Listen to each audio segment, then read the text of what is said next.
Waiting for our lead pace car coming around that final turn. They should be under 2 minutes for an indication of how fast they're going to be traveling. Again, these guys are going to be going almost 25 miles an hour as riders right now getting ready to come around that final turn. A lot of tactics, a lot of strategy, plenty of time to race, plenty of laps to be able to figure things out as our first race of Tulsa Tough is coming down the home stretch. Make a little noise for them. 1 lap down, right around 2 minutes on the first lap as these guys setting tempo up on the front, keeping things tough out there.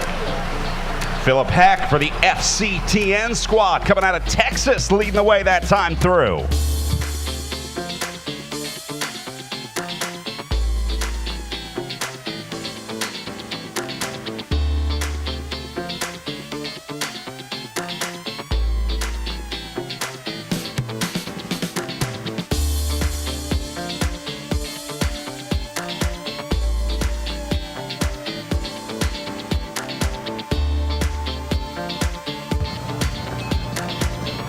All right, getting ready to ring up our first preem of the day, the lap prize that we'll give out to these riders as they come through. We're going to ring the bell. Next time we see them, after they get the bell, they're sprinting for whatever we put on the line. In this case, it's going to be a little bit of cash. I'm going to throw $250 out there from Smith Farm and Garden.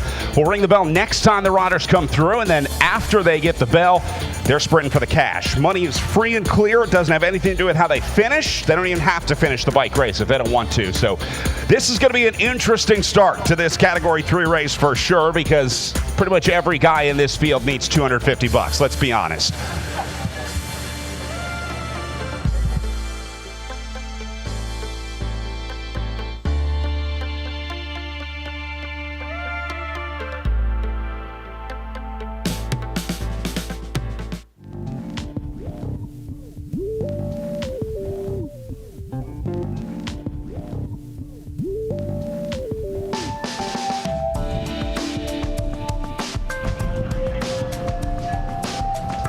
All right, there's your lead vehicle riders up and around the final turn. We'll start letting them know now that we're going to bring up a preem this time through. Attention riders, $250 cash preem, $250 cash. Cash preem riders on the line, $250 cash. Next time through, $250 cash riders, cash preem, $250 cash, $250 to the winner of the next lap, $250 cash preem.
All right, Smith Farm and Garden throwing up $250 cash this time through. First guy across the line takes the cash.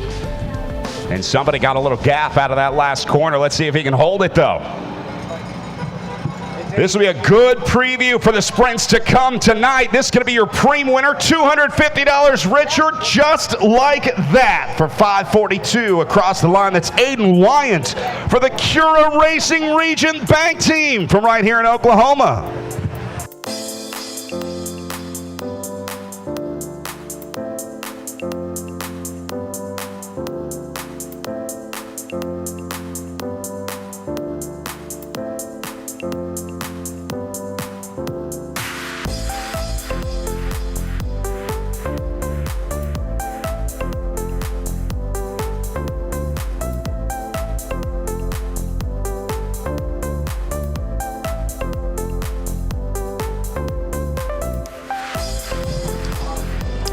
Pretty remarkable as Aiden Wyant picking up that $250, only 15 years old, showing his speed in the Category 3s. If anything, for all the rest of the riders in the race, they know to be able to mark him. He just showed his hand very early on, so they know who the fast rider is out in that group.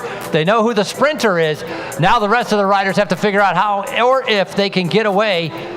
Lots of racing still to go as we're only 7 minutes into the 40-minute race.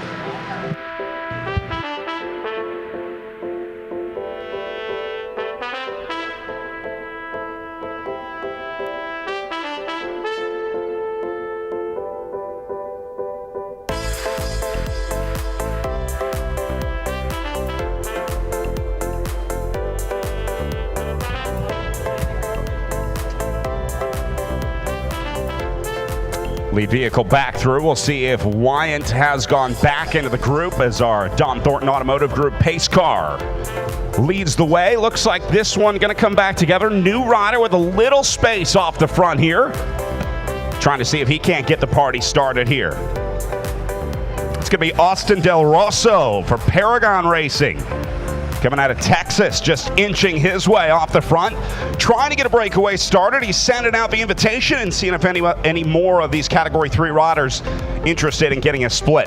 There's really two strategies out there tonight on a course like this. You're either trying to get in a breakaway or you're trying to keep this race together. If you're a good sprinter and you think you can win this bike race out of a group sprint, you want to prevent the breakaways tonight. But if you're not a great sprinter, your only chance of winning here is going to be trying to get a split off the front. So that's why you'll see a lot of these riders with just a little bit of space away off the front. What they're trying to do is entice other riders to join them and get what we call a breakaway, which is a small group of riders that's able to sort of escape from that main group. So typically the breakaway riders will be guys that don't want to see a sprint at the end of the night, and the sprinters are all sitting around in the field waiting and hoping that this one stays together.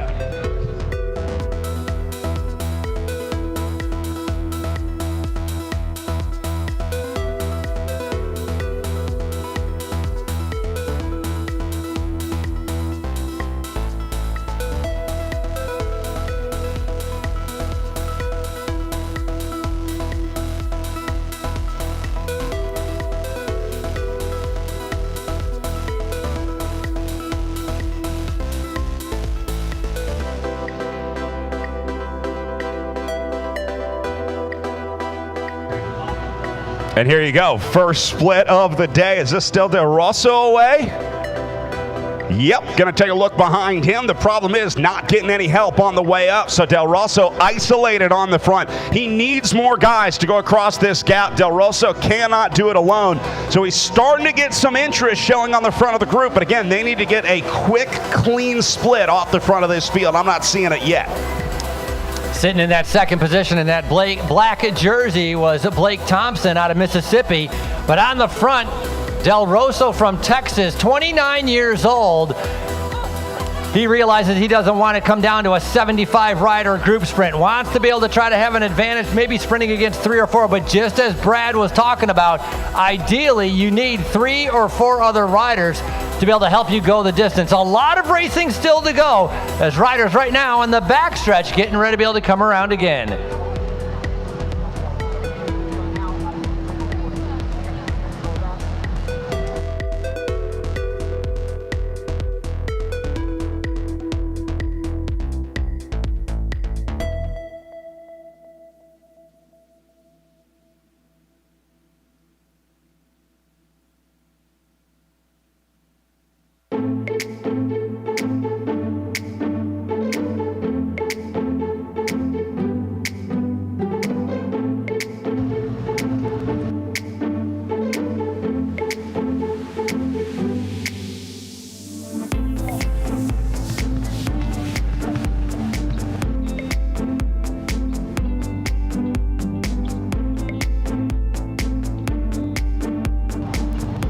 Don Thornton pace car rolling back through. Make a little noise for Austin Del Rosso, making a big move off the front here.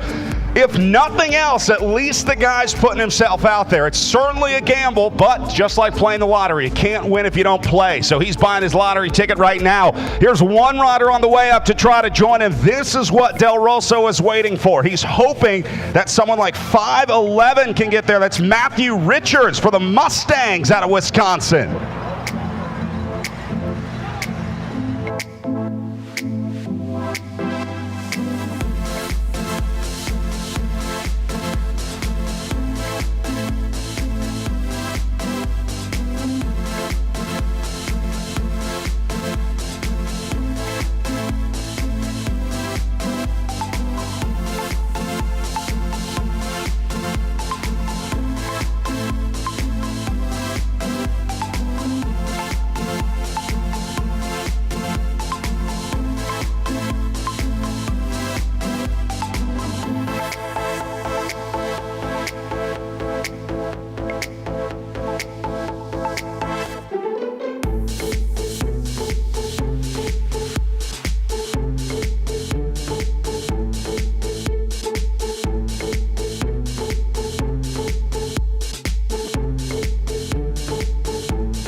Tulsa, cheer him on. Look at this. He's trying to do the impossible. Look, he is crossing the start-finish line, and they're just coming around the turn. I'm going to give that about a 6-second gap. So Del Toro not gaining but not losing. Two riders now trying to bridge up to him, Brad. Well, you see how he's looking back. He's waiting for these guys to a certain extent because he needs help in this breakaway. Del Roso cannot do this alone for the rest of the night tonight in a 40-minute Category 3 race, just 13 and a half minutes in. He's going to need some assistance in that breakaway, and so that's why he was looking over his shoulder. He's looking to see if anyone else is on the way up. He'll let off the gas just a little bit, just enough to let them join, and then those three guys can work together. They'll be much stronger than Del Roso as a solo rider up the road. 12 to go.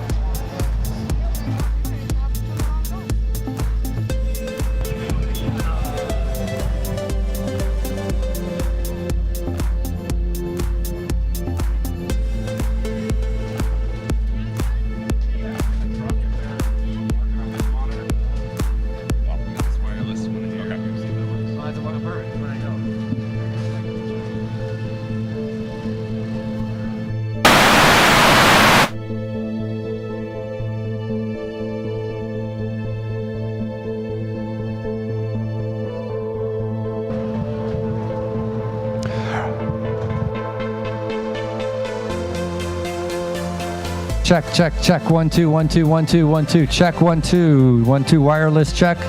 Little bit good, little bit better. Right now, here comes Del Toro. This is a nice move by him. Remember, you can check the timing when he crosses the start-finish line. Have they come around that final turn? And right now, the gap has increased. A great job by Del Toro, the 29-year-old out of Texas. Now the two riders trying to be able to bridge up. They are going to have to work very well together. More importantly, they need to be realized. Lap cards are up, riders. Lap cards are up. 12 laps to go. 12 laps to go.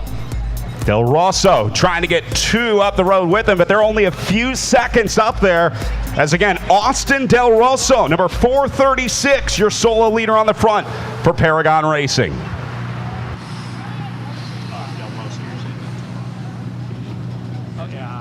Probably, no surprise. $100. Want just for the winner of the lap? Because I'd maybe like dudes might launch for it.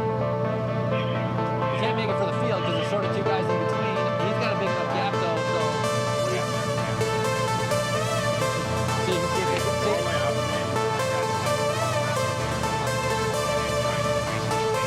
We can wait. We have two more to go. Two more frames. We can wait till we get to like 8 and then we find out.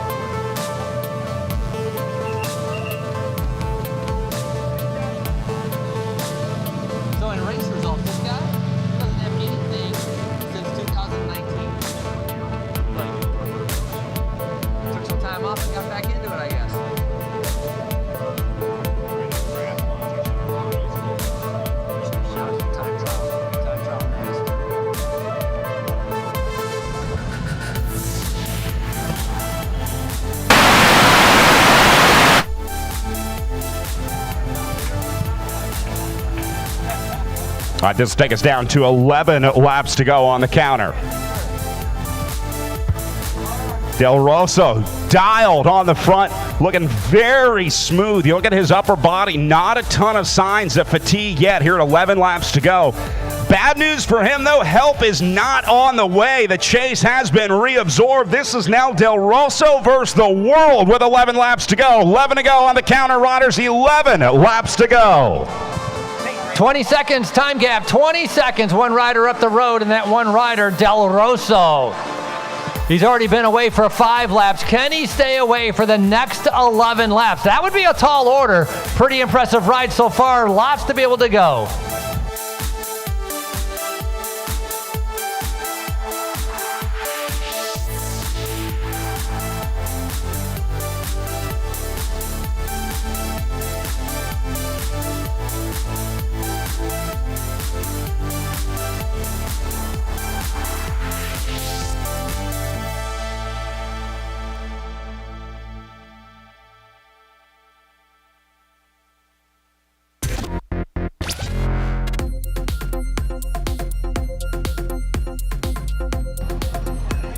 All right, next time riders come through, we're going to make things a little interesting. Another preem this time, but we're going to do this for the field, so the leader will not be eligible for this preem. We do that because the point of the preem is to get a sprint out of these guys, and obviously a solo rider is going to be the most boring sprint you've ever watched in your life. So we'll ring the preem coming up here for the field. Del Roso will not be eligible because he's trying to win this bike race right now, and he's got a sole focus on the task at hand.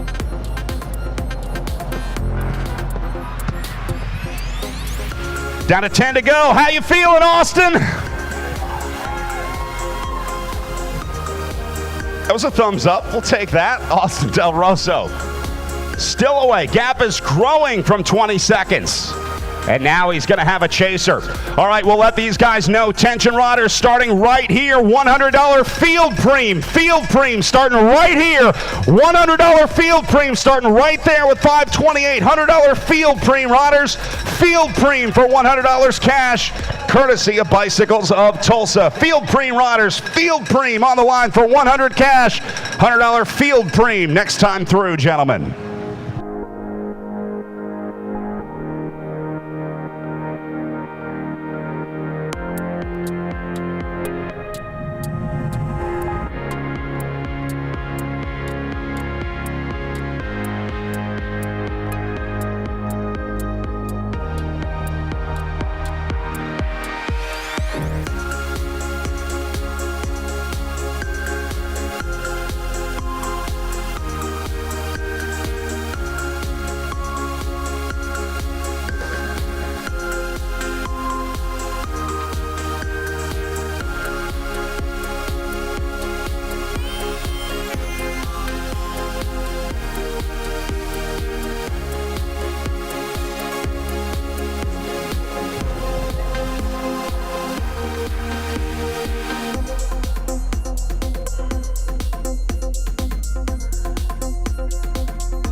Del Roso back through, seeing 9 on the counter now. Gap growing for Austin Del Roso, super steady across the line. He's going to be out of sight here on the start-finish stretch. Chasers just now coming around the final turn. I think this will be your preem winner, but more importantly, he's continuing to leave the field behind here. Going to have a little challenge on the back door with 100 cash on the line. In 28, going to hold on there.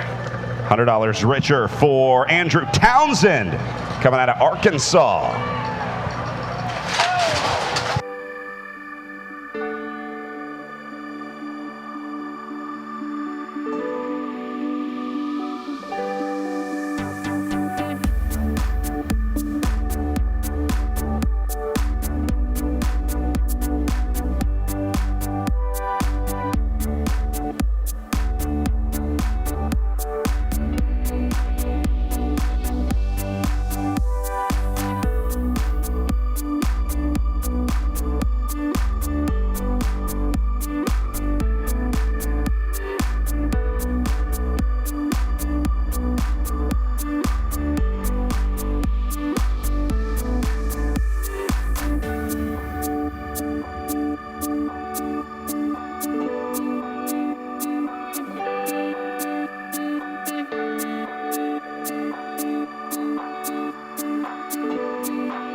Riders, make sure to stay to the right-hand side. Stay to your right, move over to your right, move over to your right.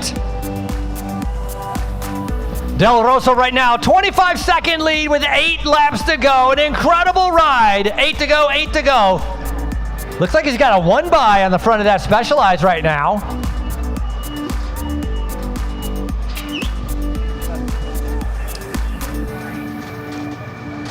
Stay to your right-hand side, move to your right, stay to your right, right-hand side, move over to your right-hand side. Wow. Wow, wow, big field. Stay to your right-hand side. 25 seconds is the gap, 25 seconds. They don't even listen.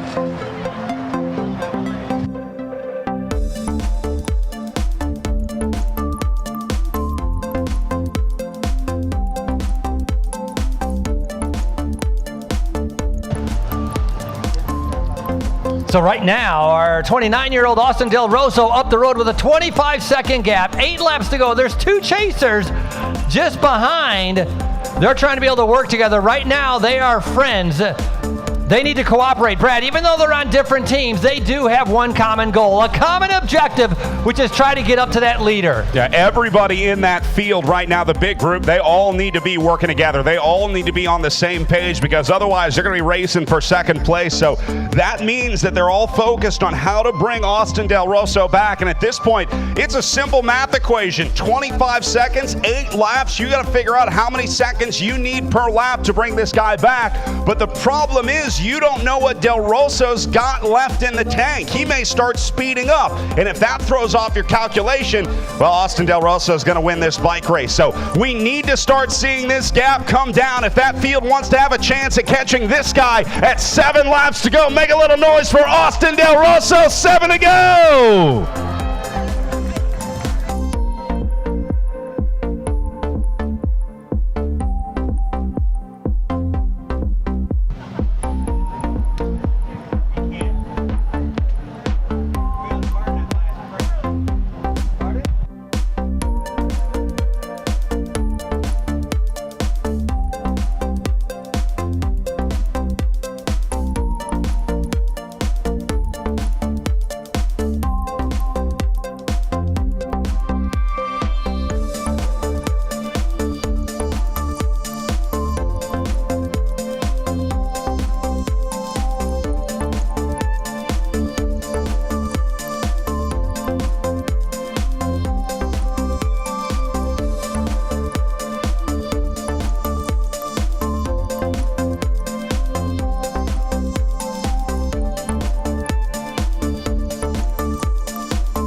One thing to keep in mind, Aiden Wyant, he won the 15-year-old, he won that first preem, and so he shows some speed. You got to be able to watch out for him. There's a few young riders in this race. There's a 16-year-old Isaiah Culbreth, Oklahoma Flyers.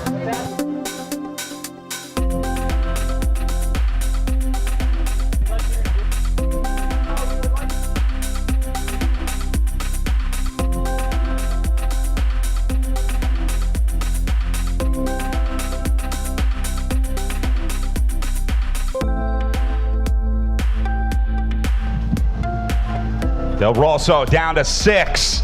Looking great out there. That's 6 laps to go, not 6 seconds. They're not even around turn number 8.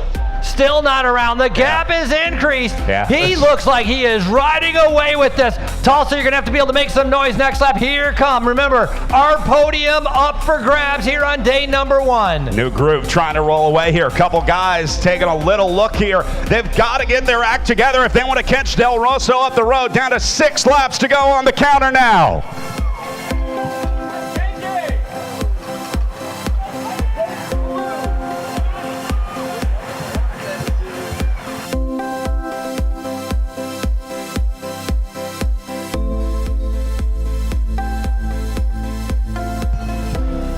I'll tell you what, just not seeing the cooperation at the front of that main field that I'll be looking for if I thought that one was coming back. What I'm seeing are a bunch of individual riders trying to ride their best race, but not a lot of cooperation in that main group, which is great news for Del Roso. These guys are all riding, kind of marching to their own beat back in the main group, and Del Roso is just super consistent up on the front. He's adding about 2 seconds every lap for the last 3 laps.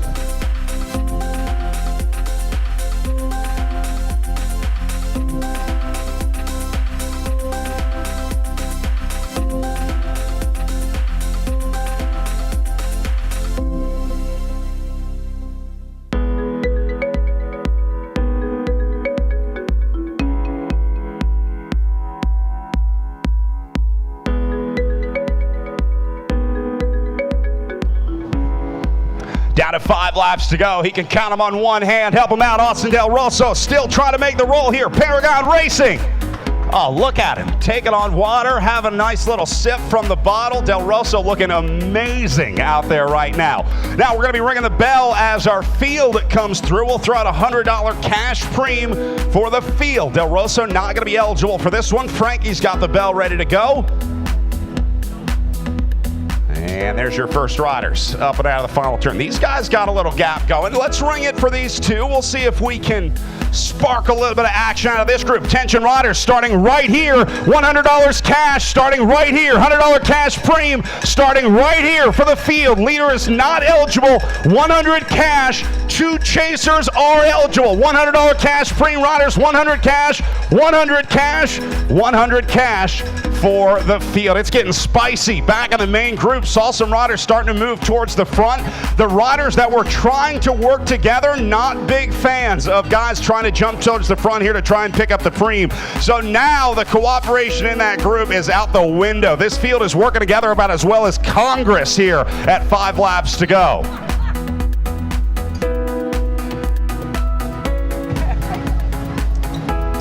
Big thank you to Darla, my official bell ringer for that preem. $100 brought to you by Bicycles of Tulsa.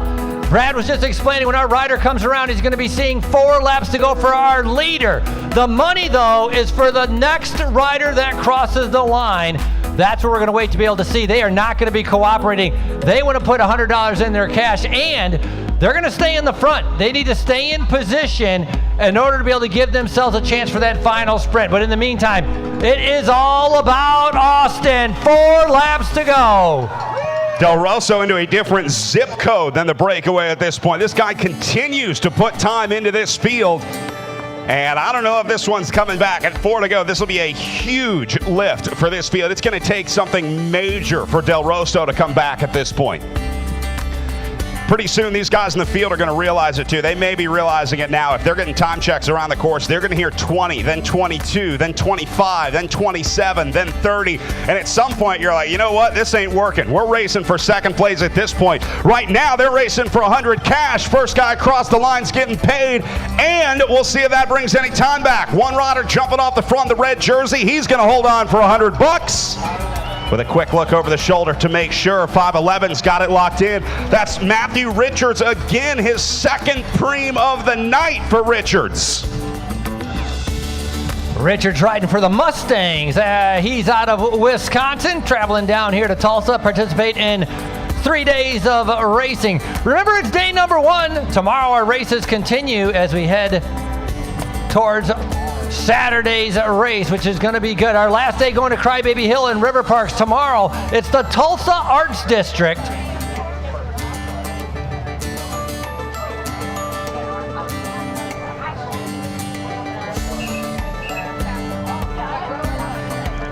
That high speed is taking its toll. You can see some of these riders coming off the back of that group with our Cat 3 leaders now getting ready to be able to come around. They're going to be seeing 3 laps to go.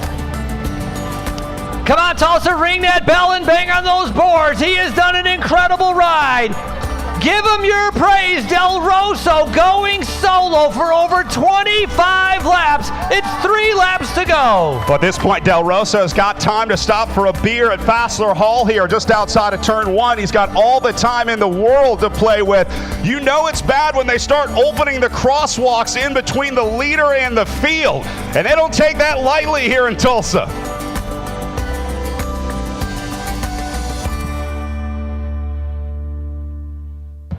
Waiting. There's a field out there somewhere. They've given up. They know number 1 is gone. Right now, they're figuring out how to get on the podium. Podium up for grabs. Yeah, now the group all starting to look around at each other as we take them down to 3 laps to go here. Second and third coming out of this group. Make a little noise for them. 3 to go, gentlemen. 3 to go.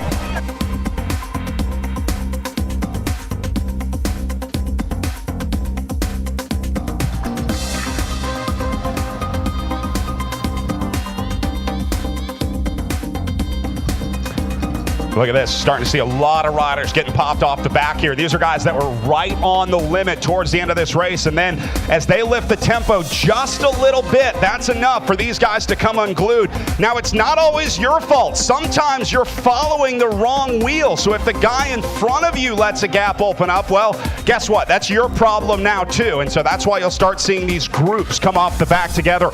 Once you are what we call out of contention in the race, the USA Cycling officials here will pull those riders off the line. The goal is to make sure that our leaders don't have to work through any lap traffic, so they're making sure that everyone's safe at the front of the bike race.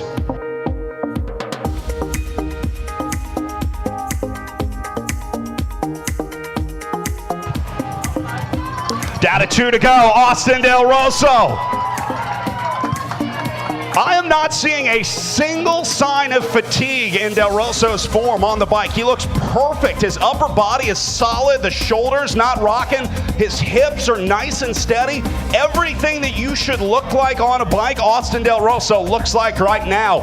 And at 2 laps to go, I don't know if this guy's ever going to get tired tonight. I was about to say, his lap times have been very consistent, not varying more than 1 second. Lap after lap, he has held a steady pace. It's the chasers that have been messing around. They've been accelerating, sprinting for preems, trying to be able to attack and then slowing down, and that has played into the hands of our leader as Del Roso continues to be able to lead up the road. 2 laps to go for our group, and look at them. They're all packed together, spread out across the road. Down to 2 to go, gentlemen. 2 laps to go. 1 rider coming back into the fold at 2 laps to go on the counter.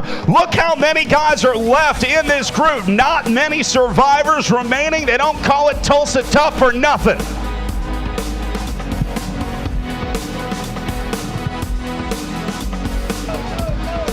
We're going to try and keep these guys in. Got to pick it up, gentlemen. 2 to go. Let's go.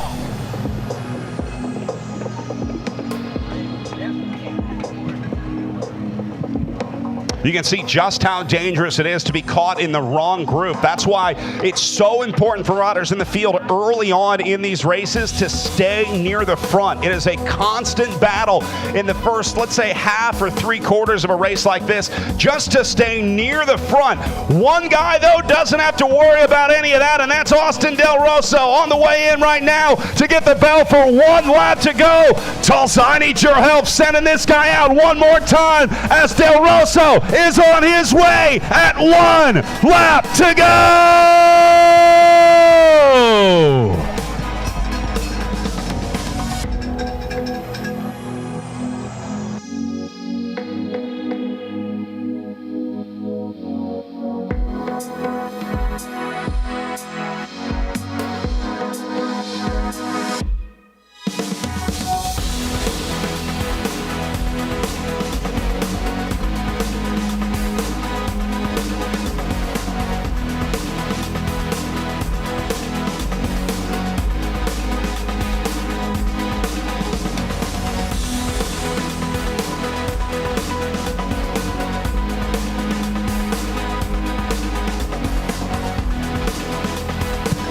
This group going to get 1 to go as well. Your field getting the bell here. 1 to go, gentlemen. 1 to go, guys. 1 to go, 1 to go, 1 to go. Last lap of racing here.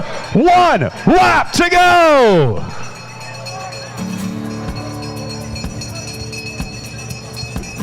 Oh, there are some tired legs in these groups. I think these guys are going to get sent out for one more. Yeah, we're going to let these guys sprint it out. This group going to get the bell for one to go as well. Make some noise for them. They're going to make it to the end tonight. Hang in there, guys. One to go, one to go, one to go.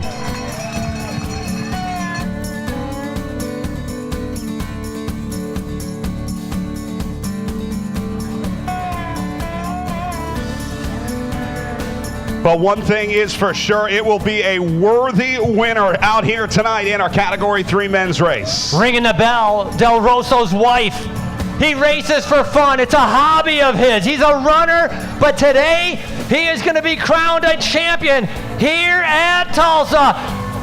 Ladies and gentlemen, help me welcome your Category 3 champ on day one of the notorious Tulsa Tough. It's Aiden Wyant.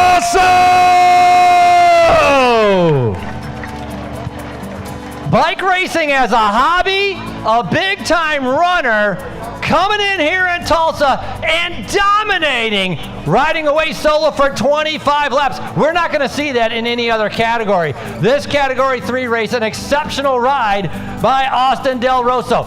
Brad, here they come, our podium up for grabs. Look at that sprint, starting down the left-hand side and right up the middle. It's going to be our preem winner trying to be able to get it, Aiden Wyant, but finishing right in front of him, that is going to be Diego Duran. I think unofficially, Aiden Wyant getting up there for third for the Cura Racing Regent Bank team out of Oklahoma. Those will be your unofficial top three in your Category 3 men's race.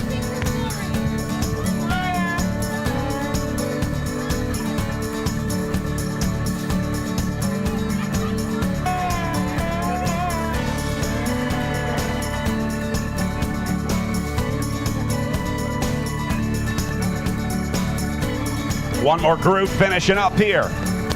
Sprint to the line, gonna go 5:15 out of that group. Getting the best of his finish for Jesse Ruth.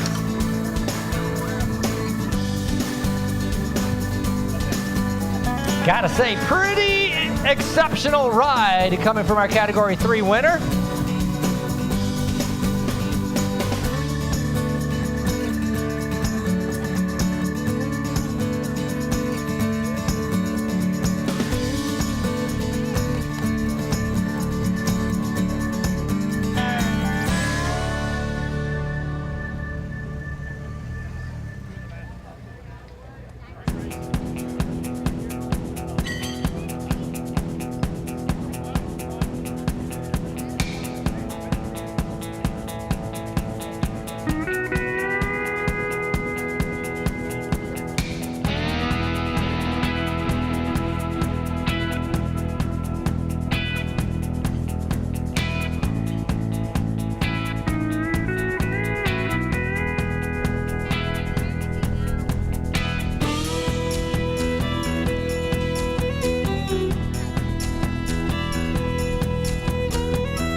Men's 40 plus to the line. Masters 40 plus to the line. Calling our Masters to the line.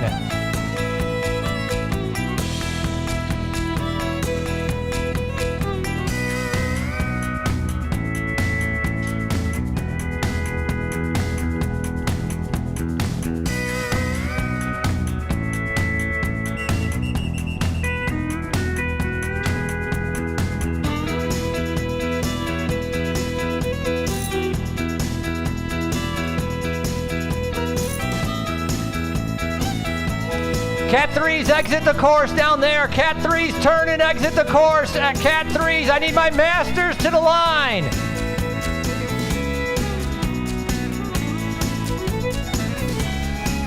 Cat 3s exit the course at the crosswalk. Masters to the line.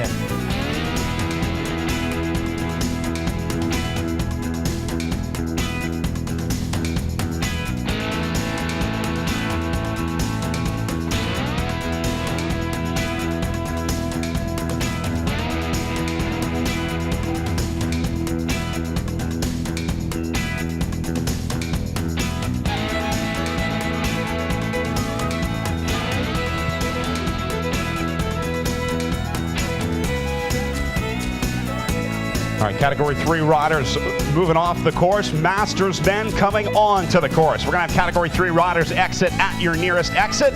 And we'll roll our Masters riders up to the line as we get ready for some age category racing. Had our Category 3s out there before this. Guys racing based on their USA Cycling Racing license. You start as a Category 5 rider. You move up from there to a 4, a 3, a 2, a 1, and then there's also a professional license. These guys are racing based on their age category. So we call this the Masters group. These guys will race in 10-year age categories out on the front of this group. So this will be an interesting field because we'll have a few different groups scored out there.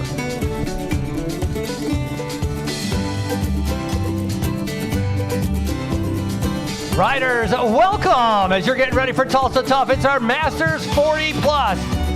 Riders, you're going to be racing for 40 minutes. 40 minutes of racing. Free laps are over with 6 laps to go.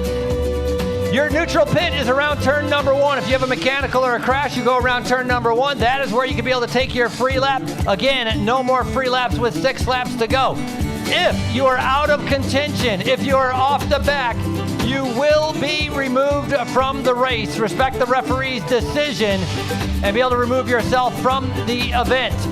Hey, top 3 podium right after your event. Top 3 podium right after your event. As right now, we are coming up on 1.5 minutes out. 1 minute and 30 seconds until our race starts.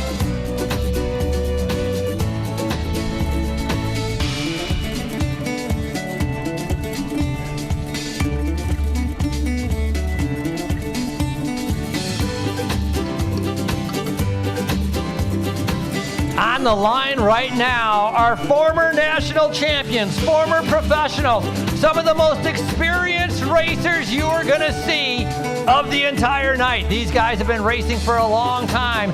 They know the strategy, they know the tactics, they know their strengths and weaknesses, and they're laying it all on the line right here on day number 1 of Tulsa. As we are under 1 minute, riders, 1 minute. You are going to be listening for the whistle, and that will be your indication as we get ready to kick off race number 1. Remember, you have 2 more days of racing. Be respectful, be safe, have a great race for Tulsa Tough. All right, coming up on 30 seconds to race start, gentlemen, you will start on the whistle of your chief referee as we get ready for our second race of the day here at the McNellie's Group Blue Dome Criterium. Inside 30 seconds to race start. Tulsa, make a little noise for these guys. This is your 40-plus-year-old group out here getting ready to race. Let's go. 20 seconds to race start, gentlemen.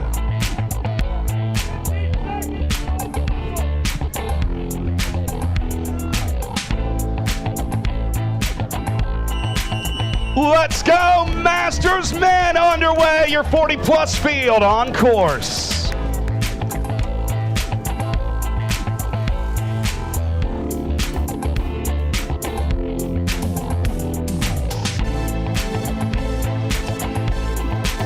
Top 3 for our Category 3 to the podium area, please. Top 3 Category 3 riders to the podium.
Our last race lasting 40 minutes. This race will be a total of 40 minutes. We start by time, 40 minutes. We calculate how long it's taken them to do the first 2, 3, 4 laps.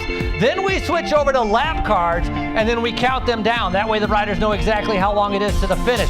They will end after 40 minutes of racing. This is the completion of lap number 2, and check it out, 10 seconds faster than what they did in the Category 3s. Brian Hill right in the front for the Meteor squad. You're going to see a lot of these pink jerseys on the front. I think you're also going to see a lot of this Texas Roadhouse team, the red and black jerseys getting up there. So we are starting to see some team tactics in this group as our Masters men hit the course.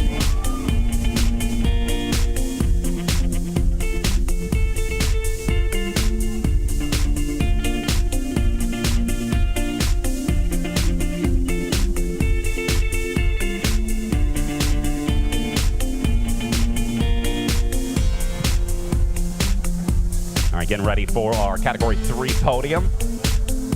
Good look at the front of the field if you're watching on the live stream or the big screens. It's JP Brockett in the pink jersey up there for the Meteor squad. Get used to seeing that jersey. I think you're going to see a lot of it throughout this Masters race today. It's got Mark Tucker right on his wheel, the Velo Kings racing team. Coming out of California, a lot of riders making the trip from out of state to come race here at Tulsa Tough. The level of competition is really unmatched anywhere else in the country, and that's what brings riders from all over the U.S.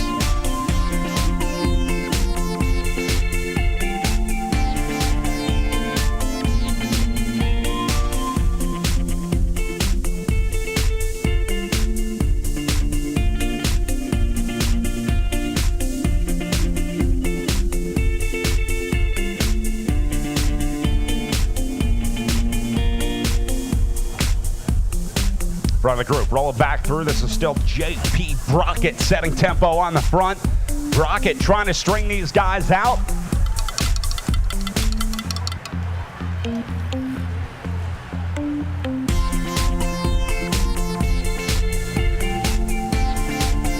I have a feeling that's going to be a lot of the story tonight, just watching these big teams drive on the front. If you've got the numbers, one of the ways to use them is just by trying to make this race as hard as possible. So what you do is keep fresh legs on the front. Once Brockett gets tired, he'll send another teammate for that Meteor squad up to the front just to see how many riders he can get rid of out of this group. They're going to try to make this a race of attrition at Tulsa tonight. Brockett doing a pretty good job of keeping that pace high because it's not like it's bunched up right behind him. Normally he'll have like a bubble, a little bit of a sweet spot, sitting about 10 positions back, but that pace so high right now in our Masters race, that bubble is not forming until about 30 to 40 riders back.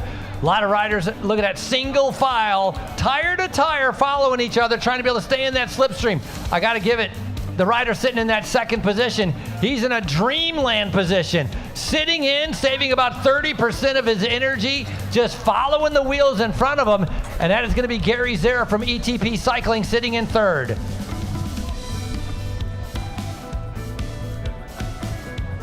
These guys haven't changed positions inside the top 5 for now 2 laps. As Brockett about to make his way back through the line, leading another one in your Masters 40 plus Cat 1-2 race.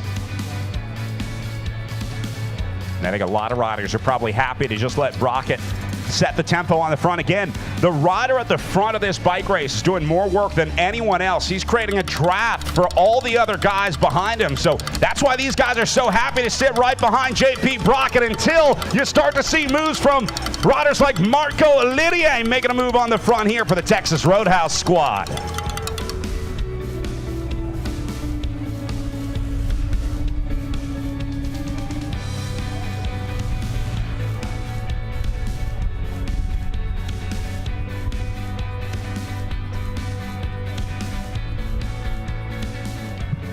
And it looks like Olivier going to pull the plug on any moves off the front, but he did get Brockett off the front here and now starting to cause a little confusion up there.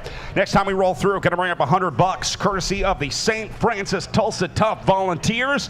Another awesome way to support the race here. If you're looking to help out, you want to get involved, we're always looking for more folks on the Saint Francis Tulsa Tough volunteer squad. Big thank you to all the volunteers out there as we get ready to ring up $100 next time through. Frankie's going to find someone to ring the bell, and then once they hear that bell, they're sprinting next time.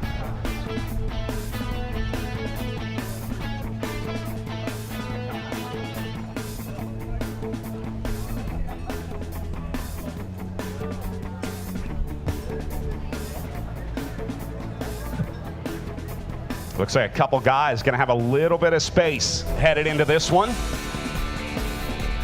Not much, though.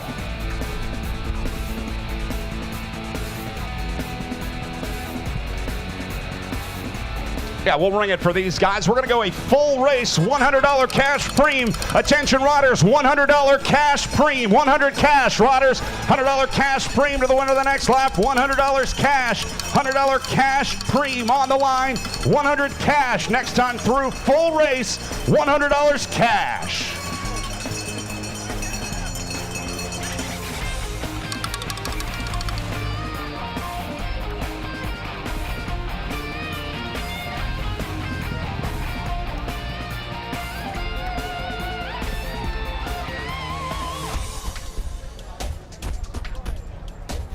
Two guys slipping away onto the backside.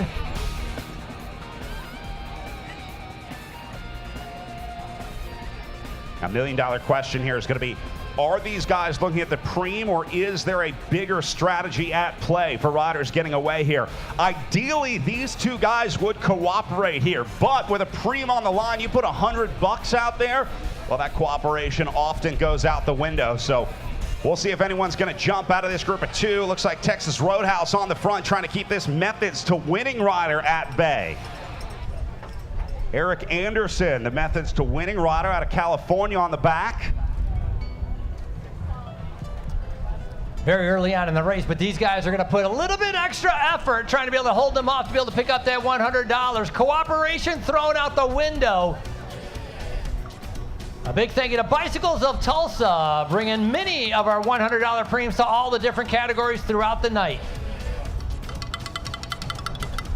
All right, so we'll see if these guys are going to sprint it out. $100 on the line between the two of them. First guy across is taking it. Is he going to try and pick the pocket? That'll be the last preem we ring for those two. About as much fun as watching paint dry up there. Eric Anderson picking up that. Methods to Winning out of California. Talked about him, 47 years old. Two riders, 6-second gap. 6-second riders, 6-second gap. Two riders up the road.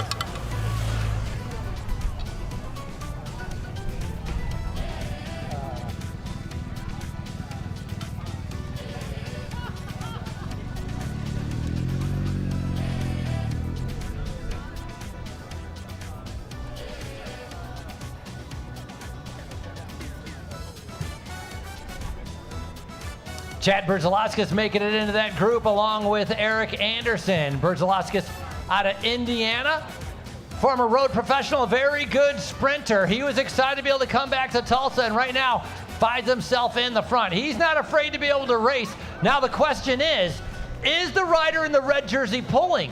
Right now, I have only seen the neon jersey of Eric Anderson on the front. I have not seen Chad Bertzelauskas come to the front yet.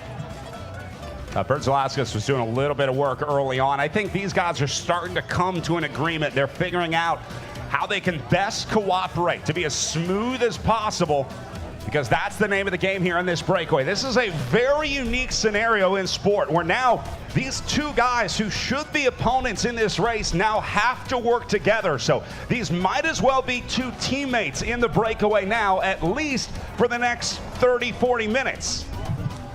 Take a look at that big screen. You're going to see that field spread out all across the road. Time gap definitely going up. They have not come around the final turn yet. Now they come around the final turn. So the gap is, they're at the first turn. They're coming around the final turn. That is going to be about a 15-second gap. Two riders up the road, time gap 15 seconds. Now we have a different attack coming up the road. Launching, trying to be able to bring them back. Drew Christopher out of Oklahoma. Well, these guys saw what happened in that Category 3 race. They know that breakaways can be very dangerous on this Friday night course, and so I think the field is taking this group of two very seriously. Two super strong riders in this breakaway, talking about Anderson and Bertzelauskas. So now everybody wants to be in on the action because they're seeing that this is a winning move, but there are a lot of riders trying to get across the gap here. You have to be careful to make sure this breakaway doesn't get too big. I think these guys want to stay away. Watch next time they come through. The cooperation in this breakaway is impeccable. These guys have it dialed in the front group of 2. What you're seeing is these guys taking turns, leading one another, while the other guy drafts off the other one. You're going to save about, like Frankie said, 30% of your energy just by sitting on one other rider. So you take turns saving that 30% or doing the extra 30%, depending on how you look at it. And then you'll see guys flick their elbow on the front. That's telling the rider behind him, hey, it's your turn to come to the front. You've got to do that extra 30%. So these guys are switching about every 30 seconds. You'll see a change in leadership in that front group of 2 as they are cooperating very, very well. That's why these 4 guys are then going to try and join them, because they like what they see up the road. So 2 leaders sending out an RSVP, and now 4 riders trying to get in on the party up the road.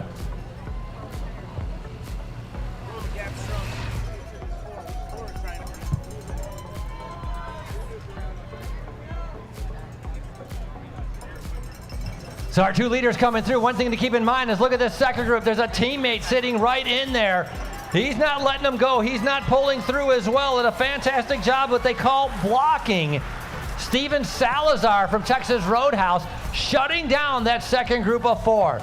In the meantime, Cat 3's top 3 to the podium. Return to the podium. Cat 3, Del Roso.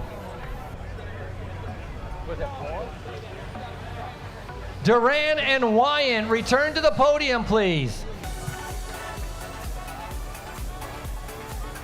So that was a big difference, is being able to have Salazar in that second group. It shut the entire chase down, and our 2 leaders have been able to increase. These guys continue to be able to talk with each other. They're communicating. Right now, a little glance over the shoulder. 2 riders now about to expand to 3. Yeah, Salazar did everything he could to try to keep that chase at bay for his teammate Chad Berdzalauskas up in this group. Now 3rd rider going to join them, but not a whole lot of time separating this group. So. Sorry, Brad, I think that's Emil Abraham going across. Former national champion of Trinidad and Tobago and American national champion as well. And now Berdzalauskas is able to respond, but a glance over the shoulder, they realize they have been reabsorbed. The entire field has caught them. It's a reshuffling of the deck. Now Emil Abraham going to try and drive this one on the front. He is super strong. He can make these long, sustained efforts on the front. And again, he's just trying to make this race as tough as possible to see who's left when this race wraps up in about 25 minutes from now.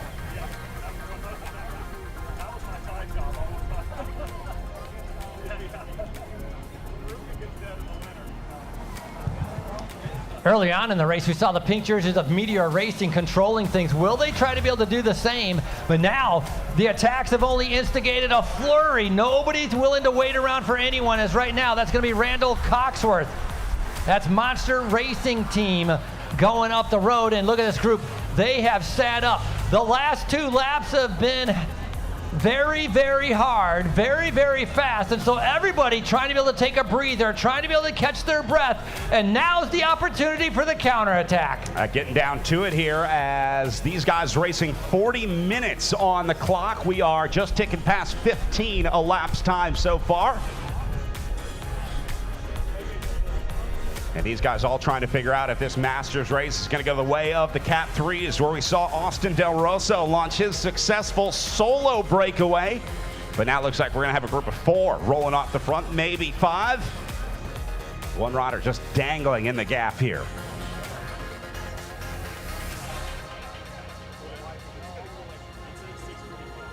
We're going to make one more call for Diego Ryan to the podium. Final call, Diego Ryan to the podium, please.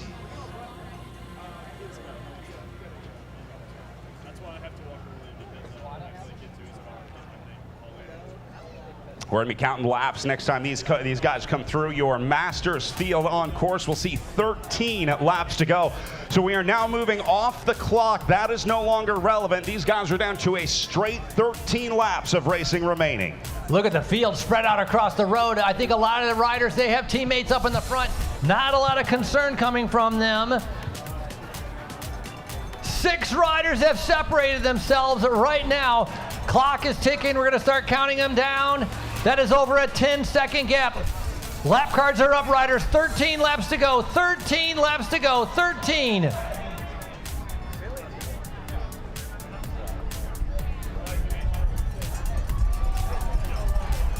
That's a 10-second gap, 6 riders up the road, 13 laps to go, 13 laps to go. You know, Brad, we saw the pink jerseys very aggressive in the beginning of the race, but right now, there are no pink jerseys in that front group. 6 riders now with a big gap, all working very well together.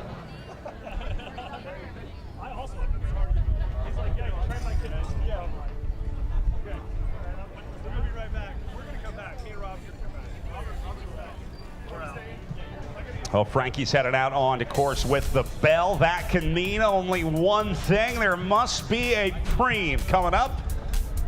Looks like Frankie's got a ringer. That means we can award a $100 cash preem next time through, courtesy of Saint Francis. Well, I should say we'll ring it next time through. We're going to award it the lap after that. This will be interesting in this front group because this group is big enough that there might be one guy who's willing to break rank. A lot of times in this scenario, you'll see the riders in the breakaway just agree to split the money. They'll all meet in the parking lot afterwards. If there's 5 guys, they'll all take home $20 because the guys in the breakaway want to try and win this bike race too. But not everyone agrees all the time, and so sometimes you'll have 4 guys that agree to split the money and 1 guy that's like, no thanks, I'll take the whole $100 myself. So we're going to see if there are any greedy riders in this front group next time through, as we're going to ring up $100 cash. And this will be full race.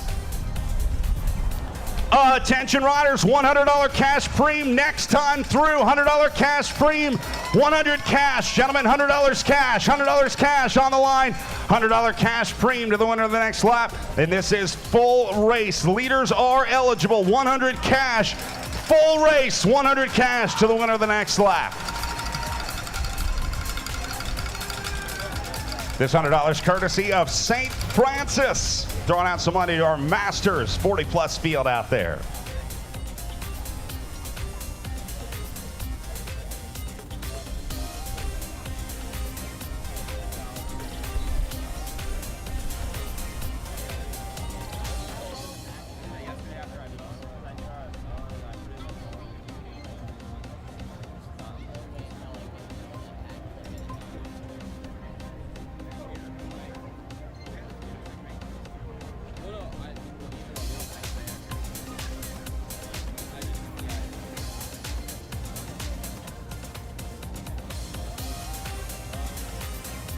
All right, so Frankie, 6 guys in the break. What do you think the chances are that they split this one evenly? I think it's a little bit too many guys to be able to make a deal like that. So I think we're going to see a little bit of a sprint train, especially with 12 laps to go, right? You could do a sprint and recover for the end of the race. So we should see a competitive sprint trying to be able to pick up this $100. They have a pretty good gap on the rest of the field as well as they try to increase their lead. When they come through, it's going to be 12 laps to go, but the field's starting to respond.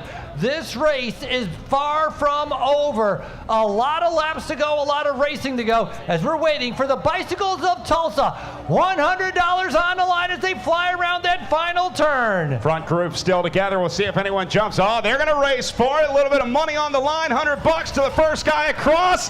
They'll go to the line together. And he picked his pocket. $458. Got it done. It's never over till it's over. Nice pickup for Mark Tucker out of the breakaway coming out of California. That's how you win a sprint. Patience is key. And if you go too early on this uphill finish tonight in Tulsa, you're going to have a bad time at the finish. That guy just learned as Mark Tucker picked his pocket. All right, looks like we are just about ready to go with our Category 3 podium. So let's put some riders up on the blocks. We begin with 3rd place tonight. First up to the podium, let's say congratulations to your bronze medalist, Aiden Wyant.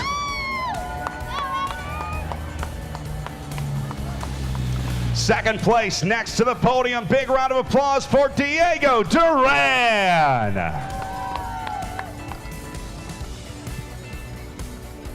And your race winner, a solo ride off the front tonight. Give it up for the one and only Austin Del Roso.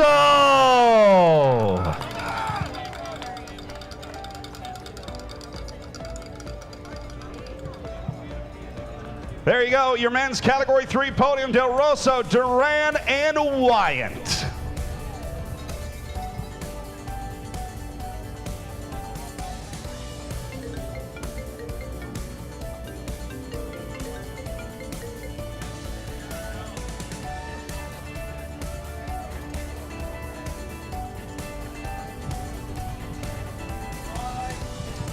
Final piece to the puzzle as Del Roso zips up the jersey as your day number 1 winner. Look at this, a little more than a preem split here is now this breakaway starting to fall apart at the seams. One guy going to try and roll it here, the last remaining rider out of that original group. That was our preem winner coming through there, Mark Tucker.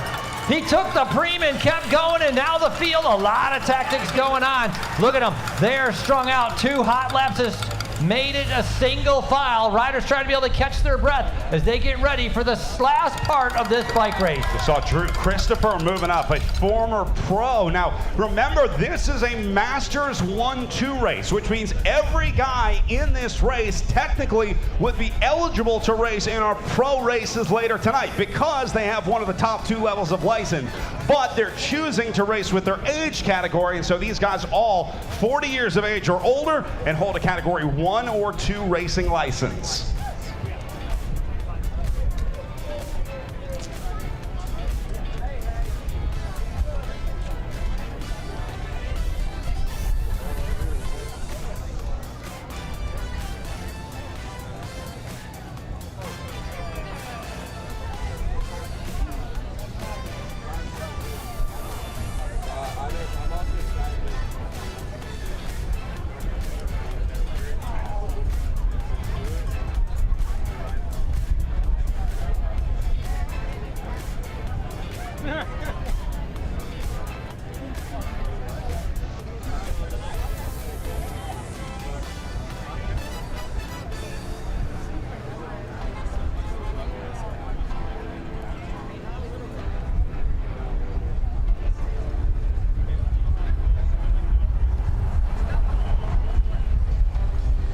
Front of the group rolling back through, looks like Tucker just dangling off the front, but staying on it. Mark Tucker staying on the gas here as the chasers make their way through the line, showing 9 to go on the lap counter here. 9 laps to go, riders, 9 to go.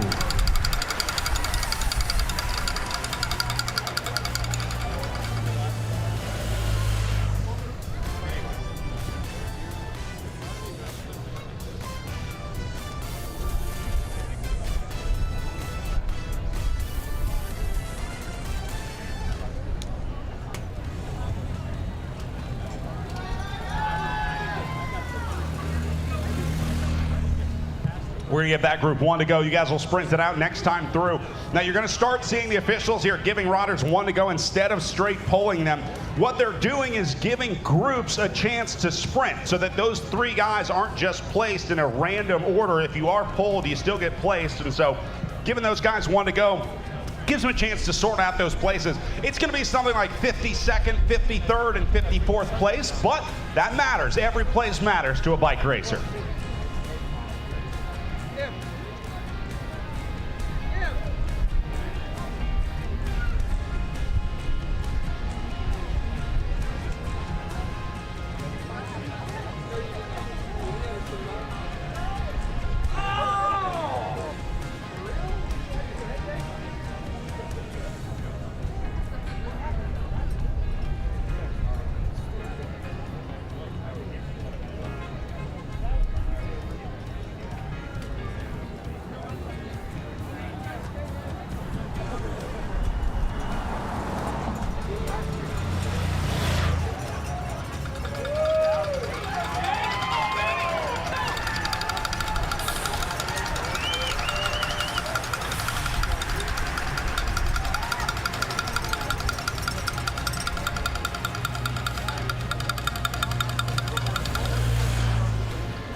Mark Tucker was away by himself, but now he's been reeled back in. But look at the damage being done in the group. Single file right now as they came through with 8 laps to go. Racing has picked up, the heat pouring down. Temperatures right now 85 degrees here in Tulsa as these riders are trying to be able to get around day number 1 of notorious Saint Francis Tulsa Tough. First race we saw a breakaway, 1 rider going away for 25 laps. Now we're with 8 laps to go and 2 riders trying to do the exact same thing.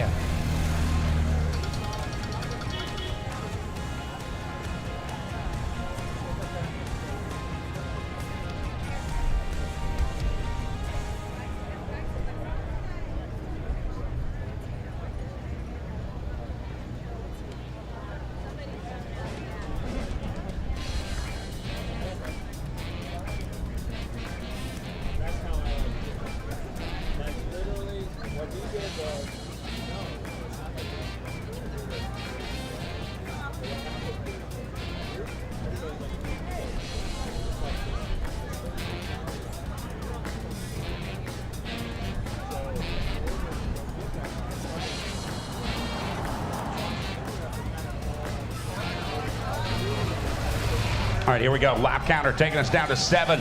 These guys trying to figure out whether this is worth continuing to invest in or not, because this is a crucial time in the race. Here at 7 laps to go, Fred Corpus from the Paperboy squad out of Colorado getting to the front, taking a little look around here at 7 laps to go on the counter.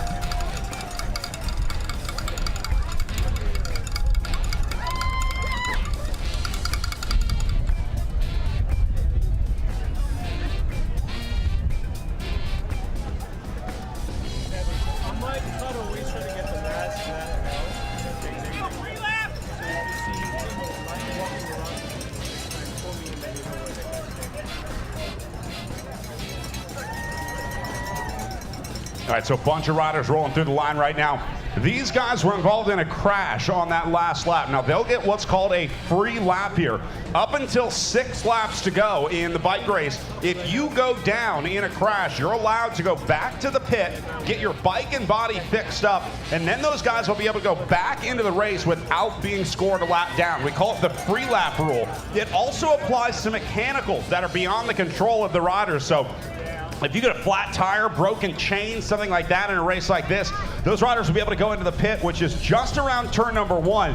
You get 1 lap to get your bike and body serviced, and then the next time the race comes around, the officials will reinsert those riders into the race. Frankie, you could not have asked for a better time. If you're going to have a crash, 7 laps to go is the place to do it, because it's 6 laps to go, no more free laps. So if you have a crash inside the last 6 laps, you're out of luck. But if it happens at 7 laps to go, those guys will be able to hit the pit and get back into this race on par with everyone else.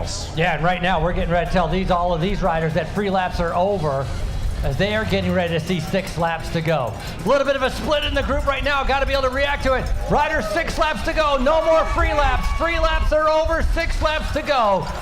Free laps are over. 6 laps to go.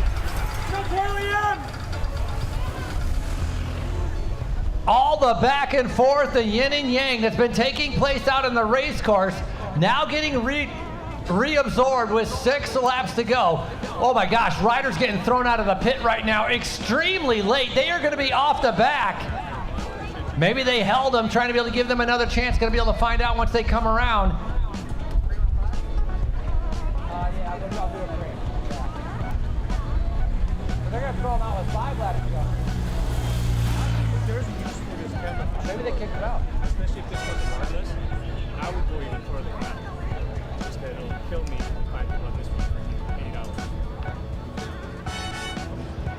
75 riders on the start line, and right now it's coming down. The fight for position as Texas Roadhouse and those orange jerseys are trying to be able to be at the front. Sneaking up on the inside in that green jersey, taking a flyer. That is going to be Carl Bourdine.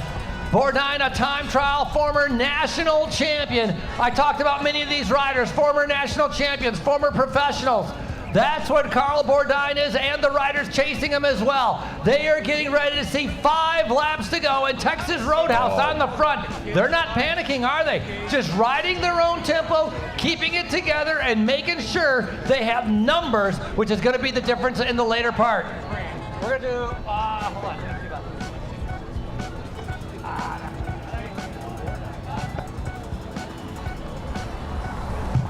All right, riders rolling through here at 5 laps to go. Let's hurry up another free. I got 100 cash. Riders 100 cash to the winner of the next lap. Full race, guys, 100 cash. Full race, 100 cash. Leader is eligible at 5 laps to go. Full race as now Texas Roadhouse lining it up here at 5 to go. Texas Roadhouse with a couple good sprinters on there. Chad Berzelowski is a very good sprinter. Marco Aladia, also a good sprinter. So right now, what they are doing is the same colored jerseys are coming to the front. They are going to sacrifice 2 of their riders to keep the pace high, try to be able to chase to bring back the 1 leader. As long as somebody with the same colored jersey crosses that line first, that's what they're thinking about. And so they're willing to sacrifice certain riders on the team in order to try to have that chance for victory.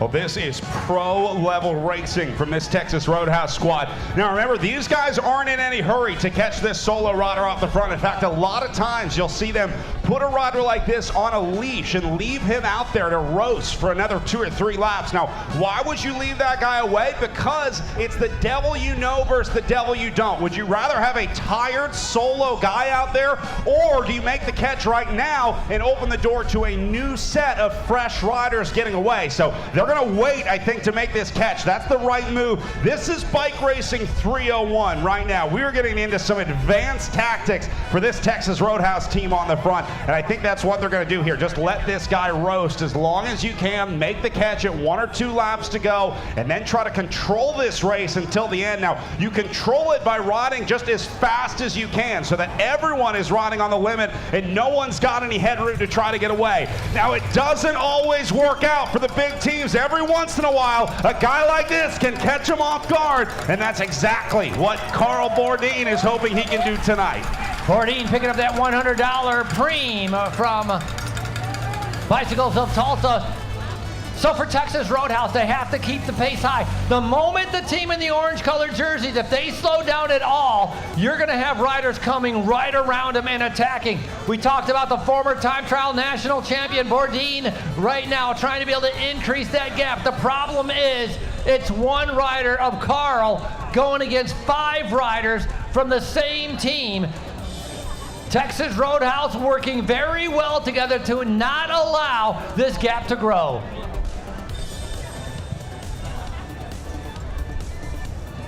If there are other sprinters in this group, we're definitely going to find out about them in just a little bit. Attacks right now starting to be able to come on the outside.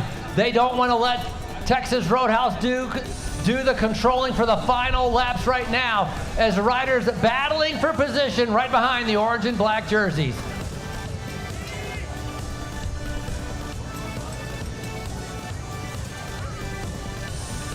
One rider we forgot to mention on Texas Roadhouse, Rasan Bahati, is in here also.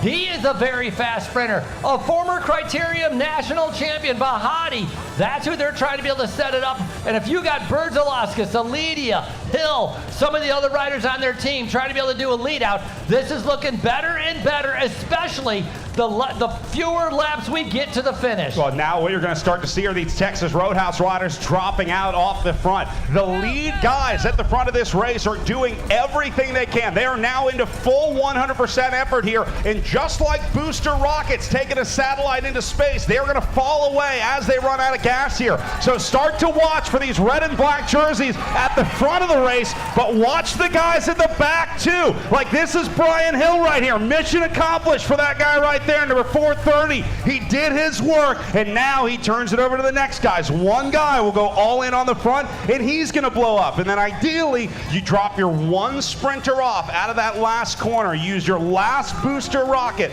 to deliver that guy into the final sprint at 1 lap to go. So still plenty of time here. They saw 3 as they went through the line, but now you're going to start to see those Texas Roadhouse guys on the front fall away, and that is the plan. Everything going according to plan for that squad on the front of the field right now. That one rider we were talking about, be able to watch, Rasan Bahati, that former Criterium national champion. He's got the neon green wheels, so keep an eye on that. The neon green wheels in the orange and black kit. Rider in the blue jersey doing a fantastic job trying to be able to attack right over the top of these guys, slotting into 4th position. But in the meantime, Texas Roadhouse, the team working together, a cohesive unit, trying to be able to pull off victory. 3 laps to go. I don't think there's any question that Rasan Bahati is going to be the best sprinter in this group, as they're going to see 2 laps to go. Now, Bahati is being shepherded to the front by his guys. It's like the Secret Service guiding the president wherever he wants to go. And Bahati will be giving instructions to these guys on the front. He's the quarterback out there right now, and he's really just talking to his linebackers. He's talking to the O-line right now, telling them faster, slower, watch the guys on the left. I want to be further right. So he's driving his group, because now they're about to get some competition at the front of this race at 2 laps to go. Come on, Tulsa, make some noise. It's 2 to go. Bertolaskis on the front, suffering on the wheel, barely able to hold the wheel. That is going to be Andrew Messer. This is where things are going to get crazy because you have to keep the speed at about 28 miles an hour. They are going to start trying to be able to swarm. The fight for position is on. Yeah, so at this point, everybody's trying to get behind that Texas Roadhouse train. That's the hottest real estate in Tulsa, Oklahoma right now. But the problem is there's 40 guys fighting for one spot. The best place to be in this bike race is right behind Rasan Bahati right now, because any bike racer can look at this scenario and they'll know exactly what Texas Roadhouse is doing here. So now the fight is on behind this Texas Roadhouse train, and they've got to try and defend that spot. So you'll see one guy, I think, probably behind Bahati. We call that a sweeper. He's just there to protect the best spot in this bike race, which is right behind their sprinter Rasan Bahati here. Well, this one has gone perfectly so far for Texas Roadhouse, but remember, it's not how you do for the first 27 laps, it's how you do on the last one. And so there are going to be a lot of guys waiting to pounce here as we'll get ready to ring these guys up for one lap to go as they come through. Texas Roadhouse starting to lose control on the front. Now new teams coming forward. The battle is on in the Masters field.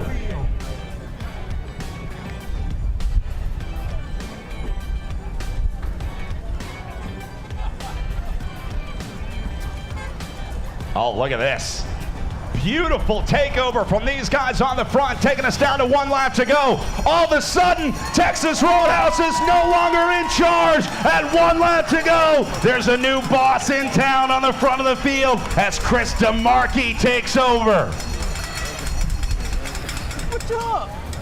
DeMarchi got two with him. Bertolaskis in the mix. This one going to turn into a chaotic final lap. Stripes jersey, waiting for him to be able to make a move. I don't know if he can move up as Sharon Smith, your current Masters Criterium national champion, but too far back in the final lap. Texas Roadhouse with Bertolaskis comes back up to the front, looking to see where Rasan Bahati is, and right behind, different jersey, it's the green jerseys. Look at them in a perfect position. Three riders getting ready for the lead out. These guys are all over the place on the front. They are fighting for this position. The elbows are out. Bertolaskis still leading it out, but look where his nearest teammate is. I don't know if he realizes how far separated he is from Rasan Bahati in fifth spot now. Look at the stripes on those jerseys in the green. Those two riders, former national champions. Bertolaskis now trying to be able to lead it out. There's Bahati on the right-hand side. He's trying to be able to go from a long ways out. I think it's Alidia on his wheel. So here they come. All eyes on the final corner. Texas Roadhouse going to take back over control at the front as Bahati looking to drop off Marco Alidia now. This will be Bahati leading it out of the final corner. He is done. Alidia will launch the sprint against what I think is NGCA. And Emil Abraham gets it done. Sprints out of the group up the right side and comes along and steals the win from the two big teams fighting on the front. Unofficially, Marco Alidia going to hold on for second, but Emil Abraham getting it done out of Georgia here at Tulsa Tough.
Riders going up the road, riders getting into the breakaway, being reabsorbed. What a dynamic race the entire time in our Masters. We talked about the experience they have. We talked about the strategy and tactics that come in place. And Emil Abraham, the master of it all. Well, you want to talk about the work that goes into winning one of these bike races. Emil Abraham holding down a full-time job. He's a UPS man down in Georgia, but took some time off from work to come out to Tulsa. He's going to race all 3 days here at Tulsa Tough, and he is off to a good start, winning night number 1 here at the McNellie's Group Blue Dome Criterium.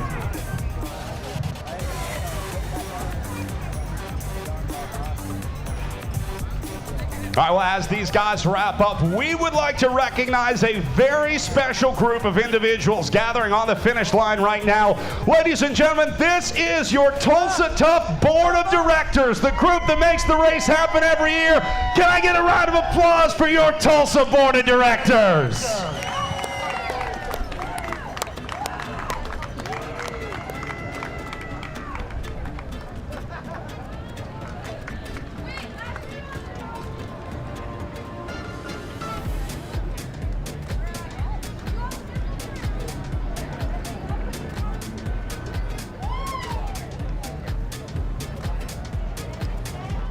Right now is our Tulsa Board of Directors taking pictures. The 2024 team doing a fantastic job bringing this race back for the 18th year.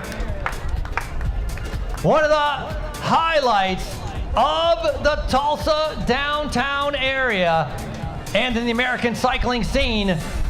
We're talking about our Saint Francis Tulsa Tough. Hey, we're 5 minutes away from our opening ceremonies. Once again, our opening ceremonies coming up in 5 minutes.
Coming up in just a little bit, it's going to be our category 1-2. Brad talked about how they start racing as a category 5, start 4, 3, 2. You move up with your experience, your results, you start moving up. So our category 1-2s will be coming up at 6:15 as they're getting ready for the 45-minute race. So again, we're going to take a little bit of a pause here for about 5 minutes. Then we're going to go into our opening ceremonies, and we're going to continue on day number 1 of notorious Saint Francis Tulsa Tough. Welcome, everyone.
Masters riders, top 3 to the podium, please. Masters riders, top 3 to the podium.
Emil Abraham to the podium. Emil Abraham, top 3 Masters to the podium, please.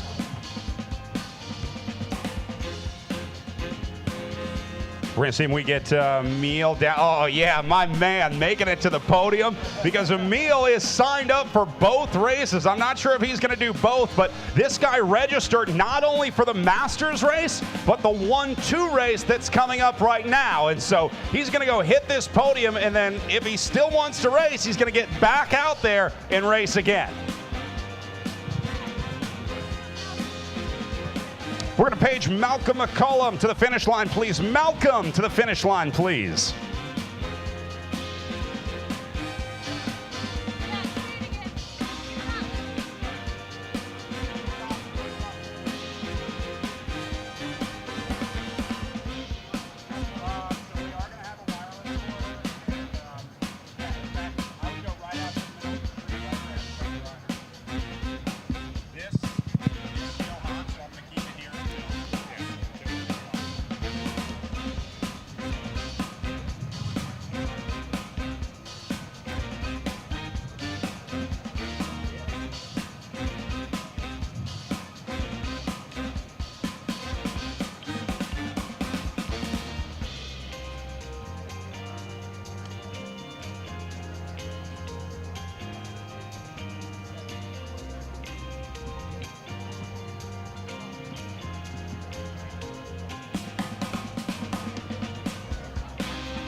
All right, looks like we are just about ready to go with our Masters podium. We've got the all clear, so let's get started with your Masters 40 plus 1-2 podium.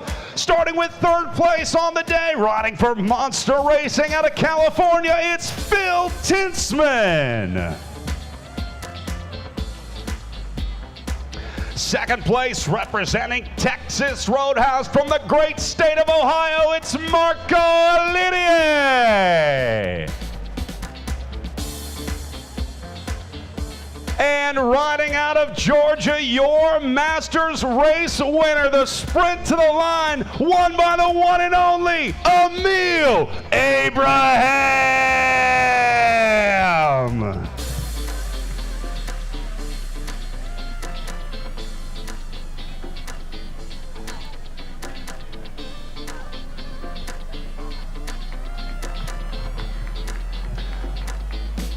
Your top three, Abraham, Olivier, and Tinsman on the podium here on day one of the 2024 Saint Francis Tulsa Tough.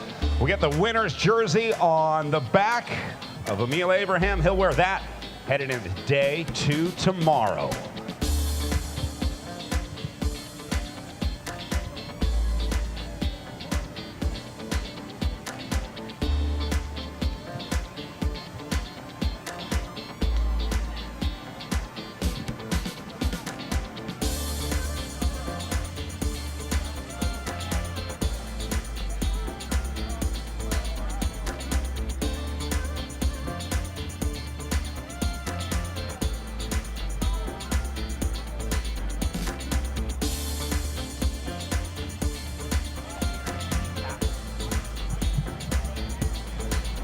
All right, looks like we are ready to welcome our 1-2 riders to the line. We'll go ahead and call men's 1-2 riders to the line.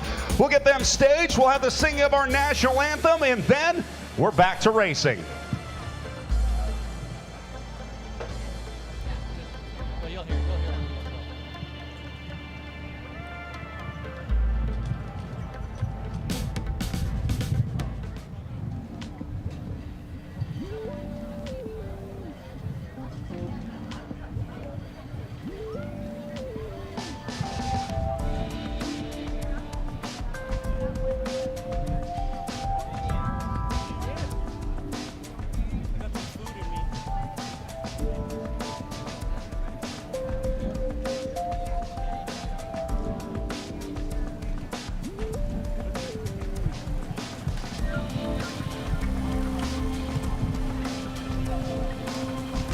Category 1-2. Hi, Mom.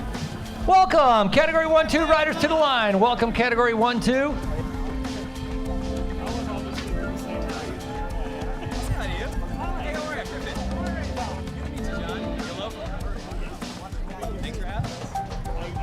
Our largest field of the day so far. We might get a little bit more a little bit later on. 125 riders on the start line as we are getting ready for our Cat 1-2s. Gentlemen, free laps are over with 6 laps to go. No more free laps with 6 laps to go. Neutral service right around turn number 1. If you have a mechanical, a flat tire, caught behind a crash or in a crash, head to our neutral service area to be able to take your free lap and get back in. Again, that ends with 6 laps to go. This is a very large field. Riders that are dropped, riders that are out of contention, you will be pulled after the race. Top 3 immediately go to the podium. Top 3 immediately to the podium. All right, before we get started, we will begin with the singing of our national anthem. Ladies and gentlemen, at this time, please rise as able and remove your caps as we welcome Stephanie Washington from the Tulsa Opera with your national anthem. Oh, say, can you see by the dawn's early light what so proudly we hailed at the twilight's last gleaming, whose broad stripes and bright stars through the perilous fight o'er the ramparts we watched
All right, final checks underway on course as we get ready to resume racing with our men's 1-2. Tulsa, you guys ready to get back to some bike racing?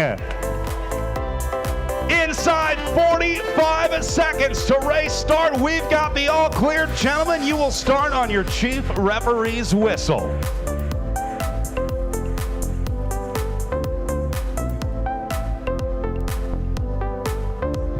Riders, you're going to be racing for 45 minutes. 45 minutes of racing time. Once again, free laps are over with 6 laps to go.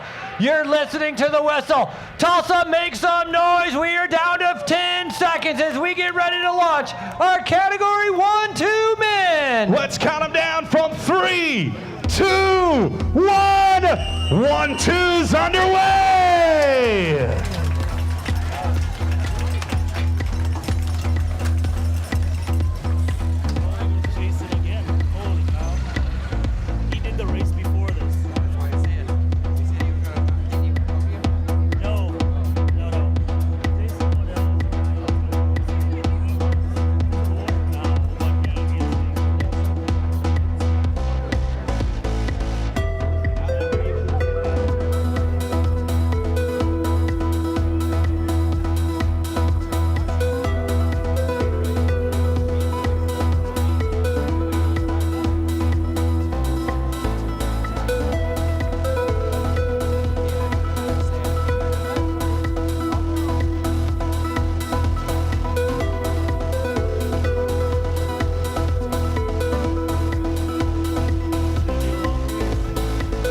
Last couple races, we've seen lap number 1 right at about a 2-minute mark. We're going to see what kind of lap number 1 these guys do. Remember, that's coming from a standing start. Lap times will increase a little bit later on as they come rolling through. So lap number 1 for our other categories has been right around 2 minutes. How much quicker can the Category 1-2 riders go?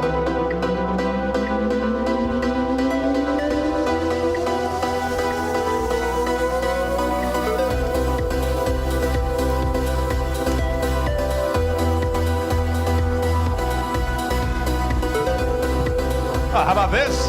Already gaps starting to form on the front of the 1-2s here. These guys got to get started early. Let's make a little noise for your field.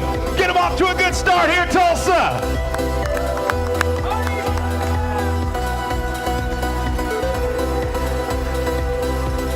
Griffin Nimitz off the front right now. That is going to be with Liam Bartman. 2 riders with about a 3-second gap, immediately attacking from the gun. You can see different riders starting to be able to respond. A nice move by that rider in that multicolored jersey, trying to be able to go across. Little glance over his shoulder, seeing what kind of reaction. A lot of riders sitting in. They know it's a lot of racing to go. They know it's a long time before the finish. They want to stay rested as possible. Cycling is a game of patience. Reading the race and saving your energy, and that's right now is what these riders are thinking about doing.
Run your group back through 3 guys, call it 4 with a little look on the front here.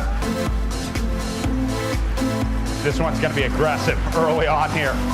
Already getting to it in a sold-out 1-2 field here. Now, there's going to be 2 stories of this race early on. It'll be the guys at the front and the guys at the back. Now, early in the race, there are two types of riders at the back of this bike race. There's going to be guys that are back there because they want to be there, and there's going to be guys that are back there because they have to be there. Now, why do you want to be at the back of the bike race? Well, that's where the biggest draft is. If you're trying to save energy in this race, you would much rather be behind a big group of 80 guys than sitting at the front behind maybe 2 or 3 guys. And so you have a massive draft sitting at the back. If you're smart and you know what you're doing, those guys at the back only have to do about 40% of the work that the guys at the front are doing. Now, it's a gamble to be at the back because if a gap opens up in front of you, that is now your problem, and you've got to figure out how to close that gap. So you'll see riders that are surfing the back.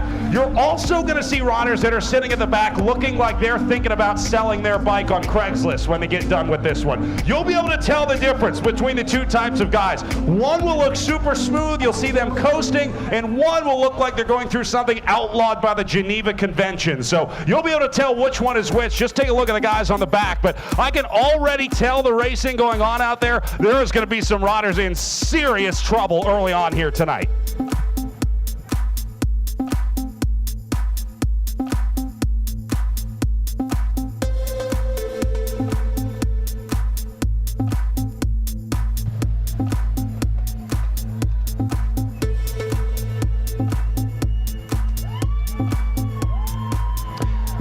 Richard Bergeron for the VeloVit team, setting tempo on the front.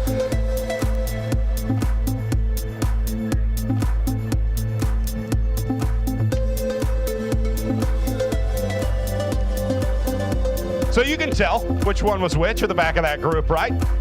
Pretty easy to tell which riders are having a good time and which riders not so much out there.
All right, front of the group about to make their way up and around the final turn. One guy away, just dangling off the front. Let's make this interesting with a $100 cash preem on the line next time through. Attention riders, $100 cash, cash preem on the line to the winner of the next lap. 100 cash on the line, guys, 100 cash, 100 cash, full race, 100 cash. If you can stay away, $100 cash on the line to the winner of the next lap. Now, Robert Oehler, the guy in the front of the bike race, just shot me a death stare as he came across the line because he realizes that that breakaway is not going to be lasting long as he's about to have 60 hungry guys about to catch him for $100. So I think Oehler was trying to get something started. Now, though, he can try and make the best of it in this scenario and see if he can hang on and at least take away $100. I might need an escort to my car tonight.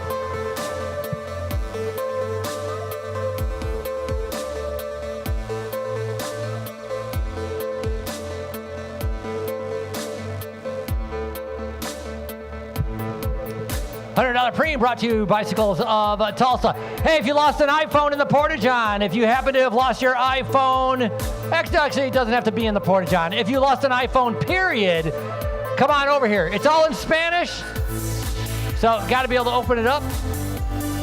If you lost an iPhone, come over to the announcing stage. In the meantime, a lot of racing to go. 45 minutes for our Category 1-2s.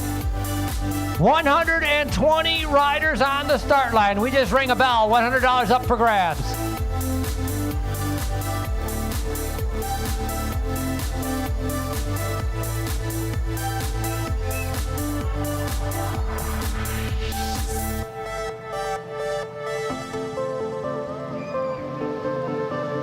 Money, money, money, money, cha-ching. That's what he's thinking right now. That's going to be $100 in his pocket. He's yelling at Brad, not a happy camper. No, I think he changed his tune. He said, this is fun. Let's keep doing it. Let's keep giving me free money on the front. Robert Oler picking up that preem. Now the decision is, does he keep going? Oler, look at him head down. He does keep going. Turns his head over, has a little bit of fun with the announcers on stage, and then gets right back to serious work. Little flick of the shoulder from the leader in the main group, and nobody wants to be able to come by. Again, a game of patience, a game of saving energy. That's what many of these riders are doing right now. Sitting in the middle of the group, it's practically easy riding around this course, but if you're off the front, a ton of work is involved to maintain 28 miles an hour.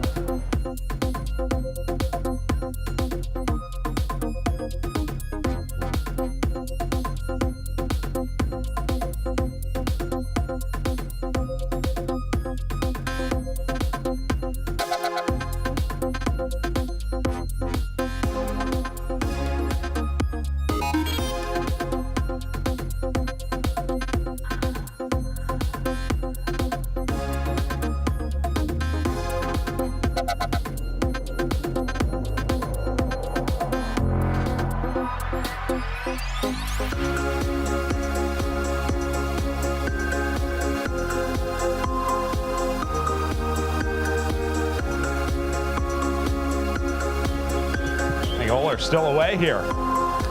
Gap growing. Coming out of Indiana, Robert Oler right now with about a 2-second lead. He wants somebody to come up to him. Every time by, he's up here asking for a preem. That's not how it works, Robert. Micah Sanchez leading the lead, doing a good job trying to be able to get up there. We already gave him one preem. We can't just go back to back. Look at the damage being done, though. Oler doesn't realize it. He is about to split the main group. We're going to have 20 riders coming right out of the back. 125 riders on the start line. I would say in the next 3 laps, we could go down to only 100 left and still a lot of racing still to go. Right now, still showing the time. 45 minutes, that time will stay up there until we switch over to laps. Once we switch to laps, then the riders will know exactly how much longer to race, how many laps to go until they get to the finish.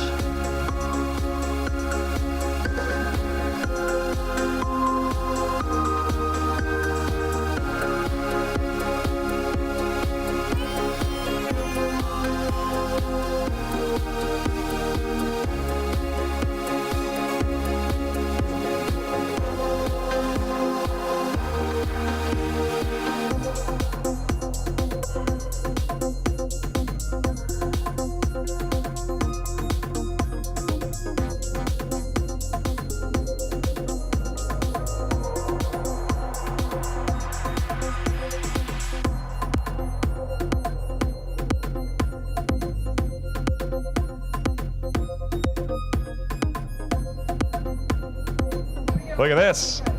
New group on the front. Oler got some company, and then his company left him behind. Solo move rolling off the front here. Okay, all right. Frank Taberzi for the Meta Normal Cycling Club out of DC. Riding solo off the front here.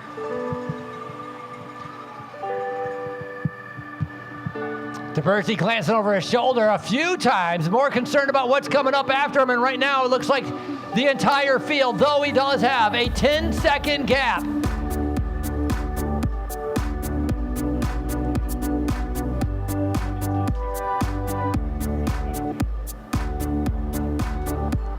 A lot of comfortable faces sitting in this group. Remember these Category 1-2s, they're experienced. They know tactics and strategy. They've been racing for a while. These guys have been racing, so they are fit. Riding for about 15 minutes in a bike race going at 25 miles an hour, no big deal for them. They're going to be able to sit in, they're going to be able to wait, and they're going to be able to make their mark a little bit later on in this race. But for Taberzi, he decided to strike out early and strike out long.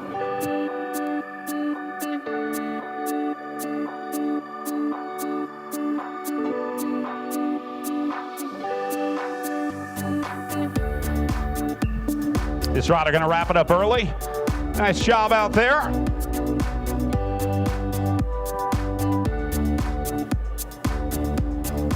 And this is why you can see your notorious Don Thornton Automotive Group pace car rolling its way down the line. Taberzi growing the gap here. And the field going to work together to chase him down. So now Taberzi versus the world, just over 14 minutes in, trying to do the impossible here.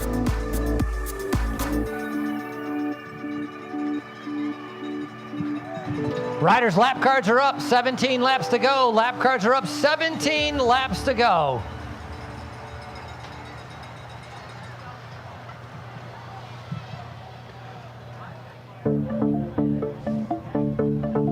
So the 28-year-old out of Washington, D.C. right now, head down, trying to be able to expand on a 6-second gap. 17 laps to go.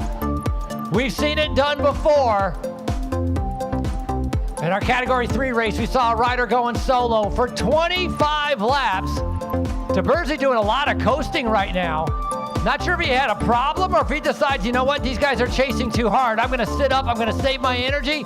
I'm going to get reabsorbed because the field shutting down that gap extremely quickly.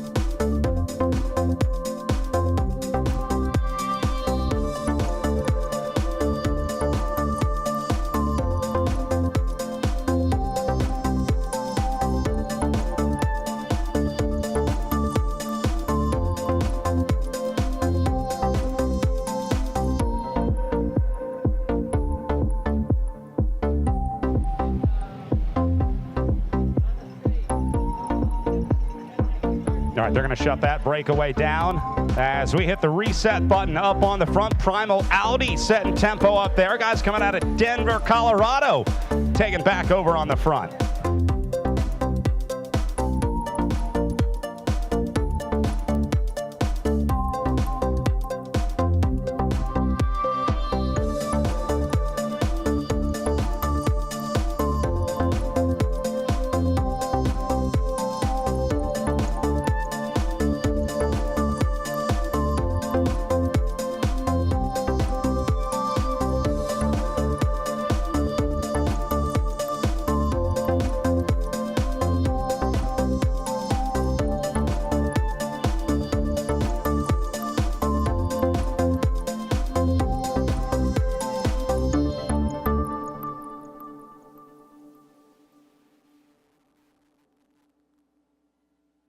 Seeing some riders going down if you're watching on the big screens or the live stream at home. Looks like plenty of riders getting tangled up here. Now remember, the free lap rule will apply to these riders. If these guys that went down in the crash want to get back into the race, they will be able to roll back through here, go into the pit, and then they'll jump back into the race next time it comes through, if they're able.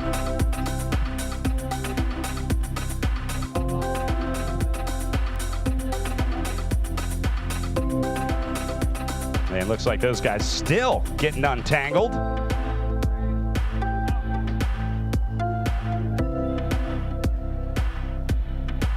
Meanwhile, front of the bike race, up and around the final turn. Little split starting to form here. Look at this. Nice this has here. all the makings of a good breakaway right here. 1, 2, 3, 4, 5 guys going clear right now. And now the panic bells start ringing. How about Sound Pony Triumph Bank with Liam Bartman having a go at it?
Whatever's happening in that main field right now, alarm bells should be going off because this is a very strong group. Yeah. 6 riders right now, and look at the chase is on, but it's not concerted. Riders are split up all over the course. Nice. Bartman made it across. One of the Sound Pony guys in there, right there on the blue bike, number 211, Liam Bartman. Now another one trying to go across the gap. That's 319 trying to join the breakaway as we watch Hogan Sills have a go at it. Big group of riders right now coming out of the pit area as they get ready to be able to re-enter the race. Wow, holding them till the very end, putting them right into the back of the group. That's why it's not an advantage to be able to go into that pit area. But 6 riders now trying to be able to separate themselves.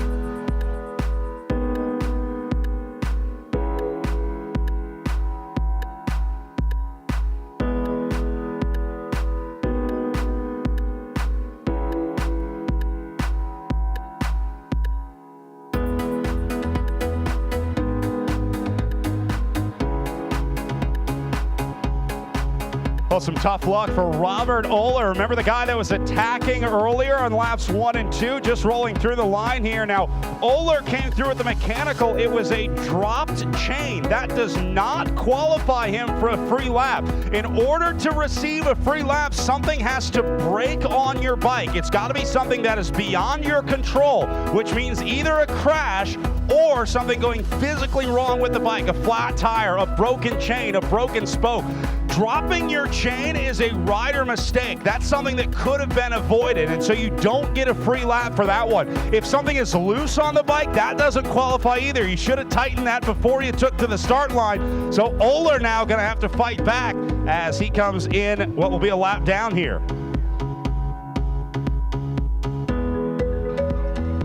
Showing 13 to go on the counter. Groove still trying to get this one dialed in as the field about to make the catch and hit the reset button back there.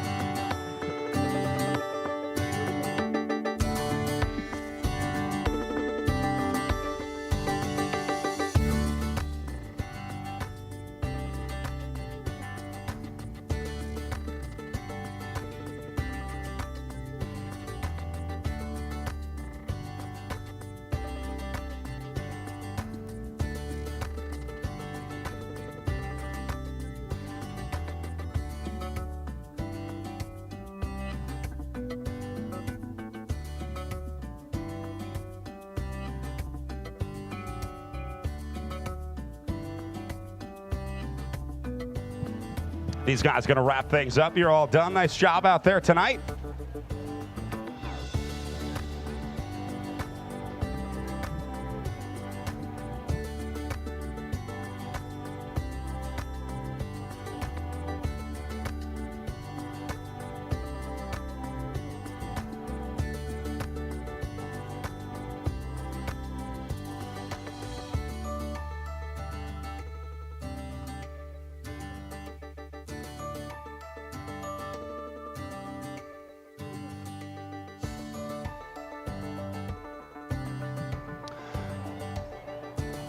Don Thornton Automotive Group pace car up and around the final turn.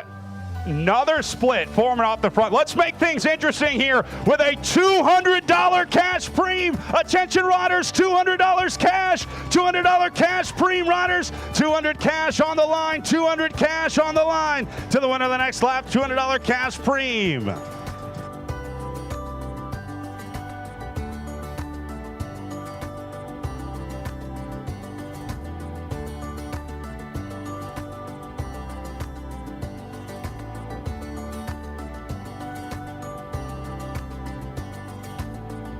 Well, just as that split getting started on the front, we're going to test the patience of those guys, or at least test the cooperation of riders in the break here with a $200 cash preem coming courtesy of the Tulsa Tough Volunteers, some of the best in the country, and they put together $200 for our 1-2 field out there. First guy across the line next time through going to be $200 richer, courtesy of our Tulsa Tough Volunteers. Yeah, like Brad was just saying, we're going to test that cooperation, testing the relationship, because right now they're all working side by side. They're helping each other to be able to stay away from the chasers. They need each other's help. It's got to be 5 horsepower against an entire group of about 100 riders. but look how it is strung out. One long line.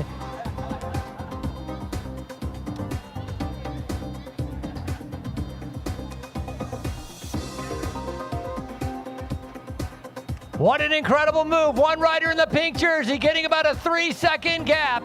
He comes around that final turn looking for $200.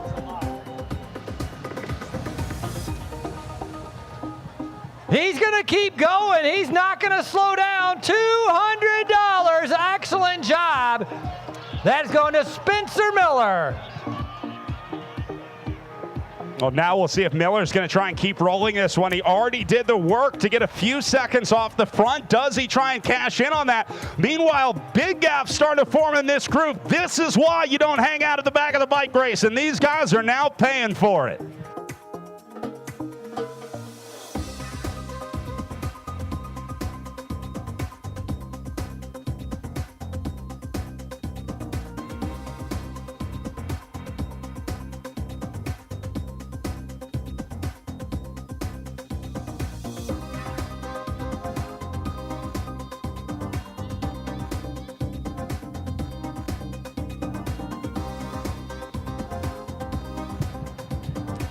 Spencer with a little glance over his shoulder. He's been reeled back in. So group's going to be all back together with 11 laps to go. Now, we saw it in the Masters race. Different teams with the same colored jerseys all getting closer together, cooperating and coming up to the front. Will we see the same thing in our category 1-2? Are teams going to be able to get together to try to do a lead out, perhaps to be able to save it for their sprinter? There are some riders in this race that are very, very fast. They want to wait for the final 200 meters. Other riders, they're long distance. They want to go from a long ways out. So very different characteristics of many riders that are in this. And right now, these next 5 laps are going to play out how this race is going to end up and finish.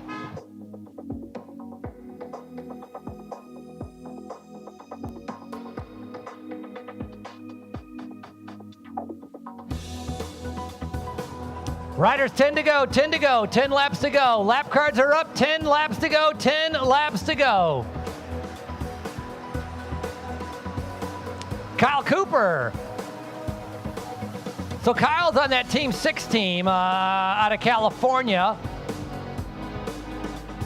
They're going to have a couple riders in our Pro Men's Race Team 6 definitely representing a little bit later on as he finds himself now with 2 riders on his tail. So 3 riders starting to separate themselves.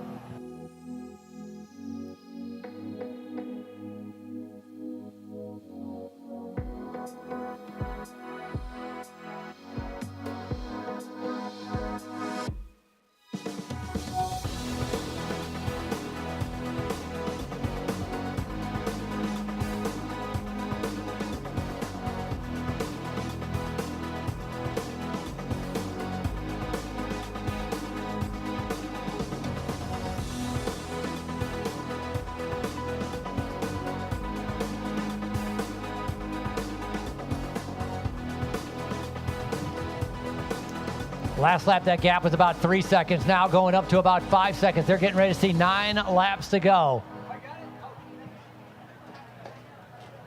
3 riders on 3 separate teams, all with one common goal. They're trying to drop everybody behind them, and look at them. The field spread out across the road. A great sign for the breakaway as they get ready to come through that final turn, and they're going to be seeing 9 laps to go. Yeah, this is perfect timing in the race for these guys. But remember, they need to cooperate for at least the next 5 or 6 laps to stay away from the rest of this group. So they've still got to work together here at 9 laps to go. Make a little noise for them.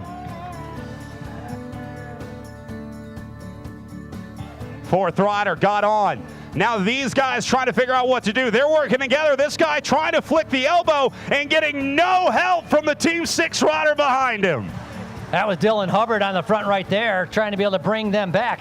What a bridge, though, by Oscar Quiroz, number 305. He's in the red jersey who just made it across the gap. Another rider in that front group is going to be Randy Lee from Pegasus Premier. We're also going to see Kyle Cooper in that front group, and we are going to see Samuel Aiken in that front group. Aiken out of Kentucky, only 21 years old. Kyle Cooper out of California, talked about him earlier. He's almost 40 years old. Randy Lee out of Texas, 36 years old. And Querez, 29 years old, out of South Carolina. Well, that explains why the Team 6 rider at the front of the field wasn't doing any work, because his teammate Kyle Cooper is up there in the breakaway. So if you've got a rider on your team in that front group, it then becomes your job to basically go as slow as possible, because if my guy is up the road in the breakaway, I'm going to try and slow down that big group so that my teammate up the road can put a little more time into the breakaway. So a lot of times what you'll see is teammates of the guys in the breakaway get to the front of the main field and then just pedal a couple miles an hour slower than they know their guy up in the breakaway is doing. So if these front guys are doing 27, 28 miles an hour, the teammates will get to the front of the main field and just do 25 or 26. It's only a little speed difference, but that's enough to give these guys a few more seconds into the breakaway here as we take them down to 8 laps to go on the counter.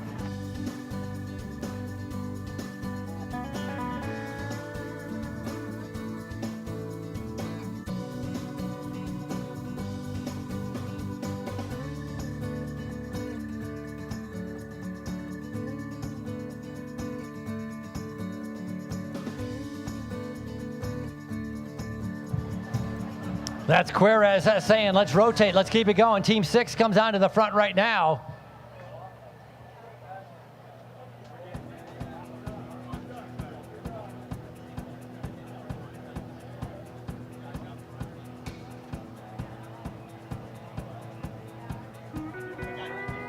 Big strategy and big decisions need to be made in the main group. Remember, there are probably 80 riders sitting in. They know if they start doing the chasing, they're not going to have anything left at the end. So what they're trying to do is they're trying to sit in. They're trying to rest. They're trying to wait. They're trying to get somebody else to do the work.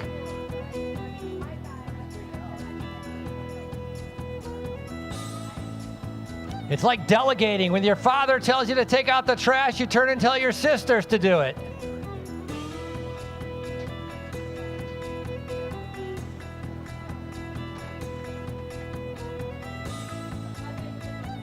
Look at them spread out across the road. The field not showing any interest.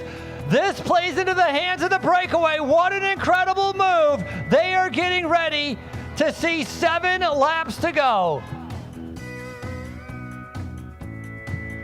Well, this break doing a perfect job. The field, not so much. These guys will be happy to know that the field is not cooperating to bring them back. They're just starting to get organized on the front of the group here at 7 laps to go, but these guys are starting to fall apart as well. Look at Cooper looking over saying, why'd you let that gap open up, man? I thought we were all on the same page here.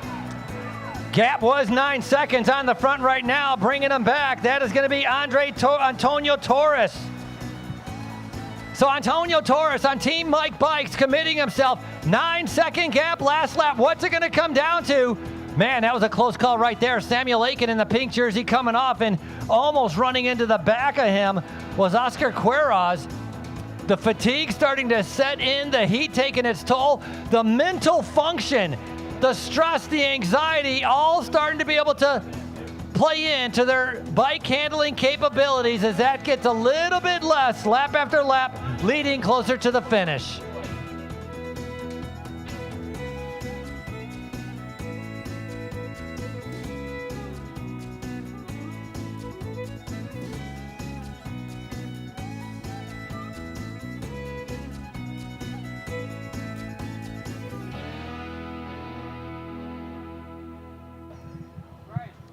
Well, looks like these guys about to get reeled back in on the front as we're going to take them down to 6 on the counter. We're also going to ring up our next preem of the night here. Got $100 courtesy of Bicycles of Tulsa. Frankie's out finding an honorary bell ringer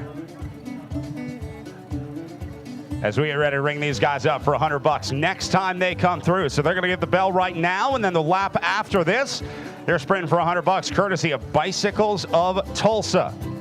group all back together. Frankie, get that bell ready. Let's ring these guys up for $100 cash. Attention riders, 100 cash. 100 cash on the line. $100 cash preem. 100 cash riders, $100 cash. 100 cash to the winner of the next lap. Cash preem on the line.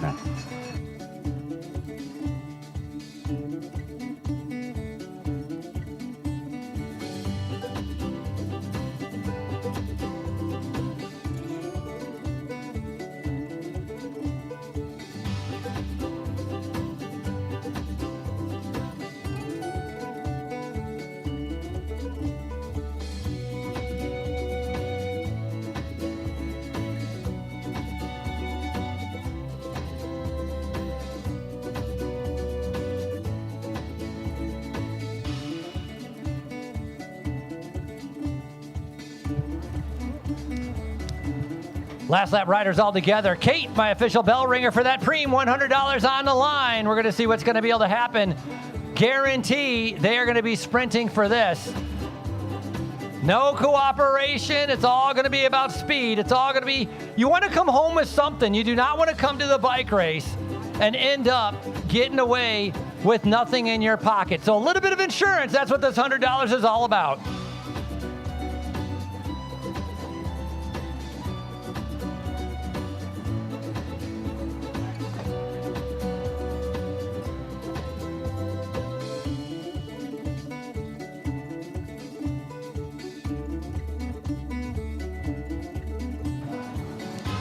Flying solo. 5 laps to go, and that's the insurance policy he wanted. It's $100 in his pocket. Oh, I think that's going to be Tommy Fang going up the road. Yep, confirming Fang for Team 6, trying to get away solo here. Picked up the preem, but he's got bigger ambitions in mind for this move.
Tommy Fang, the 26-year-old that was away last lap, picked up that preem, tried to be able to stay away, but the speed just too high.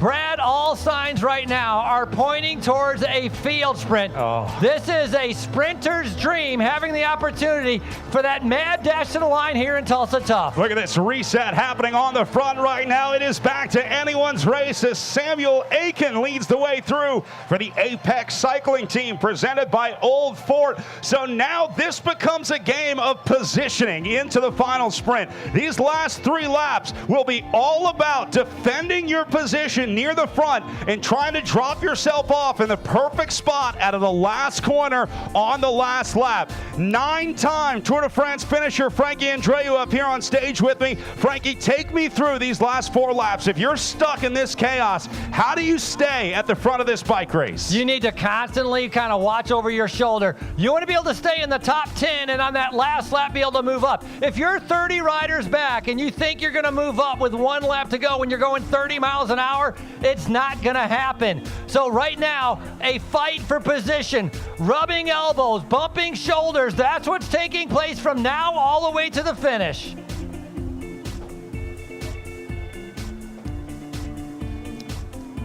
Big advantage if you could have some teammates. Oh, rider down right in the middle of the group, a little hit of the wheel. He's not going to be able to get a free lap. He's okay running off to the side of the road. I think a little bit more a bruise to the ego than a bruise to the body, as that is going to be Nicholas Yates from the Mustangs. So he is not going to be able to finish as there's no more free laps, and that's something the riders need to keep in mind, right? What kind of risks are you willing to take? Because if you crash, you're going to have no chance at trying to be able to score points for the Omnium, the overall, or being able to win here in Blue Dome.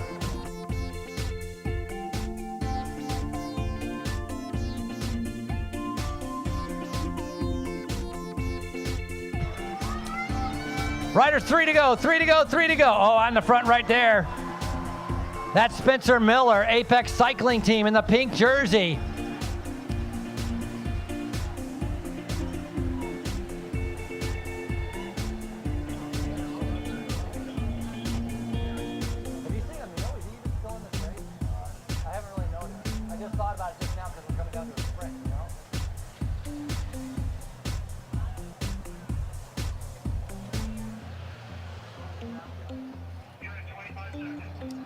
Speed's going to gradually pick up, 25 miles to 28 miles an hour till that final lap. If you, again, teammates are going to be ever critical. You can have somebody sacrifice themselves. That's exactly what's happening right now. On the front, Spencer drilling it for anybody that's in the back on his team. So keeping the speed high, trying to prevent anyone from taking a flyer. That's the objective for the riders on the front right now, but all riders flying in as they're getting ready to see 2 laps to go. Tulsa, you need to be able to give them some encouragement. You need to be able to make some noise. It's our category 1-2s.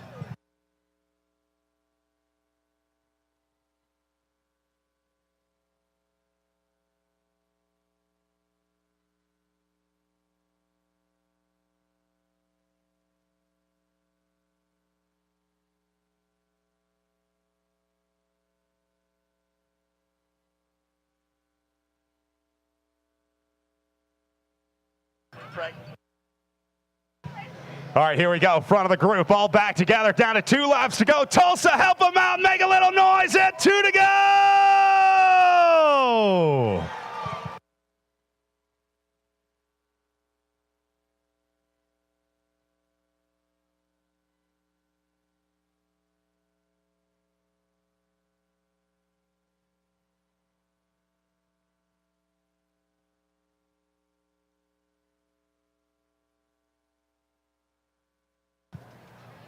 Well, now you're going to see a lot of guys coming unglued off the back here as, again, this is a blistering pace being set on the front. Any mistake into these last laps will get you off the back of this race. You have to be perfect heading into the final couple laps of racing because even the smallest mistake can find you on the backside of this bike race. So these guys paying for some earlier mistakes, maybe paying for some fitness, some heat, as they're going to wrap things up here.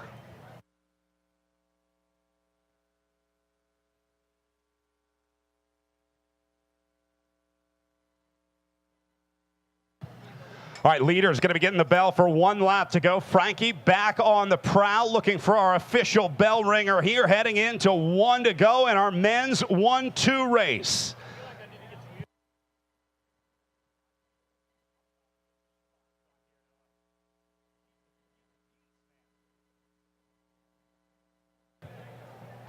Oh, getting chaotic on the front. These guys all over the road as they try and dive into these corners. Again, it's all about positioning heading into the last lap here. There are good places and bad places to be in this bike race. The first 10 spots are the good place. Anywhere else is the bad place to be as we take them down to 1 lap to go. Here we go, Tulsa. 1 lap to go.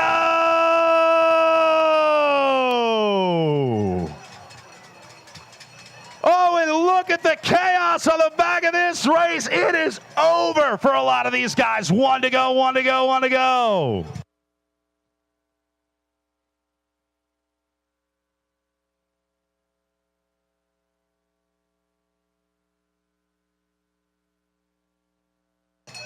Want to go for these guys as well. Everybody get a good bell for 1 lap to go. You'll all finish next time through. Keep it up, guys. Keep going. 1 to go. Oh, man, these guys are cooked. Well, they don't call it Tulsa Tough for nothing. 1 to go, guys. 1 to go. One lap, and it's broken into 20 different groups. Look at this, incredible.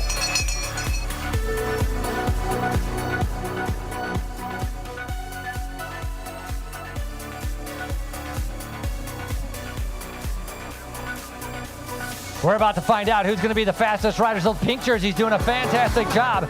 I gotta say, unbelievable. Meta-Normal Cycling Club. There they go on the side. Looks like the Mustangs are launching out. The red jerseys of the Mustangs trying to be able to go through. That's 2 to the final turns, and right now they stayed upright. Here they come. The lead out actually being prepared for Dante Young. So that's a guy in second place. These guys railing into the final corners. Young gonna find a wheel out of the last turn. Will they get to the line? No, they're gonna hold on as 319 will take it on the line. A huge win out of the field sprint for Hogan Sills from the Apex Cycling team.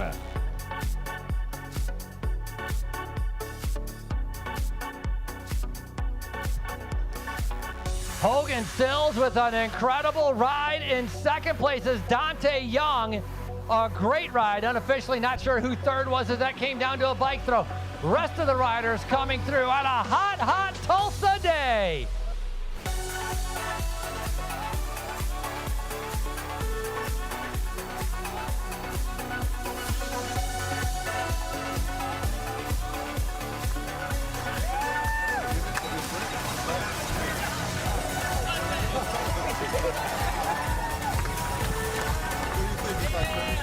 Yeah, keep those cheers coming for these guys. It was a tough night in Tulsa tonight, but these guys made it to the final lap. Mission accomplished as we get ready for the next 2 days of racing here at Tulsa Tough.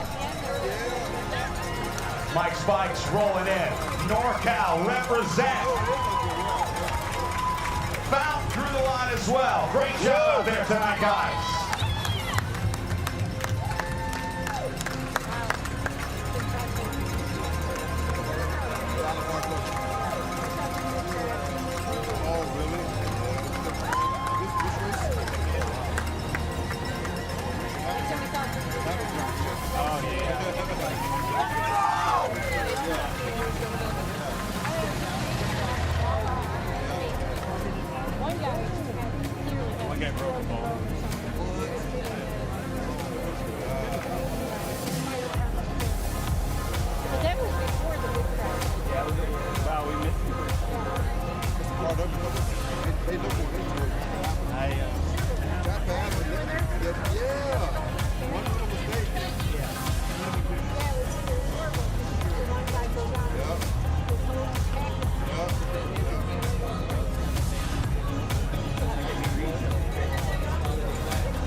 Preliminary on the line. Can you give us a count-in or something, or 1 minute?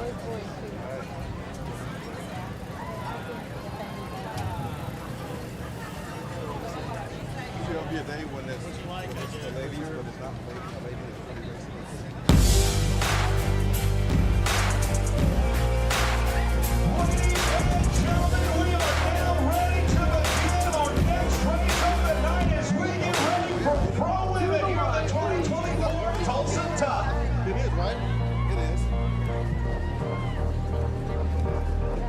We have been coming back here to Blue Dome for 18 years.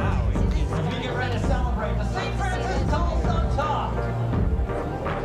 Race happening since 2006, expanding to many different amateur categories. 2 grand finals, the County Ride, and race #1 of the American Criterium Cup. National Series races spread out around the country. We kick it off right here in Tulsa.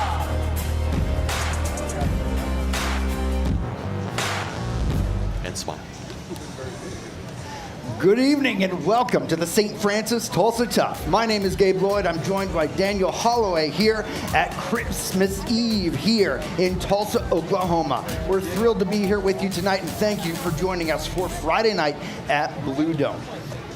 Tulsa Tough is an amazing community event, and last night, of course, we kicked off with Ride with the Pros. Over at the Spoke House in southern Tulsa, we had over 200 athletes, and we think even many more community riders. Way more. How many riders do you think actually joined us last night, Daniel? 400?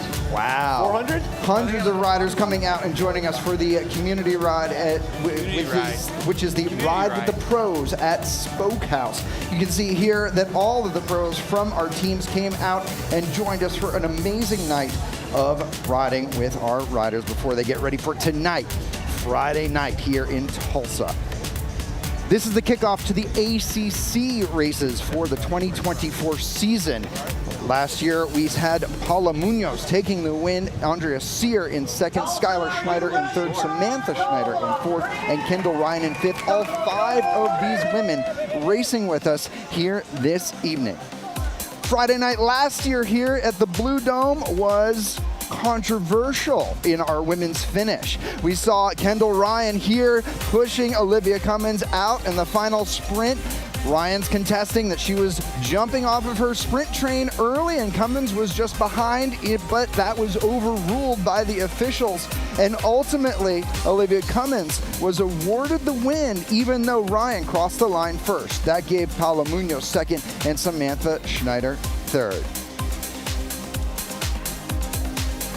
For our women returning to our show this evening, we have the Schneider sisters. Samantha Schneider here, winning on Saturday night last season. She also won the overall. She's joined also by her sister, Skylar Schneider, one of the most prolific winners of our season. This year, they've moved over to the Miami Blazers in a off-season reshuffling by Williams Racing Development, and we're gonna see how much that affects them. We got to speak with them last night at Ride with the Pros. Let's have a word from the Schneider sisters.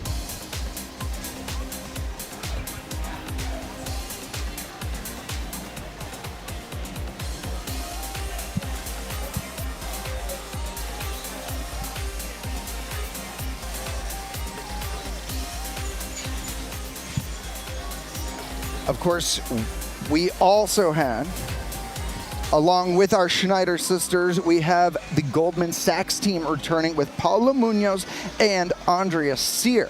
We also got to talk to them a little bit last night about their offseason and, of course, the pressure that they feel coming into the first night of racing the ACC series. Let's have a little word from Paula Munoz and Andrea Sear.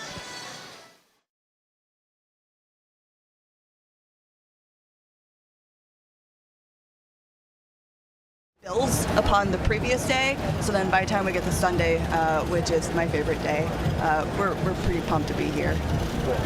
Yeah, for me it's super special race, especially because tomorrow start the first stop for ACC. And the last year we won the red jersey and second in the overall with my teammate Andrea, and was amazing. And we need defense the the red jersey. A little bit of pressure.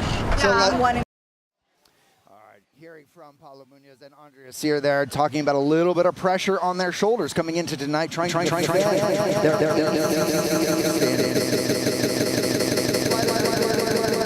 has 8 turns for us tonight. Daniel, walk us through how important each of these 8 turns might be really quickly. Yeah, as we saw last year, the added block between corners 2 and 3 and 4 and 5 really changed the dynamic of the lead out. You really had to have an extra body or two, and Justin Williams called it perfect by going a little further back and letting those guys burn out in front of him. All right, well, it looks like we are getting ourselves underway here, in fact, with our Friday night of racing here at Blue Dome. Weather conditions tonight, 90 degrees and a little bit of wind rushing around the course. Throughout the afternoon, the wind has affected our races. Our women are now on course course, and we are racing live right now for our Saint Francis Tulsa Tough Friday night in Blue Dome. Everybody very anxious to get on course, it seems, as we are racing right now and putting ourselves into a great evening.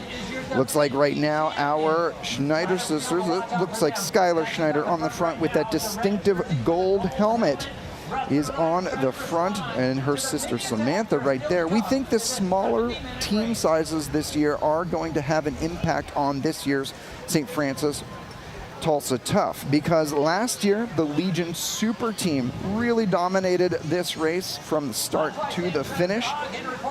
This year that will change. In the off-season, the Williams Racing Development Program shuffled the deck with our Schneider sisters moving off of the Legion of Los Angeles program onto the Miami Blazers. They did leave the Ryan sisters on Legion of Los Angeles. And so we will see a difference in the dynamic for our women's field just from those two teams alone. However, we are going to be seeing many other teams coming to the front. Andrea Sear on the front right now. As you can see, she is one of our riders to watch. And in that Stars and Stripes jersey, that's the U23 champion, Chloe Patrick, now racing for Siniska.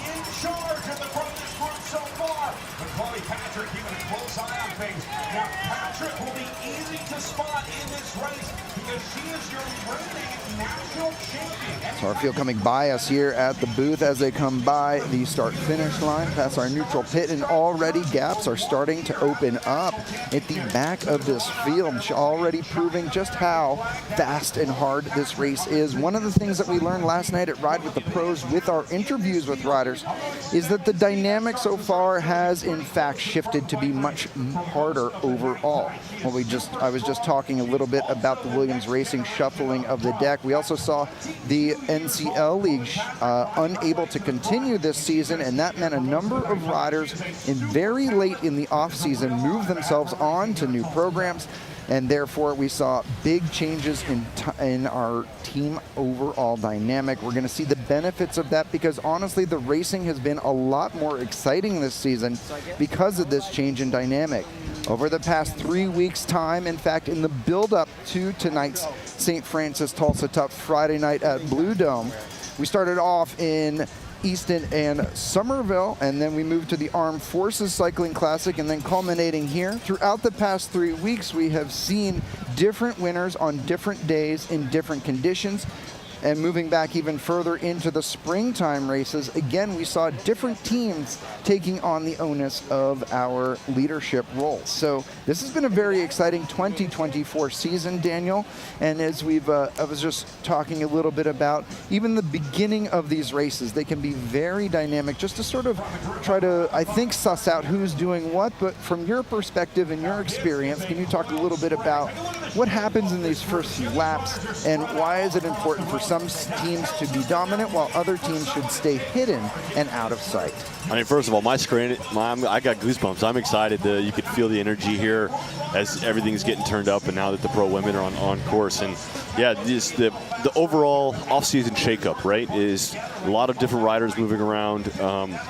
Riders getting replaced after the NCL, no longer existing, and so these teams are now have a few race days of these in their legs of teams like figuring out their chemistry. I mean, as you discussed, Legion is now not the team it once was, and so there's a dispersion of abilities and talent, and they just have to figure that out. It's just feelings, and so the Legion squad, the Blazer squad, the Outlaws have had like a few little missteps as they kind of learn to reoperate with the riders they have. As you can see, Laurel Rathbun with the Legion, the new Legion kit from Ossos on the front with those green highlights.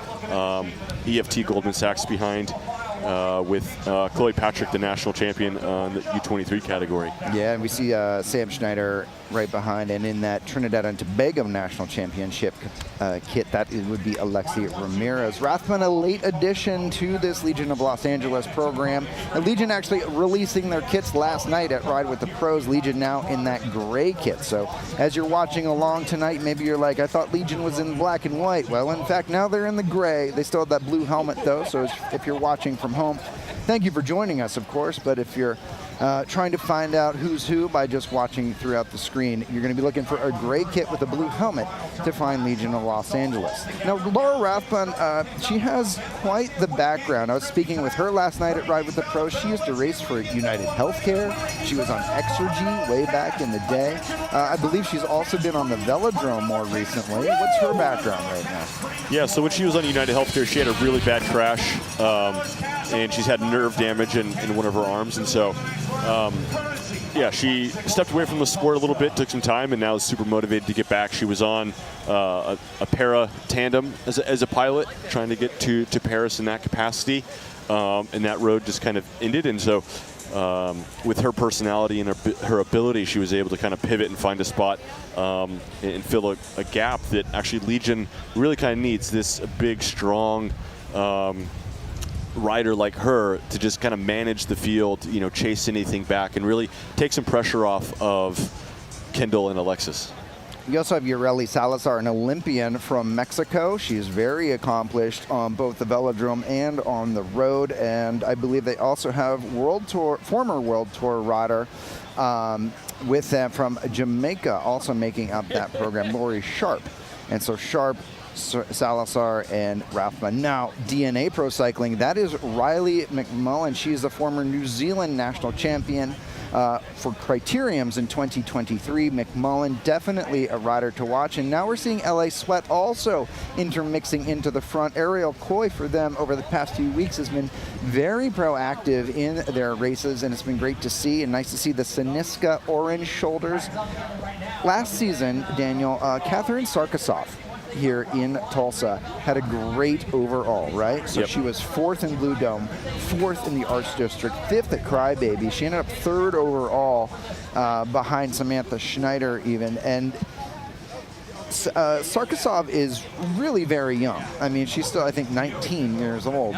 Let's talk about the next gen even as we're sort of sussing out what's going on here. How important is it for a young rider like Sarkisov and Patrick to really prove themselves at an event like Saint Francis Tulsa Tough? Yeah, I mean, it's a launching pad. I launched my career here at 19 years old at Tulsa Tough, so it's the perfect platform for them to be ultra consistent and put themselves at the pointy end of these races to show that they've earned the respect. They have the ability, to not only get 4th but win.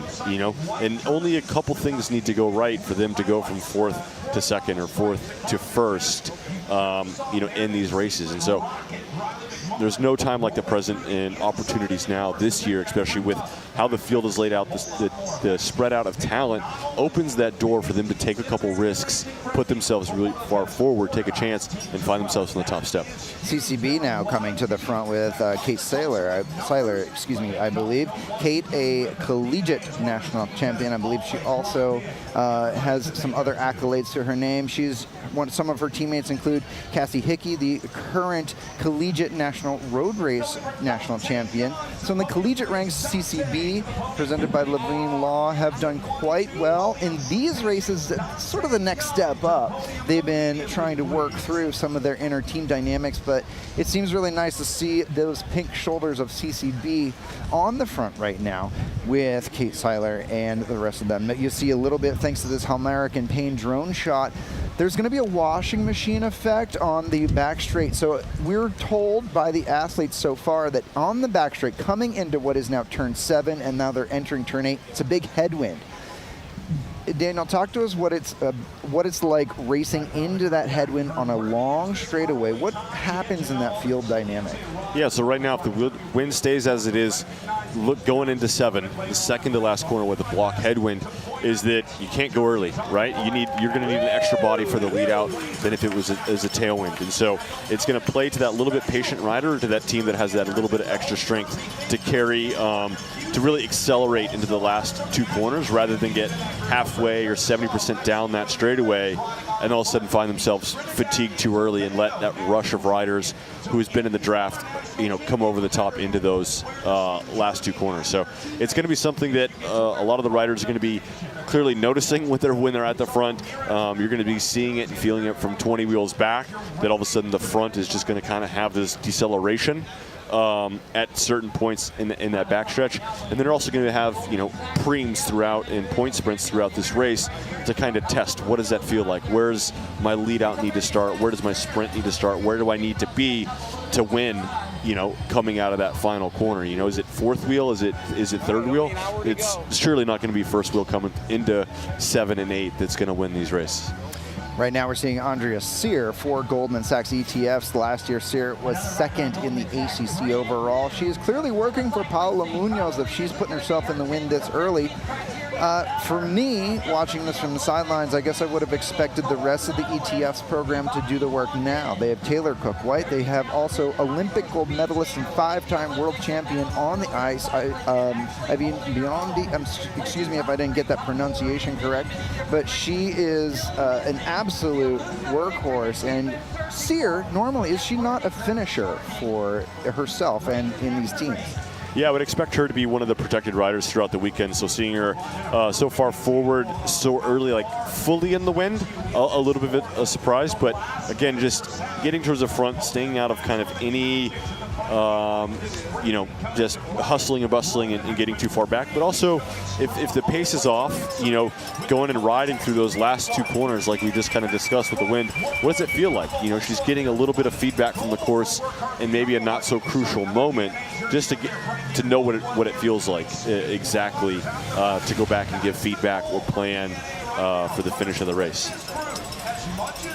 Fearless Femmes now coming to the front. Now, this is a program that has historically drawn athletes out of Australia. I believe this is Claudia Marks on the front, the current elimination national champion on the track. Elimination is a very unique event to the velodrome. We maybe won't get into that right now, but Daniel certainly has a lot of experience with that on the velodrome. Marks, the current Australian national champion in that event. Now, she has Sophia Sutton, who in this program, she also has Grace Arlinson racing with her. Fearless Femme, I like their odds, but I also like seeing them mixing it up. Ella Sibley also racing with this program this season. Fearless Femme could be one to keep an eye on later on, but also, Daniel, what I'm witnessing right now, a number of different teams cycling at the front and trying to contribute to the pace setting. I find that to be notably different than 2023 here at the Blue Dome, where I recalled Legion of Los Angeles getting most of the onus of pace setting early on. Yeah, just parking it at the front, the whole team together, just staking their claim at the front and letting everybody else just kind of fight behind them. So yeah, we've seen now, Laurel from Legion up there. We've seen Kim Lucci with Michaela McPherson up there from DNA briefly. Siniska, La Sweat now. So it's good to see the teams kind of rotating through, figuring out their pace. But, I really want to start seeing some attacks soon. You could see... That's Ariel Klein. Or is that Emily Flynn, maybe? That looks like Ariel. But, again, I'd like to see these really big injections of pace, not just going to the front and setting a strong tempo. We really need to start seeing some big attacks and big changes of paces to see if we can't get some gaps. And just maybe a little bit starting to open up. So Sam Schneider, Laurel, from Legion. It's also telling a bit when a rider like Ariel Coy here from the Indianapolis area goes to the front, and look who follows it. Schneider, Rathbun, right? Like, these are riders that know who is dangerous. They're going to respond when necessary, and the fact that they immediately jumped on that is pretty telling. But you're right, like, little tiny gaps are starting to open, and if you're here in Tulsa, the flags are actually starting to really lift right now. We're definitely getting a gusty moment here in our in our riders. Looks like in the pit we have Jamaican national champion Lori Sharp getting herself a flat tire fix from her Legion mechanics. We'll see if we can get some eyes on that in the pit right now. Meanwhile, back in the race, you'll see Ureli Salazar in the Legion kit lining up next to the field. It seems to me, Daniel, that also what we're seeing is riders are about 3 across right now, and I think they're coming into block headwind. So this wind seems to be a factor in this evening. Yeah, it's definitely slowing the front, especially after that big injection of pace that's still at the front. When you get into the headwind, you're just not inclined to stay on the pedals and push all that wind. So naturally, the middle of the group is going to carry momentum forward. But, you know, Ariel Coy just did that big attack from Le Sweat. I'd like to see her teammates back her up and counterattack. Yeah, right. Or a DNA that wasn't necessarily in that original move, counterattack. You know, and we saw just in that quick half lap move that a gap did open, right? They didn't fully everybody commit to it, but we can see when there's a big injection of pace, it's creating some gaps, and you just need some organization. And for that whole group that happens to get that gap needs to start rotating and put some pressure on the teams that did miss out. All right, so Lori Sharp getting thrown in here. Your Jamaican national champion. She was on Canyon SRAM last year. That's a World Tour team that races in Europe. Sharp now racing with us here in the U.S. Yeah, now we got Holly Breck at the front for DNA, taking up some pace setting. Here comes one. I like DNA a lot with their depth of strength. They have a good finisher with both McMullen and McPherson. But we'd like to see them really leverage each other a little bit more. But tell me a little bit about why we're seeing just individuals from teams coming to the front and doing some of this, what I would consider tempo riding. It's hard to tell exactly how hard it is right now because of these wind conditions. So we're not necessarily seeing single file, so this may be a very hard effort. I'm just wondering why different teams are cycling through the front right now. Yeah, we can just kind of see with the wind conditions is that, you know, the tailwind keeps everybody in place because it's so fast and it's a big effort to move up in the tailwind. And then, you know, you get to the headwind, all of a sudden it's very easy to get in that washing machine to restructure, you know, for those people that just kind of come back to front to find a spot. And so we're seeing, yeah, quite a few of those it mixing up a bit, but not, you know, aggressive tactics right now to try to find a small gap. And then it's looking... Everybody's got a sprinter, right? Goldman Sachs, Heidi Praderis, she can go. You know, Le Sweat, Ariel Coy, she can go. Legion, Kendall Ryan. Blazers, Skylar and Sam Schneider. Yep. So it's with how many teams now have really fast finishers, you know, the direction is going to be pushed into that field sprint type tactic. But you still, if you have the depth, if you have the roster, that 4th, 5th, 6th rider, you do need to, you know, create a little bit of chaos, go off the front, make some of these other teams that don't have the depth chase and expend some energy rather than just kind of being able to really tuck in, especially in a headwind, to sit in and save a lot of energy. This is Stephanie Holomack on the front right now, former winner of the Easton Twilight Crit last year. She's now, since that time, she was unattached. Now, with that result, she jumped onto LA Sweat and last season, and then she was picked up by Goldman Sachs for this entire season. Stephanie living in Brooklyn, New York, working full-time with children and still coming out and showing us what's what on the front of our pro bike race this evening at Saint Francis Tulsa Tough. Yeah, I mean, there's just the peloton the women's peloton is incredible. I mean, with the Schneider sisters, right, own a bakery, successful. So they race bikes and train, but they also own a business they started. Andrea Sear, medical doctor. Ariel Coy, right, in medical school, becoming a doctor. Yeah. The off-the-bike activities and ability is quite amazing. They come out also here and are the best in the country as well. Yeah, I had the honor and privilege of calling the Collegiate National Road Championships in Albuquerque, New Mexico a few weeks ago, and the course loads that some of these kids are taking and racing super fast on very hard courses was very commendable. So I think there's a lot of depth that's being represented here, both physically and academically, which we love to see in the professional careers as they move through our sport. But here we are, St. Francis Tulsa Tough, Friday Night Blue Dome.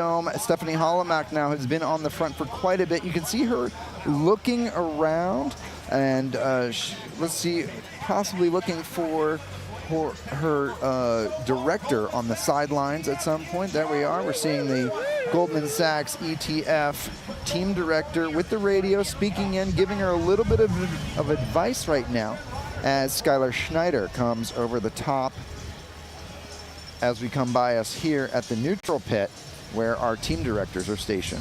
Yeah, and the directors are just kind of giving feedback of like, oh, this rider might be in this part of the field, you know, like it's, hey, the Blazers are a little far back, the Legion team is far back, you know, just because you can't ride too long without, you know, you can kind of glance over your shoulder and look back and get a quick peek what's around you within like a 10-foot bubble, but you can't, you know, ride with your head way turned back and look for long periods of time to really suss things out. So directors are just passing along that information, just kind of, hey, you know, maybe change position. Hey, here's where some other riders are at, or, you know, hey, we're 2 laps from a sprint point, you know, because sometimes you do get a little lost on the laps, especially as we race kind of on time before. This is actually a very good sprinter, Poppy sprinter. She wins races in the Southeast a bit, and she's really just trying, I think, probably trying to get herself into a good spot.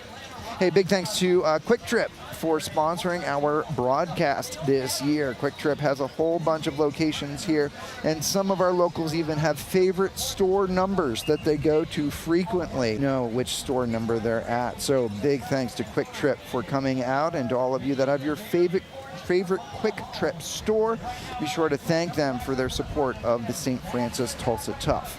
And Ariel Coy back at it again, not wanting to sit around. And look at, I mean, just with such an explosive effort, just immediately get some space. Yeah, that's nice to see. Siniska right on that move. That's number 19. We're going to try and get ourselves some official start sheets here, but look at this. So it looks like Coy, Siniska, Sharp, Rathbun, and then Patrick in this move together. That's Julian Aguila from Miami Blazers, trying to bridge across to it to represent that program. So Julian now going to maybe make contact, and Aguila has now made contact behind. The chase is on from the field by DNA. DNA missed this move. Rathbun on the front though, and she is marked by Chloe Patrick as we try to poke through our pace car vehicle there. Ariel Coy leaving a little bit of space, but Coy looking very comfortable with this move right now. A little separation here. I think we're still safe though. That field is right there. So gaps starting to open, but they are not significant enough to necessarily warrant any danger. And as they come by us here, that's actually Riley McMullen, your former New Zealand national champion, that is bringing this field all back together. Yeah, and then now, you know, the Jamaican rider has been dispatched, and McMullen is losing ground on the field, and you can see Laurel is just putting the pace down, and this is super good for Alexis and Kendall. It now puts really a lot of the pressure on DNA and Miami, that have now missed the move to be present to get up there and do work and set chase. So yeah, see, and this is like a rider that Legion was missing, that's now in the fold, that can just get in this move and just turn on the gas. And, you know, she's basically going to be instructed, like, let it hang, just put it all out there for 5 laps, see where that puts us, and then get some direction. Is the gap still at 7 seconds? She's got to stay on the gas still to keep that pressure on. Does it just blow out to 20 seconds? Okay, hey, here's the next plan. But this is really good. I don't know why Chloe Patrick's, you know, not going to rotate. She's she's got a teammate with her. Right. That's what I don't. So yeah, so Chloe Patrick and Siniska. So Siniska putting 2 into this move. Daniel and I, we have a podcast together called The Call Up. We actually started it last year here at the Saint Francis Tulsa Tough. If you ever listened to that, we talk a lot about committing to the breakaway. This is a moment in time where you've got to commit if you want that move to work. Nobody can sit on at this point. We've established over the year of talking about bike races from here to everywhere else that there's sort of this like 6-minute threshold of commitment. And if you're not really willing to commit to that, you will probably be brought back. Here we are. It has been caught. Now the counter comes, and it looks like Mariana Valdez from La Suette. Nice move there by Valdez. Very good. That. And she's got Alexis Ryan with her. Oh, okay. So Alexis Ryan marking Valdez. Valdez taking a win in Belgium at a Kermesse a few weeks ago. Oh, no, that's Jessie Bonilla.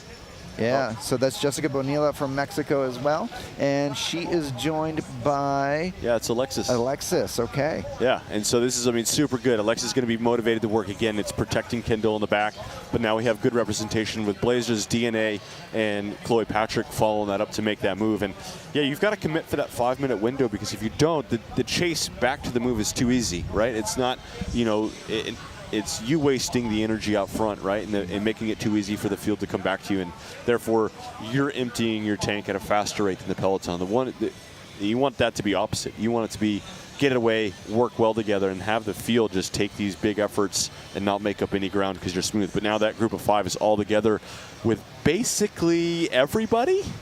We got a good representation. We got Legion with Magner. We have Miami represented with Sam Schneider, who's on very good form. That looks like Michaela McPherson from DNA. Or Holly Breck, I think. I don't know. We'll see in a second. No, maybe. Yeah, I think that's Holly. And then Chloe Patrick. And the field is barrier to barrier.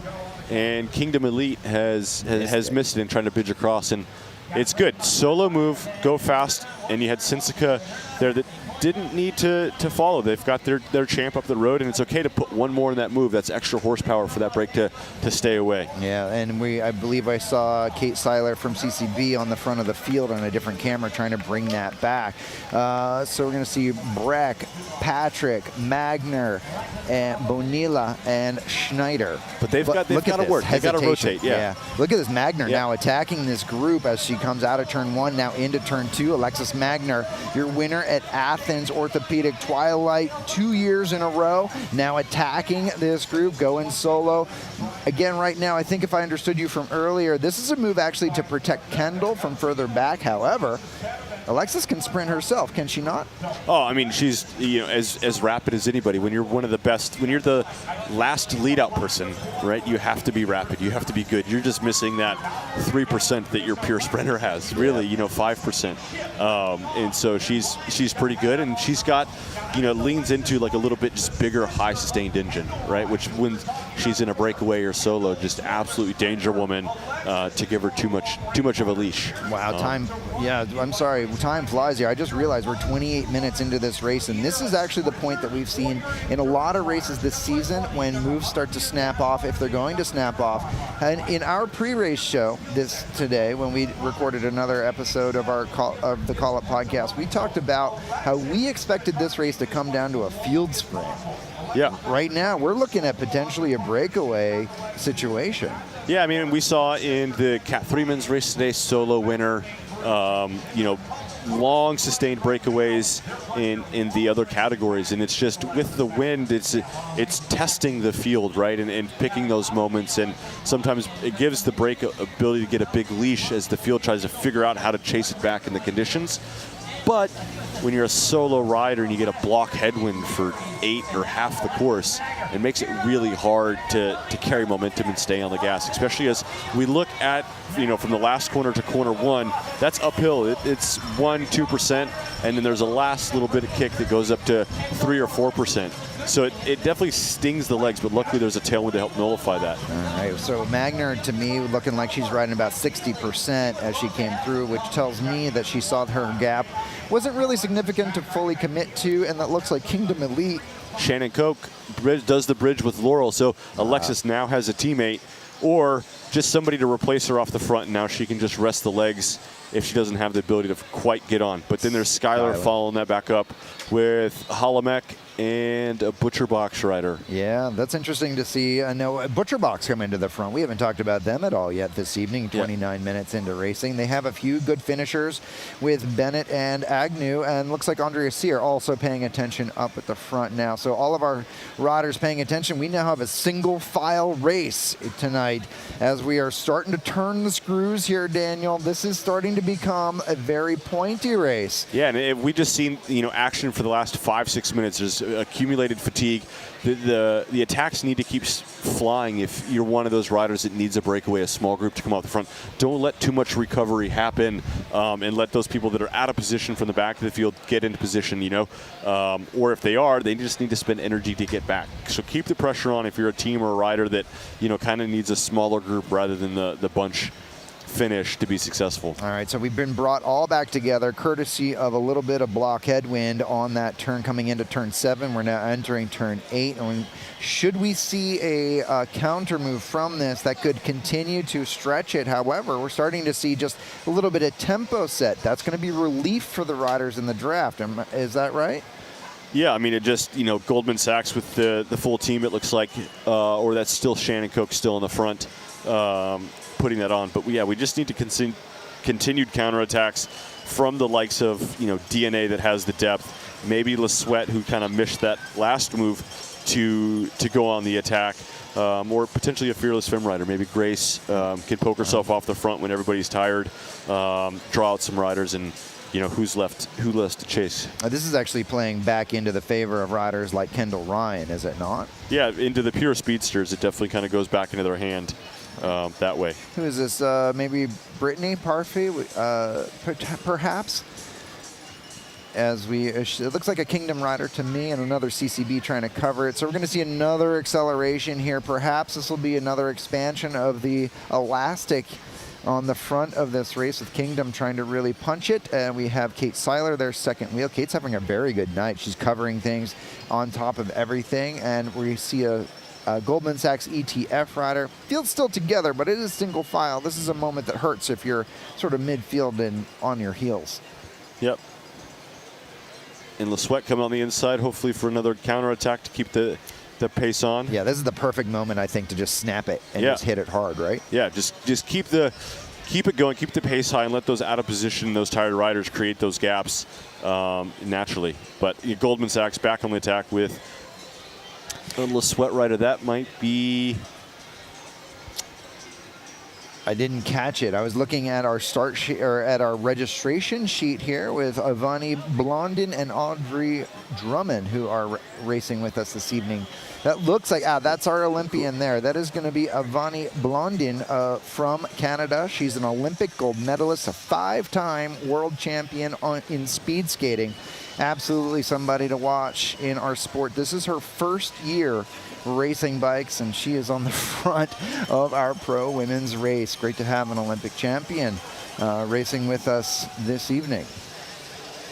Field comes by us. We're going to hit London, setting good tempo here, but in this race, this is not a local event. You can't just ride people off your wheel. You've got the best of the best here tonight, and you can see the riders coasting. You see Jessie Bonilla. You see Sky Schneider there dousing herself with water. Skylar doing a great job staying very composed and trying to keep herself cool. How important is it for a rider to keep their body temperature regulated on a day like today?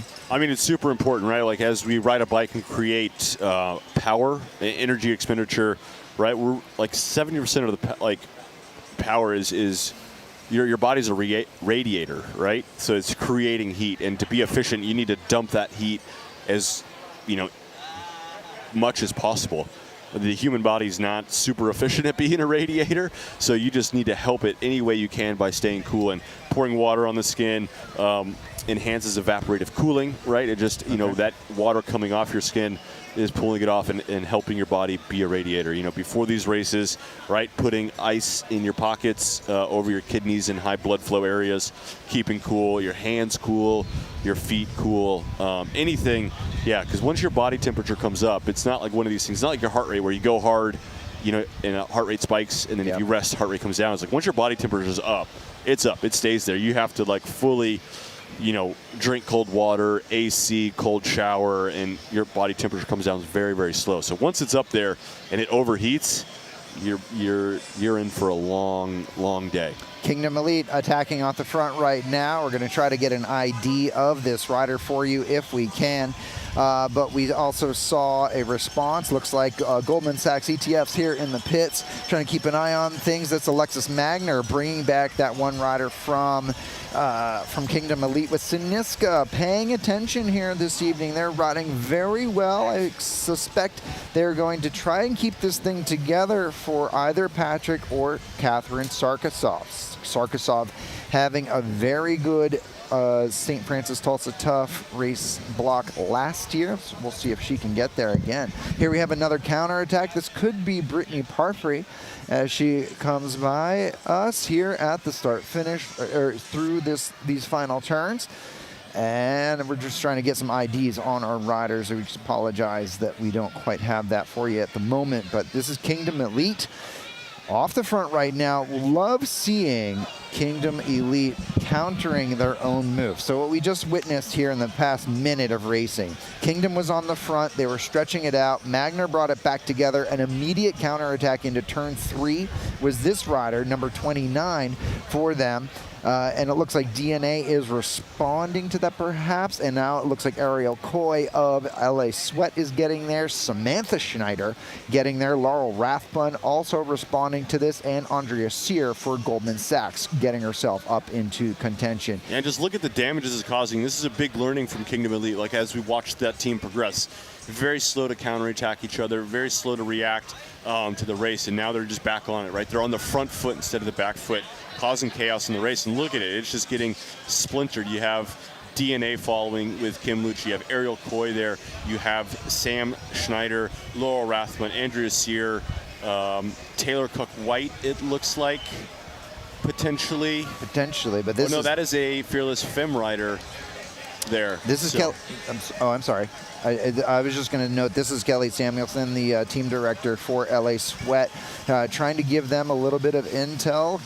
This is LA Sweat's 10th year of racing, actually, so nice to have a long-standing program with us. But this is Kim Lucci on the front. Lucci winning the points jersey last year for the ACC. That jersey actually doesn't exist anymore, to note. The ACC did away with the distinctive points jersey in favor of making intermediate sprint points contribute towards the overall GC. Daniel and I think that's a really good move for a cumulative series-long event. Yeah, it can allow for a lot of point swings to happen as points accumulate. Somebody can be super aggressive and change their overall kind of point standing like pretty quickly in a race. So it makes everybody be quite attentive, whereas sometimes in a points competition, somebody can kind of, get on a run and just kind of get such a commanding lead that it's, nearly impossible and kind of nullifies that action. So those points going to the overall series can help really move somebody from 10th to 5th or 5th to 2nd. And so everybody has to be on those toes when people are accumulating points. So I think it's a really good thing. Yeah, if you're just joining us, this is the opening race of the 2024 season for the American Criterium Cup. It's a season-long Criterium series starting here at the Saint Francis Tulsa Tough. It will finish at the Gateway Cup race in September. So follow along at AmericanCritCup.com. Tonight we are at St. Francis Tulsa Tough, Friday Night Blue Dome for Critmas Eve, as they like to call it. And here we see more attacking, more sprints. This must be an intermediate sprint for our ACC points as we come to the line. Lucci, that's Riley McMullen. You're right, yeah. With Riley. Holly Breck. Nice. Right there with her. So DNA clearly focusing on their ACC points, and McMullen now scoring those intermediate sprint points. She will move herself into a potential leadership position for the ACC, but the final result for tonight will also impact that, of course, with finishing points far outweighing intermediate sprint points. When you get those points, it allows you, again, you can pad your points a little bit. So if you have an off day, right, you can make up the bad day where you get 12th. It kind of comes in at a 6th or a 5th or something like that. So, and it also helps you, just stay at the front, at the top of that standings for the overall series throughout the whole year. So that's long-term thinking from the DNA program. That's great to see. So we have a little bit of a reset now. After this sprint, I imagine the fatigue is setting in. The gold helmet on the left side of our screen, that'd be Skylar Schneider. She's been patrolling a bit over the past few laps. Watching, quiet, but present. And that's a mark of a pro. As far as I'm concerned. Just kind of staying calm. It's, us from the outside watching it, it's, showing us a few of her cards on what she's thinking about, how she's racing, coming towards, the end of the race. It's saying, hey, we don't see the gold helmet at the front continually, saving the legs. We also have not seen Kendall, right? Very similar mindset, just thinking about the end of the race.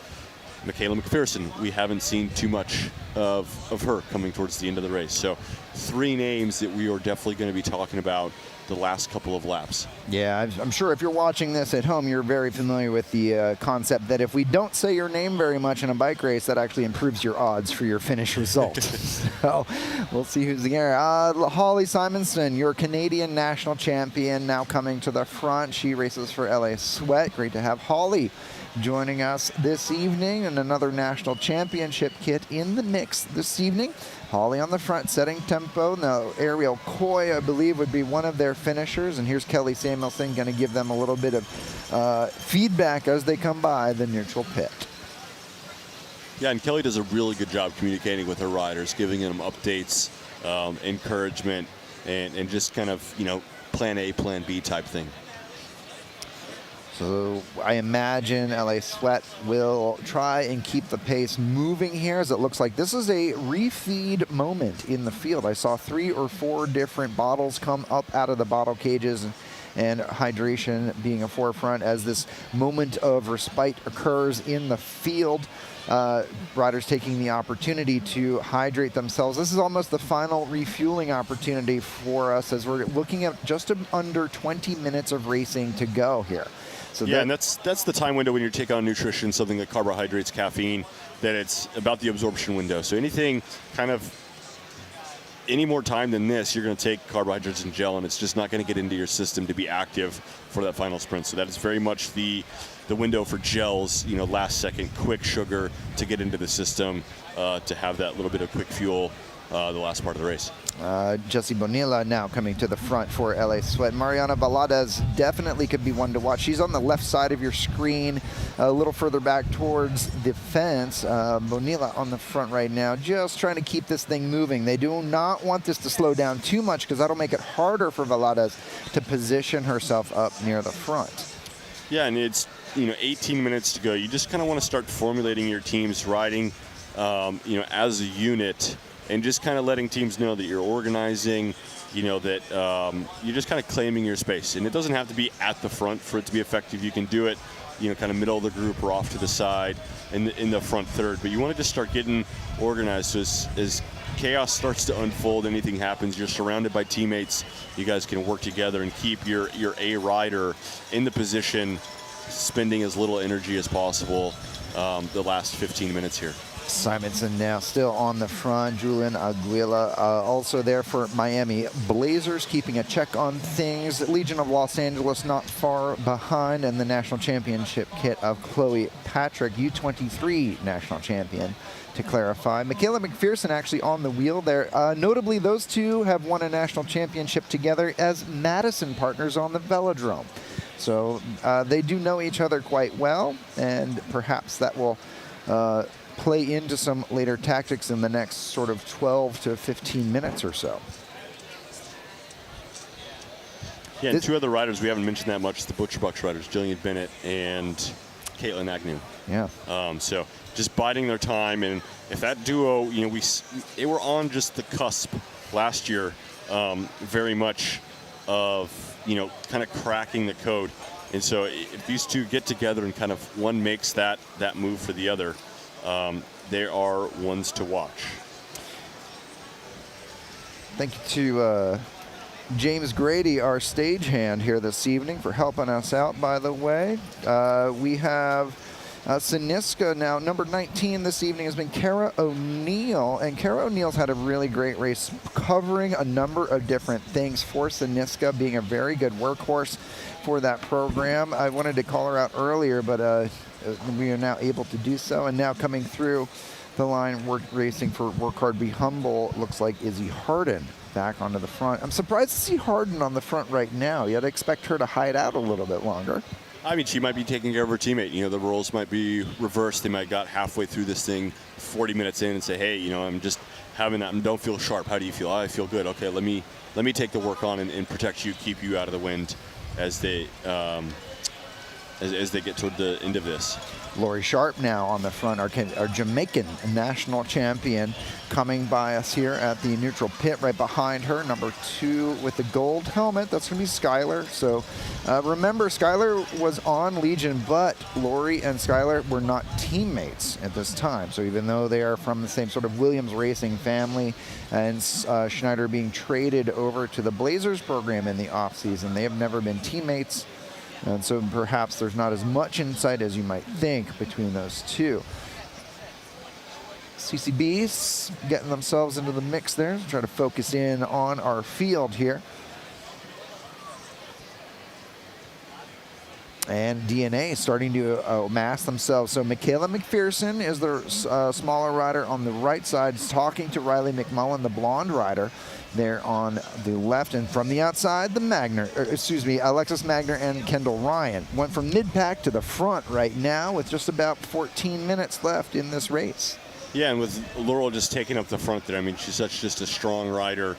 to kind of go up there and set a good tempo and keep Alexis and Kendall kind of out of that washing machine, out of those little micro accelerations that you really want to avoid and not do this far into the race. You kind of want to just, as a sprinter, flatten your power, kind of recover and coast as much as possible. And now we're seeing Sam Schneider in the white helmet and Skylar Schneider in the gold helmet from Blazers lining up behind Rathbun and Magner. So organization clearly coming to the fold. And in the Trinidad and Tobago National Championship kit there for Blazers, that would be Alexi Ramirez. Looks like Ramirez is riding what I would consider a sweep position. Can you talk about what a sweep position might be for those who don't know? Yeah, she's just placing herself behind Skylar, and what that does is just put a body between Skylar's rear wheel and somebody from another team, and that just, a trusted rider on the wheel so somebody doesn't get into Skylar's rear wheel, rear derailleur, any chance of, making contact with Skylar and getting her in any kind of trouble. So it's just creating space. We see that in the Grand Tours, the GC leaders, Pogacar, Bernal, etc., are 3 guys from the back of the field, and they got 2 guys behind them. Again, it's just to keep their leaders out of trouble and make sure nobody else is hitting their bike, hips, anything else, and being involved in a crash or an incident. Creating space. Now let's see where Kendall is. Kendall's got the national championship stripes, so she is next to Sharp, and Kendall's hitting about 8th to 10th wheel right now, hiding out, and look who's behind her. It's U23 national champion Chloe Patrick. Kendall Ryan coming into tonight with a ton of huge target on her back. Yeah, I mean, she's how many time national champion in a crit. She's won this day over and over again. It's just par for the course. It comes with the territory when you're that successful. Nobody knows how good your legs are, or if they're bad. You still have a target regardless. And so you're going to have people fighting for your wheel, which is honestly a good thing, right? People are spending a lot of energy on your wheel trying to fight for it, where you're on a teammate wheel and you can just kind of stay calm and not really have to fight that much. So Chloe's definitely got a delicate dance to dance, wanting Kendall's wheel and fighting other people for it. So she's got to be, have a lot of finesse and grace and be comfortable kind of losing the wheel and finding herself back on it as the laps kind of go in. But at some point, you got to flip the switch and go, this is my wheel.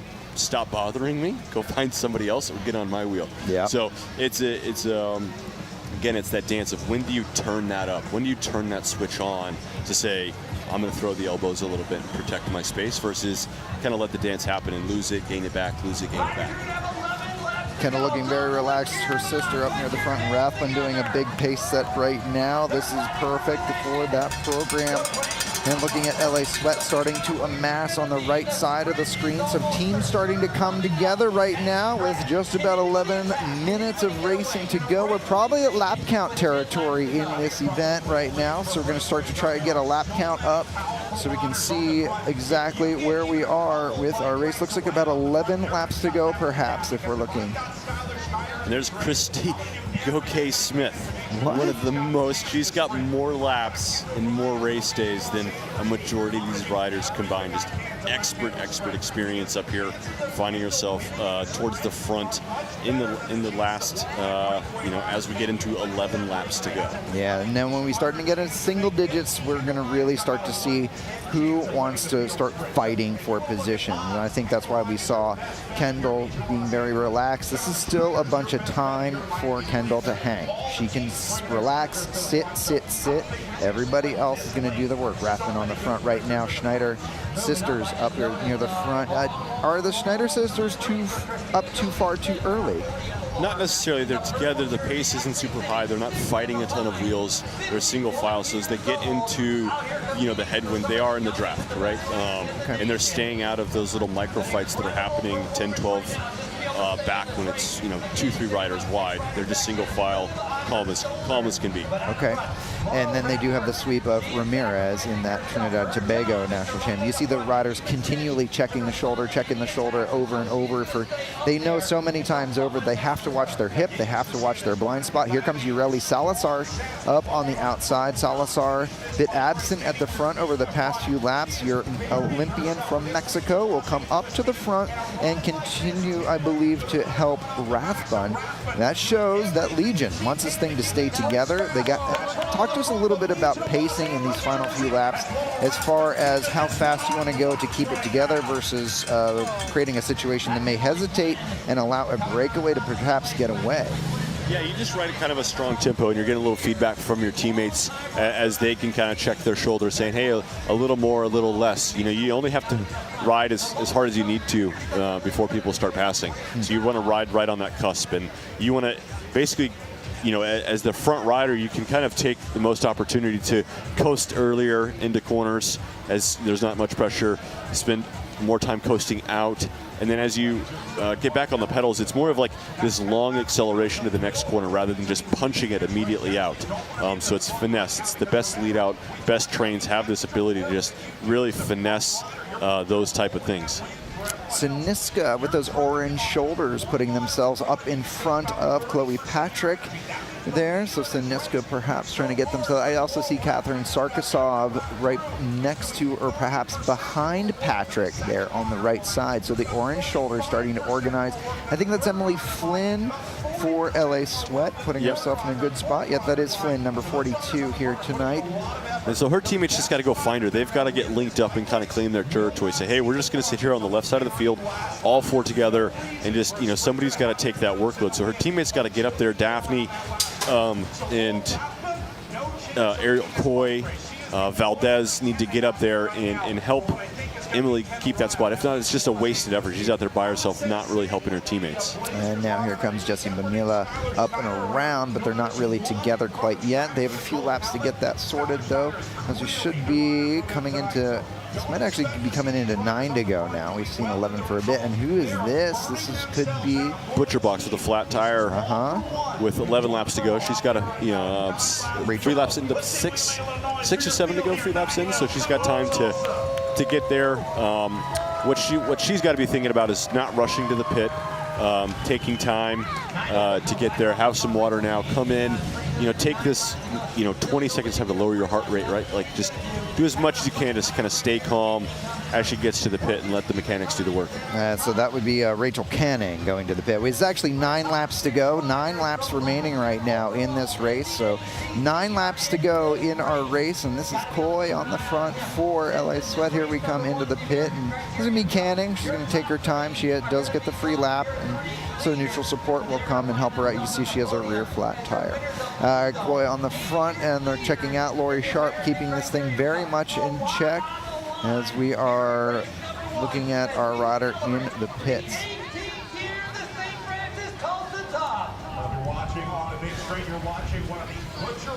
And so, as you all know, if you're watching this, that we do get a neutral lap here in the pit. We're going to get back to our bike race, though. This rider will get themselves into the race. Sharp on the front.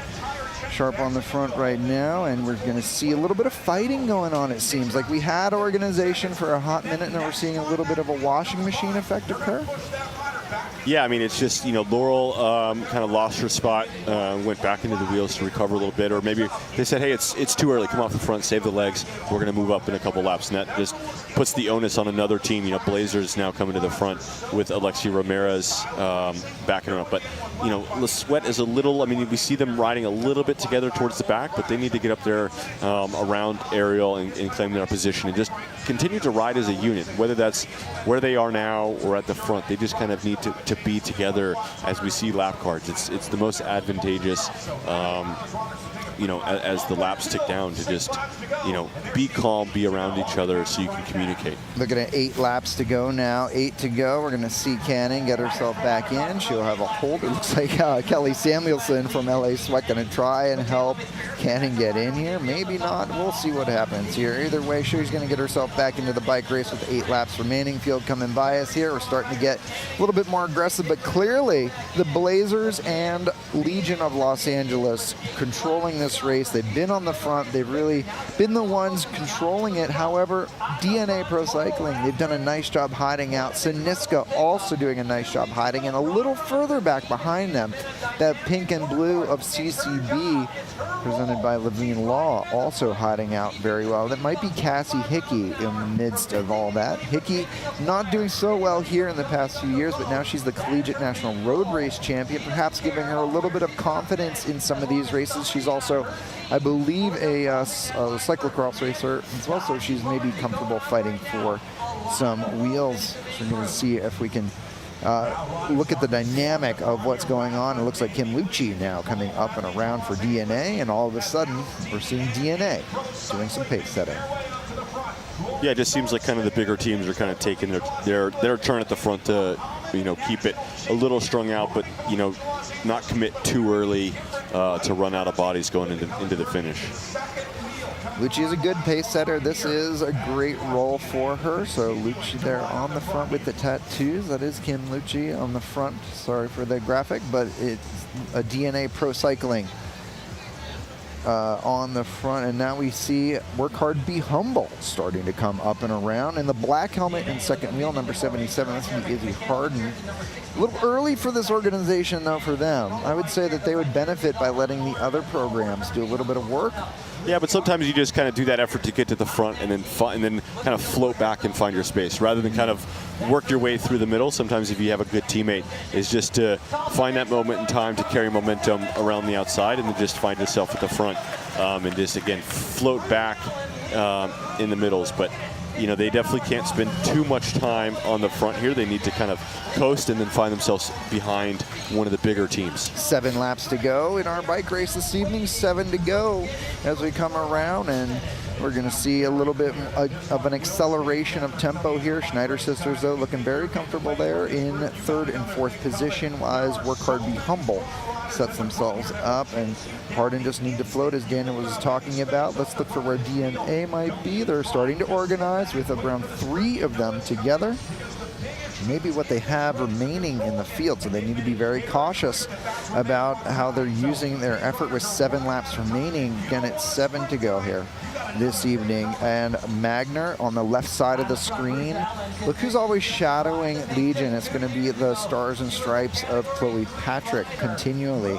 But a little bit of herky-jerky there by Legion, but we have 4 together for Legion as they come by us here. That's Ruth Allen for Work Hard, Be Humble out of Georgia. So Ruth Allen, having done a full lap on the front of the field, and now DNA Pro Cycling will come up next to her and perhaps take over this pace.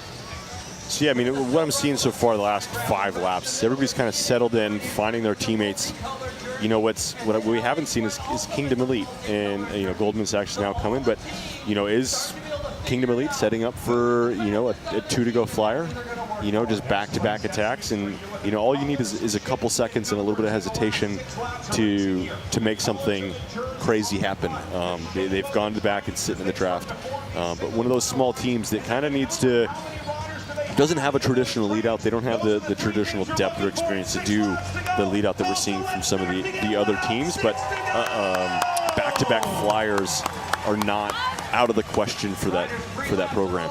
6 laps to go now for our race. 6 to go for our pro women this evening at Saint Francis Tulsa Tough Blue Dome Friday night here at Tulsa Tough. We got Blazers back on the front now talking to each other, with Legion trying to line up behind. So clearly Blazers very motivated this evening. And then we have Siniska with the orange shoulders and with the white jersey with the pink stripes. That would be DNA Pro Cycling. A lot of white helmets out there, so it's a lot of stuff going on. So we're going to go to the jersey identification. Andrea Sear, and tucked into the middle there, number 25. Sear with the white blonde hair.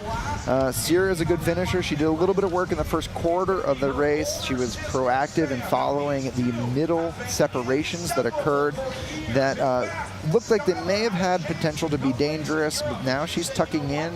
But I would expect her, there she is, she's right in front of Paula Munoz. We've not talked about Paula Munoz at all, Daniel. Very, very quiet. I mean, we saw in that pre-race interview that she said what she was excited for, first race of the ACC. So, is this the series that she's very much targeting after the replacement from the NCO, kind of processing that, getting the motivation back to come back, and this being her first target race? Yeah, Paula Munoz, she's an Olympian from Chile, and she has been racing for many years, brings a lot of experience into these programs. So Munoz for the Goldman Sachs program, you see Andrea Sear there. Placing herself, it really is Munoz's job to position herself near near Sear. Sear has done the better job positioning. On the front, Kate Seiler for CCB, presented by Levine Law. Looks like we're going to take a look at our Goldman Sachs ETF's team manager here on the sidelines here in neutral pit. She's going to see them make this right-hand turn as they come by, getting on the radio, giving them a little bit of an insight as we're coming into, looks like 6 laps to go. On the front, CCB. Kate Seiler on the front now. She's looking around. She has a number of teammates in this race that could benefit from this pace setting. Seiler being very proactive throughout the evening. You see the CCB program, they're in the race, but they're pretty far back. I think they need to burn a match or two right now to get themselves up into better position. Yeah, just a little disorganized. We have first wheel, 8th wheel on the left side, and then 3 of them towards the back. So it's, everybody's kind of doing these individual efforts that isn't necessarily helping the whole, So if all 6 of the riders are at the front, and that one rider's effort would kind of make it all worth it. But you have one at the front, again, 1 8 wheels back, kind of fighting for herself, and then 3 more towards the back. 5 laps to go now, in fact, and big thanks to Quick Trip.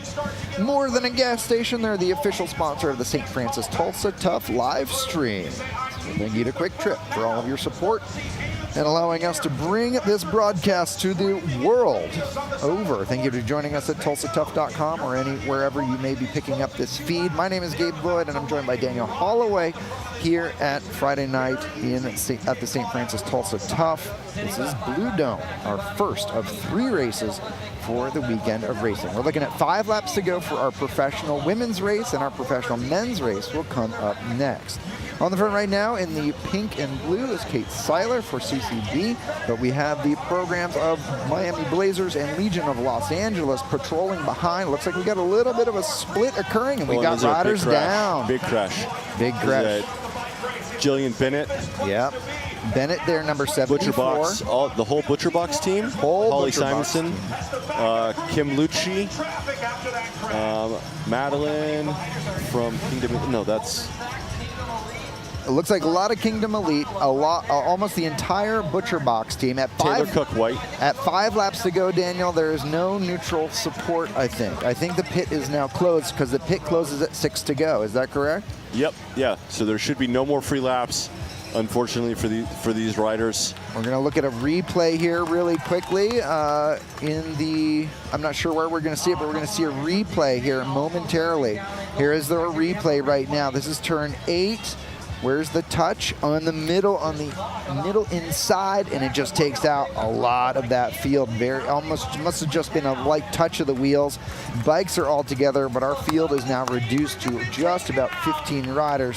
There it is again, middle of the field. Siniska goes down. A lot of DNA goes down. A few of our Miami Blazers going down.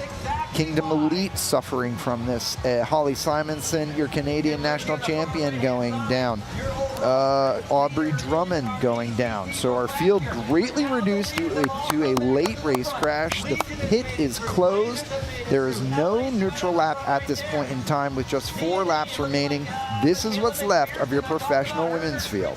Yeah, and it just looked like the rider on the very inside just was on a bad line, kind of had nowhere to go, and just started it from the inside of that corner and just pushed everything out. So it's typically in those conditions, the bikes have brakes. You got to touch them when you get in those points, and it's part of it for the overall system. Is the brakes are there to use when you find yourself in those just absolute sticky points. But all the big hitters, for the most part, still be there. Michaela McPherson, Riley McMullen is still there. Daphne Karaganis, Ariel Coy, and now we're at 3 to go. 3 laps to go, you guys. 3 laps remaining, and we're going to look at this one last time. That's Lori Sharp on the inside, elbowing the riders, and it looks like so Sharp on the inside for Legion. Maybe elbow to elbow with somebody. And here's Sharp now on the front with Rathman giving her some communication. But these ladies want to see this tempo increase. With 3 laps to go, Daniel, walk us through now the final sprint scenarios for our teams.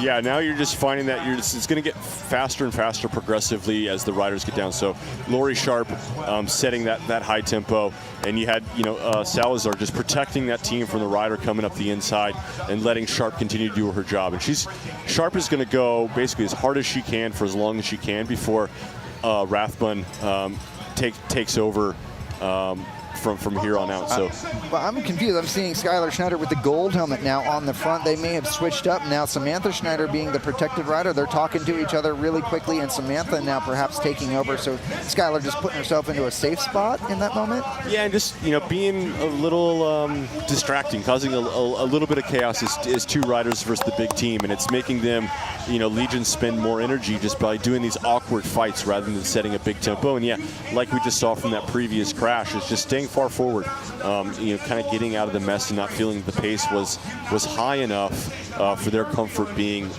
back far. Okay, now I'm looking at Paula Munoz. Looks like she survived through that crash. That's rider number 24. So that's the rider in the Goldman Sachs ETF kit in the midst, right behind Schneider there. So Munoz here with a little bit of dark ponytail hair coming through. Pace car in the way a smidge here, so we can't quite see. There they are. And we're looking at Rathbun. And now look at this. Coy for LA Sweat. This is 2 to go. Up. 2 laps to go now. And it looks like they're working for Mariana Valadez on the outside for LA Sweat. This is where our trains start to begin. 2 laps to go here at Saint Francis Tulsa Tough Friday Night Blue Dome. Yeah, and this is just like this. I mean, Ariel's the perfect girl to just set this right tempo. She really knows how to accelerate corner to corner, not overdo it for the depth of their team to drop Daphne off. Ideally, inside a half lap to go, and Ariel's definitely has that ability to make it happen. But we have Michaela McPherson just as kind of a lead-out gal, just posting up next to a lead-out, which is a really good spot to be rather than tucking behind. You want your sprinter up, sprinter. We have an anonymous donor contributing $1,000 for tonight's Gambler Preem. Gambler Preem is awarded at the 1 to go. So they ring the bell at 2 to go. At 1 to go, it is awarded $1,000 for the winner of this Gambler's Preem. LA Sweat now putting themselves into position to try to get themselves there. This is a little far out there. We're still got a half a lap to go, and our lead-out trains are getting themselves focused on the finale.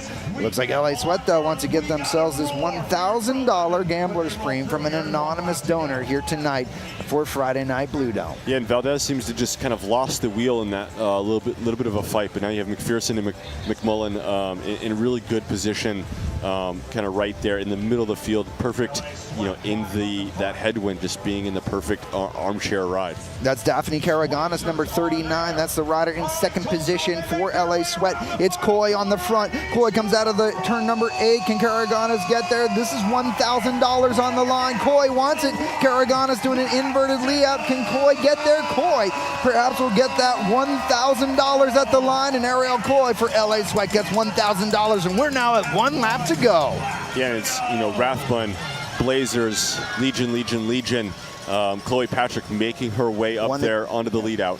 1 lap remaining, 1 to go here. We have ourselves the final kicks. Thanks to Helmeric Payne for providing us this drone shot. This is crucial for understanding how these shots are orchestrated. We're back on the ground, though, as we see Rathbun. And there is Magner. Magner screaming at Rathbun to push, as we're seeing speed slowing. This is a little slow for Legion. They generally like this to be full gas. Magner screaming for it to increase as they come into turn number 4. Yeah, so now we're just getting into the headwind part of it. So this is all out. You need to just, in the headwind, just put your head down, go. There's any moment of lull allows somebody out of position or just behind to carry momentum. And now you just see Michaela just not being any sort of scared of Kendall Ryan leading out Riley. There it is, out of the saddle, out of turn number 5 and into 6 is Rathbun. This is her final kick because Salazar will now take over behind. You'll see your Olympian behind her take over here any second now, and you see DNA right behind as well with McPherson and McMullen, and we're trying to see this here as we come around our final turns looking for our race here if we can find it. With few hundred meters to go, we're looking for our pro women's race with the final few laps. Here we are in turn number 8. It looks like Legion of Los Angeles is at the front. Can Kendall kick it to the line as they come out? Kendall Ryan has the advantage. Can she finish it off? And Kendall Ryan asserts herself here tonight, Friday night, Blue Dome at Saint Francis Tulsa Tough. And Skylar Schneider just right there. Looked like really hectic in those last 2 corners that she might have lost a little bit of momentum to come from behind. But yeah, Paula Munoz right there, Skylar Schneider right there, but Kendall Ryan takes the win this evening at Friday Night Blue Dome. No controversy this year, Daniel. There are no elbows thrown. She has got herself that race win. yeah, no, that was just, no leaving it to chance this year with that lead out saying, we are not going to give anybody the opportunity to go side by side in the last couple of corners. This looks like our replay for us. All right, we're going to see what we can do here, but great win there by Kendall Ryan. There she is one more time, getting escorted back to the finish line. Here we go, Alexis Magner with the final kick out of the final turn. Magner there, it looks like Skylar Schneider with the gold helmet trying to kick around, but even on the slight uphill, Kendall Ryan just too strong for Skylar Schneider to the line. Schneider looks like she's finishing second with Magner in third after a phenomenal lead out. Yeah, that was just perfect execution by the Legion ladies to just be at the front, present, use their strength, and then really just turn on the horsepower going into that last lap. Another look here, and from our American Pain drone, and we have Magner kicking out of turn number 8, and Kendall kicks right out of the turn as quickly as she can. Magner finishing it off just to get herself in that prize money a little bit better, and Skylar Schneider finishing in third. Paula Munoz in fourth this evening. We'll go to the camera to see who finished out in fifth. It looked like Samantha Schneider perhaps got herself up there as well. Yeah, and we see Paula Munoz come from really far back, just really a lot of gaps forming in front of her going into that last couple of corners. And, that is just where you need Andreas here. That's where you need a teammate in that last couple of laps to just really get you into that final position and not have to come from, try to win from 15 bike lengths back. All right, well, don't go anywhere, anybody. We have our men's pro race coming up next here for our Friday night Blue Dome show here at Saint Francis Tulsa Tough. My name is Gabe Lloyd. I'm joined by Daniel Holloway. Thank you guys for tuning in. We have a few moments before our pro men come up, so don't go anywhere. We'll be right back with a whole bunch more bike racing this evening.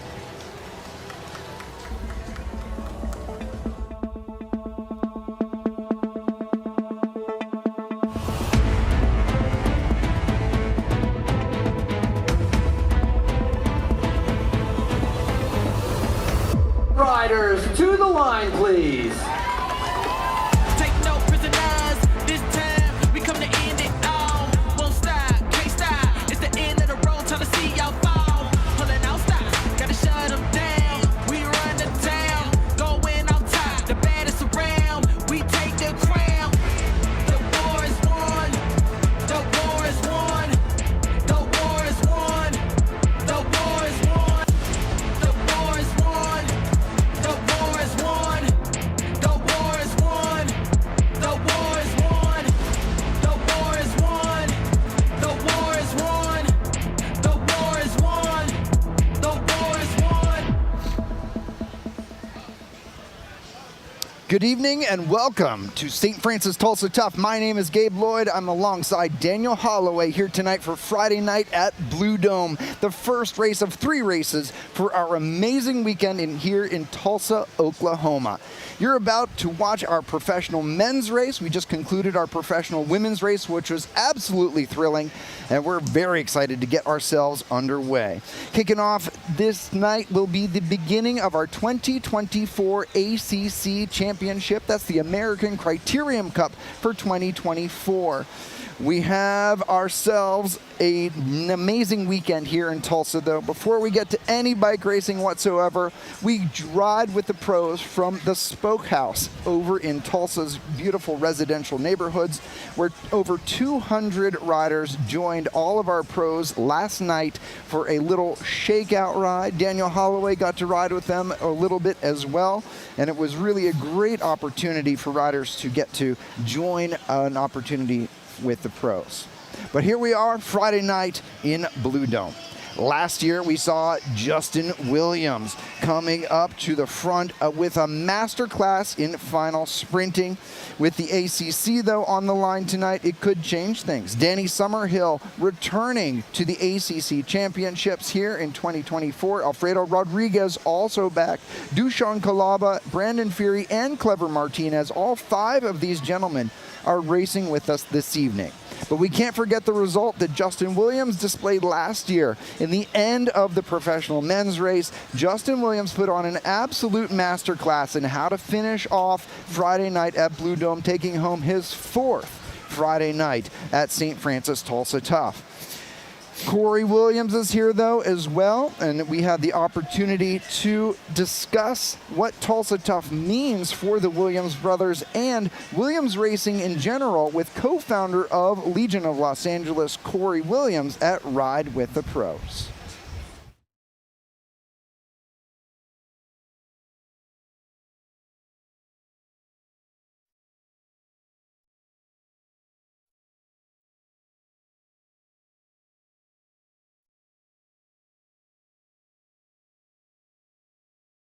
Together in the heat of the moment when everything gets crazy and hit the front at the right time.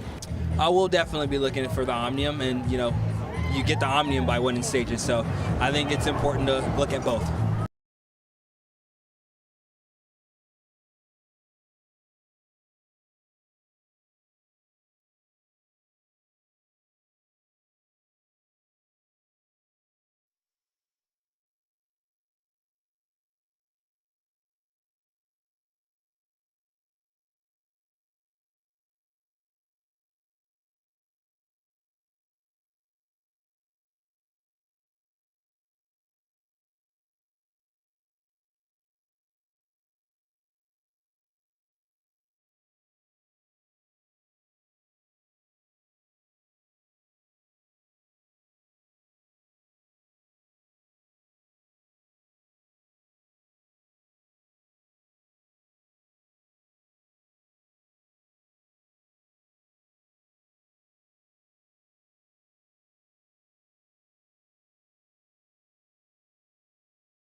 Tulsa Tough, and we also had Alfredo Rodriguez on camera at Ride with the Pros, also talking about how important racing here in St. Francis Tulsa Tough is for Rainstorm Racing. We'll look to see those guys. Luke Lamperti is racing with us though tonight. Luke Lamperti, fresh off the Giro d'Italia, his Neo Pro season with Quick Step has been absolutely amazing. He has been on the podium of the best World Tour races this entire season, but he is no stranger to Tulsa Tough, having won stages of Tulsa Tough in the National Champions kit before.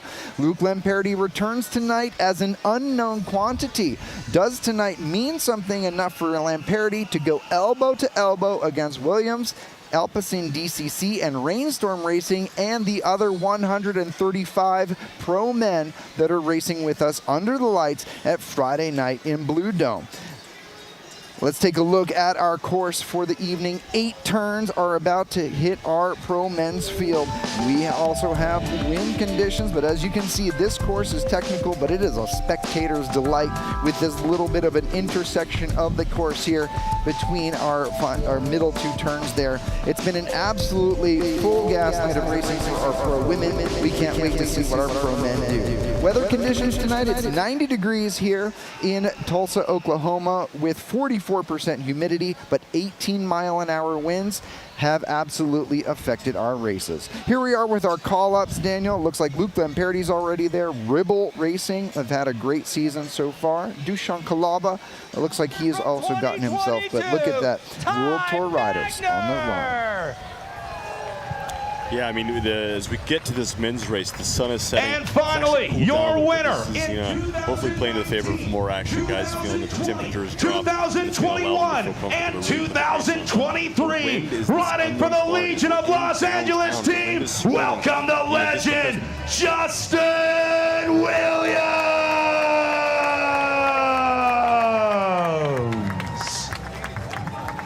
Rest of the riders to the line. Race number 1 of the ACC. Like to acknowledge our junior mentors that are helping out our junior riders in the American Criterium Cup during the off-season. Andrea Sear rising in the women, Danny Summerhill and Luke Lamperti. In the meantime, riders, you are racing for 70 minutes. 70 minutes of racing. Free laps are over. 6 laps to go. No more free laps, 6 laps to go. Neutral service pit is around turn number 1. That is if you have a mechanic or crash, you get caught behind, turn number 1. Listen, this is a very large field. If you are out of contention, if you are dropped, you will be pulled. Please listen to the instructions of the commissars. Immediately after your race, top 3 podium right here on the street as we are moments away from our 70-minute race. Absolutely the authority on how this race can go. Daniel, how many times do you think you've won this race in particular? I think I have 3 overall titles, and then stages, throughout the years. Unfortunately, I'm a bit lost. I've never favored the clockwise direction here in Blue Dome. Never favored me that much. I didn't really crack the code. It was the original direction that I really thrived in and really loved.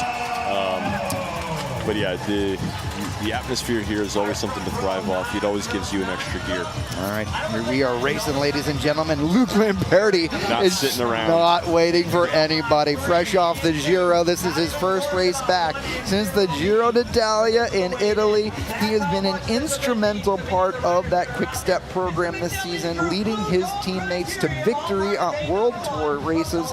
And Lamperti goes full gas from the gun just to show these boys who's back in town.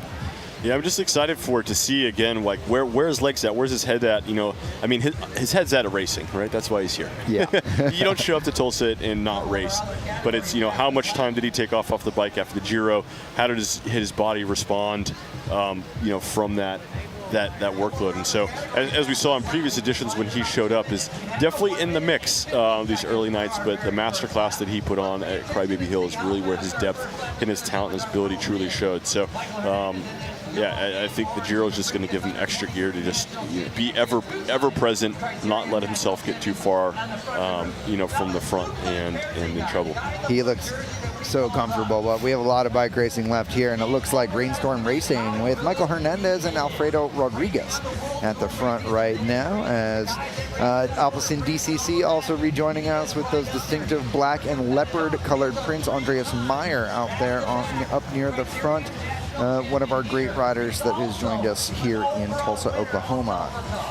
Over the past few weeks, we've had a nice build into tonight. Everybody puts Tulsa on their calendar, but to get here, you have to race yourself into fitness. Starting a few weeks ago at the Easton Twilight Crit and the 79th Tour of Somerville, most of these teams were present for those races, building themselves with a little bit of speed and fatigue. They then moved on to the Armed Forces Cycling Classic for 2 days of amazing races, including Clarendon Cup, which is the race of turns, as it is known. Is also a very long race, which builds a lot of fitness into the legs. All of it pointed towards Tulsa, Oklahoma. It looks like riders taking a little bit of a risk there on the outside with Robin Carpenter on the front, but tonight it means a lot for everybody. This is Robin Carpenter on the front for Legion of Los Angeles as he is setting this tempo. Carpenter having an amazing national championships in the middle of May in Charleston, West Virginia. And Carpenter just absolutely one of the young talents to watch out here this evening. But everybody has been building themselves up for Tulsa Tough over the past few weeks of racing. And tonight we're going to see the culmination of all of those efforts. The talk of the Ride with the Pros last night was just how much the riders are looking forward to racing with us here. Look at this, Michael Garrison and Luke Lamperti going shoulder to shoulder. Let's talk a little bit about Michael Garrison. We talked about him when we watched Athens Twilight a few weeks ago, and we have also talked about him when you and I were working together down in Anniston at Sunny King even a few weeks ago, months ago now. You know, Garrison is one of these riders to watch, no teammates at all, yet he seems to find himself at the pointy end of races and on the correct side of splits in races. Yeah, I mean, he's coming off the action program, right? He's graduated out of that in a tough market to not find himself. You know, maybe a full team and there's a crash here as we see coming up, and that's Tanner Ward from the Legion program, an Empire rider. Who else of note is potentially in that? Maybe we'll see as they come into the pit here. Looks like maybe Brandon Fury of Austin Outlaws. Perhaps I'm going to get an ID on that for us here. But yeah, it's just the ability just clearly oozes out of him. I mean, he's got so much talent and ability. And it looks like Tanner was maybe the first guy to go down on the outside of that crash, and you have Nashville cycling follow him, and then, you know, silly mistakes further back in the field. I mean, guys just clearly not with their heads up and using the brakes that come installed from the factory on their bikes. All right, that does look like Brandon Fury out there. He's now in the Outlaws kit. Another actual mid-season shuffle for our Williams Racing program. Fury was just traded to the Austin Outlaws from Miami Blazers about 2 weeks ago. And so Fury now riding number 14 in the pits. One notable rider that we will have a look at in the finale. Field still all together though right now as we see the gray jerseys and blue helmets of Legion of Los Angeles up near the front. Legion releasing their kits last night at the Ride with the Pros, and they also did a little bit of a meet and greet hosted by Brad Soner. It looks like you have Robin Carpenter and Ty Magner, the two riders tasked with early pace setting this evening for our Friday night at Blue Dome here at Saint Francis Tulsa Tough. I think it's Ty just wanting to be at the front, stay safe, not necessarily expend a lot of energy and get caught up in some silly stuff. But it's definitely Robin at the front that's creating a spot for you know, the teammates to be. But now we have Summerhill, Jastrap, and Brown from Ribble maybe off the front, creating some space. Yeah, we're gonna try to get number an idea. 50, 92 maybe. Hard to tell there on that focus, but at 92 there, I believe, is Jim Brown. Jim Brown. All right, so Ribble Rebellion putting himself in. Ribble is a program out of England, and they've been racing very aggressively. They came over for USA Crits. Who is that guy in green? Who is It's that? a new team, though. I see a couple jerseys in here, all in green, unmarked. New to us? They clearly think Question they mark, need to is this weld Team this Z? Team Z, maybe, on our start list. But Team in green thinking they need to weld things back together, and that will be played to the benefit of the other riders in the field. So that breakaway neutralized early on, thanks to the green team. Looks like Team Skyline with the also shoulder. Am I right there? Yeah, with the Ossos monogram shoulders. New team that put together. That's kind of Skyline of old coming together with you know, the Cadence cycling down in Texas to build this new pro team. They spent a lot of time in Italy, over in Europe, so giving those riders on that program some exposure, but just come to the biggest races here in the U.S.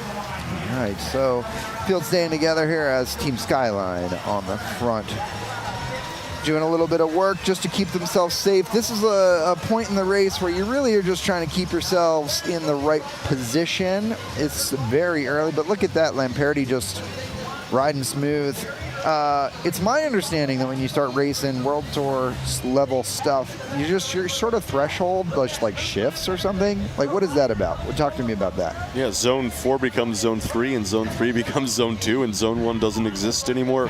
Yeah, you just have this ability to sit at this uncomfortable pace for long periods of times, because that's just kind of where you're at, most of the day. And this is Tanner Ward, as you see, got his bike fixed with a little bit of road rash, and now Michael Garrison on the front taking his flyers. I mean, this is what we've come to know of this rider and expect from him, is to not sit around. And he's got Robin Carpenter, I believe, and Lamperti with him. And I mean, those three guys get together to start swapping off. I don't know who's going to bring them back, but Summerhill is wise enough to not let that get any kind of leash to get into trouble. Danny's so good. I wish I got to listen to him, because he was very excited about racing here. He wears number 1 on his back as winning the Omnium last year. He had a great breakout sort of moment for him. Now, Danny is obviously an amazing rider. He was on UHC. He was on the national team. He's raced professional cyclocross in Europe. But winning here in Saturday last season was massive for him, and it helped accelerate his trajectory into winning the ACC.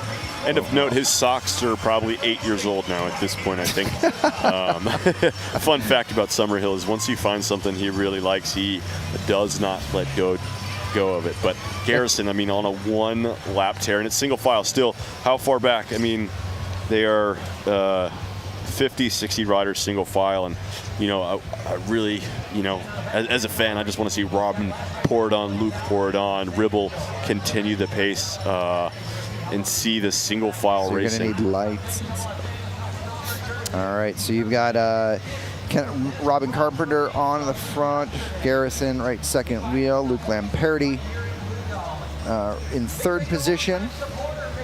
And this is like one of those moments, right? Like, you have coaches, mentors tell you, like, ride towards the front, stay at the front. Because if we look at the action that's happened the first 10 minutes is, the pace is on at the front. But in these moments where it starts to bunch, the front gets to rest. You get these micro 10, 20, 30-second moments where when you're in the back and it's single file, you're still on the pedals. You are still chasing, putting out energy, while the best guiders in the front of the race get these micro rest. And that just compounds minute after minute, lap after lap, and what makes the middle and the back of these races so hard, especially when everybody's fighting for every one position to get up into this, bubble of recovery that nobody wants to give an inch and carry momentum. So it's a blessing and curse, not being too far forward and get caught up everything, but you end up spending a lot more energy at the back chasing. I mean, all these guys right here going through the start line, chasing, not recovering, while we see all these guys now just getting a little bit of time to coast down through 2 into 3. Big old Johnny Clark on the front right now for our Miami Blazers. Maybe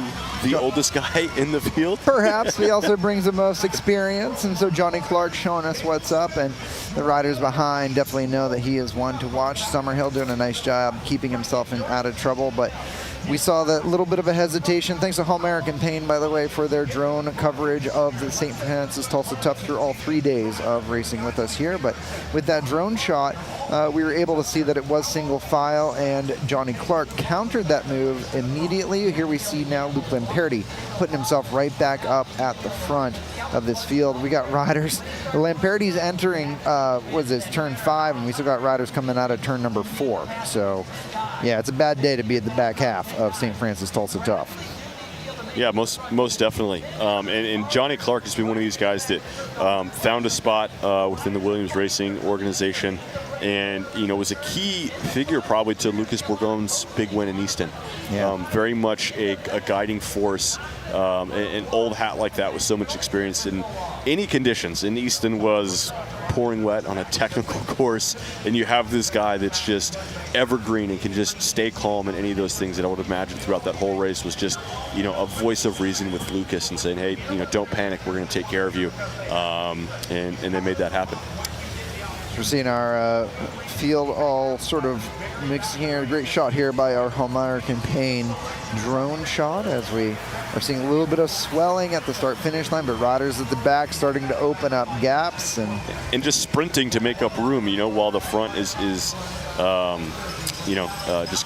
hanging out. It's very very fine edge of moving up efficiently, but needing to put out big watts to make up positions. This is Alpecin DCC coming over to us from Germany. That second wheel, that's definitely Andreas Meyer. We'll try to get the number of this first rider as he comes through. Number 33, that's going to be Victor Perez Abuela Maldonado. Maldonado on the front of the field with Andreas Meyer. Meyer is definitely a rider to consider for the finale, I think. He likes a long, hard race, and these guys seem to have found the right place to try and find that type of race dynamic. But it's still plenty of laps to go. Anything can happen as we see a little bit of shuffling occurring here as we're twisting through while Alpecin DCC is there. We may see a little bit of a reshuffling here on the outside by Lamperti as he comes up on the outside as he moves up through to keep himself safe.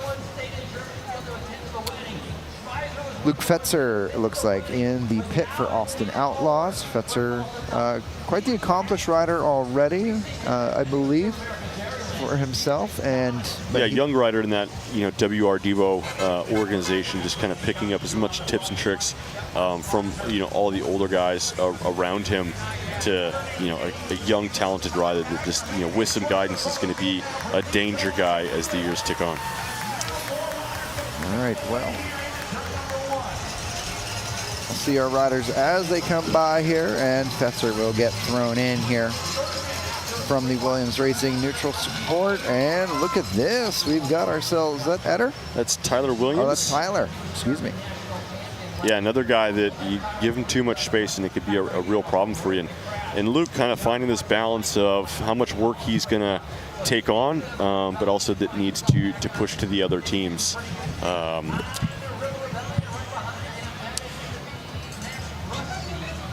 In other riders, that's of note that we're not seeing quite at the front yet. Partly is it's strung out and they're taking their time to get there, but Brian Gomez, Alfredo Rodriguez from the Rain Storm Energy team. Summerhill is up there with the call up, just kind of keeping tabs on and probably relaying some information there.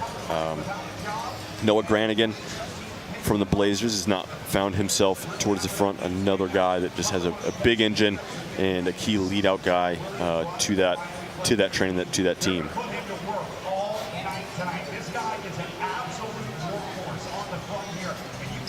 So riders already looking around, looking at fighting for positions. Here is Fetzer out of the saddle there momentarily as he was trying to get himself onto terms with the sort of the jockeying for position. He has the ability now, his reserves are just that much deeper for himself as we see him just continually float at the front repeatedly for this race. I mean, it's a hard thing to do, and he makes it look quite easy on the first few laps. So does Robin Carpenter, frankly. Carpenter's been having a really good first 15 minutes of this 75-minute competition. This is Robin's first year at Tulsa. What? As I found out last night with Rider of the Pros, I spent a few minutes, chatting with him and, asking him about, as his first year, what is the, legend of Tulsa? And he's just hears about just the energy and the chaos that the first night and everything brings to it. So he's excited. I asked him what day he thought was a good day for him potentially, and he mentioned Crybaby, and that definitely on paper goes to him. And I just said, think about Brady Arts, in that course design, I think you could be a dark horse there, as it's a very strongman type course of a guy that can really ride efficiently on hard courses. Yeah, Robin had a really good national championships going toe-to-toe with the World Tour riders that were there in the breakaway for that course. That was a very hard course overall. And he also, of course, he was third at the Athens Orthopedic Twilight Criterium this year in the breakaway, driving that move.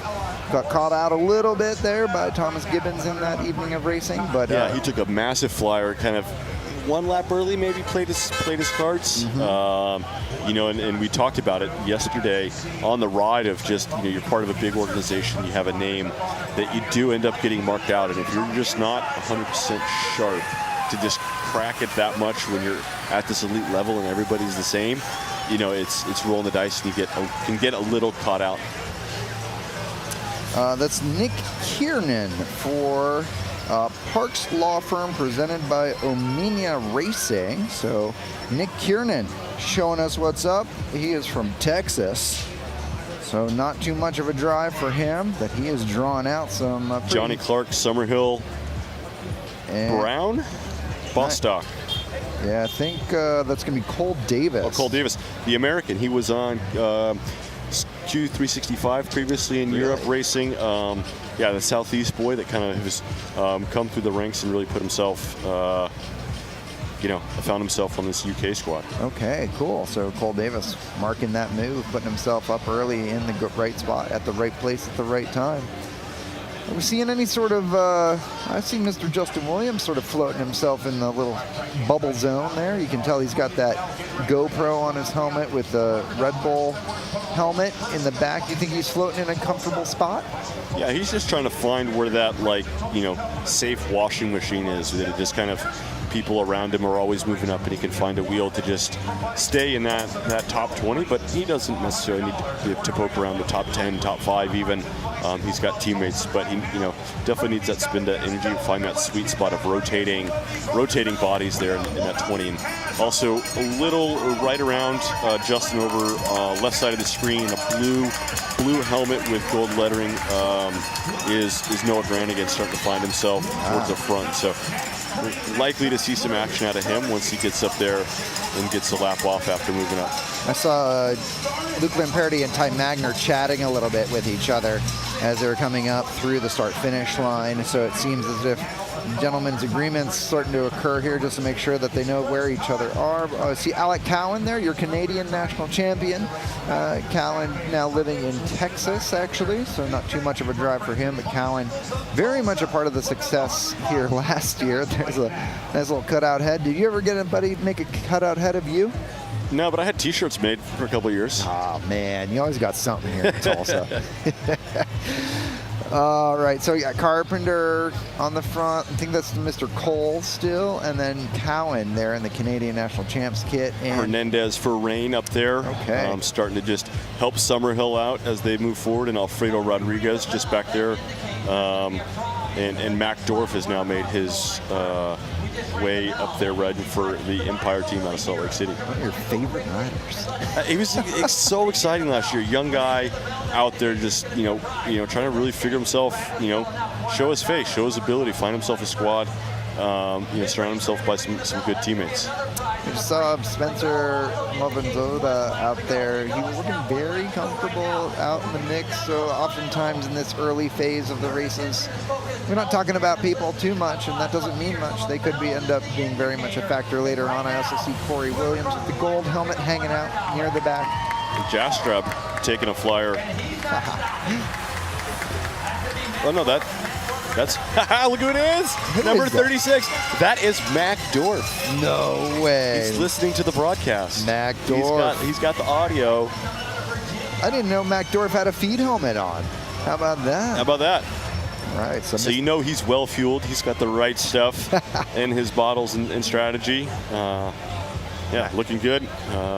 So tell me a little bit about Mac Dorf. How old is Mr. Dorf, and you know, what is he known for in his region? I think he's just a young guy. I mean, I think he's 21-ish, 22. If you look at his Instagram, you know, skier, outdoor guy.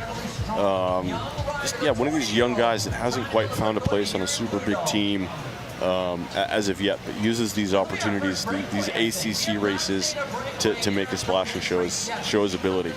Okay. Well, we'll see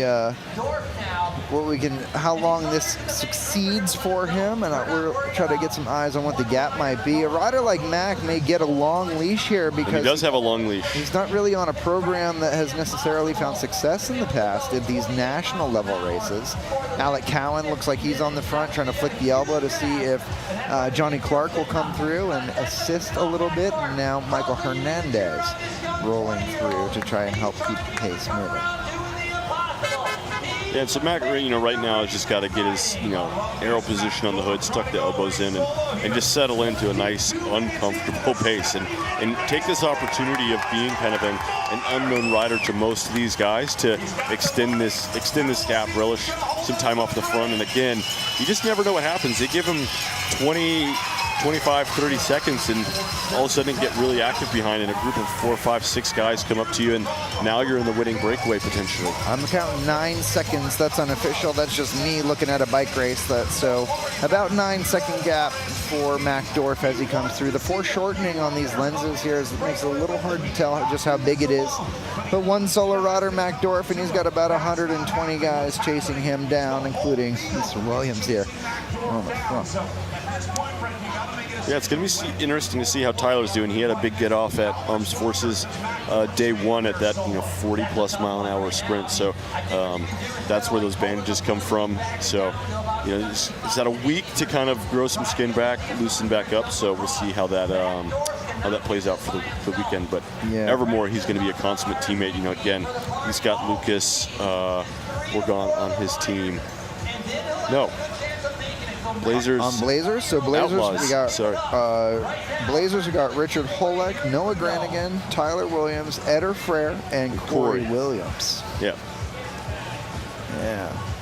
Corey also taking a digger at Armed Forces Cycling Classic. He actually talked a little bit about how that crash affected him yesterday at Ride with the Pros, saying that he's feeling a little beat up here, and so he may be trying to have the best slow, fast race possible, which means that these guys have perfected the art of making sure that they can get through these very fast races with the least amount of energy expenditure as possible.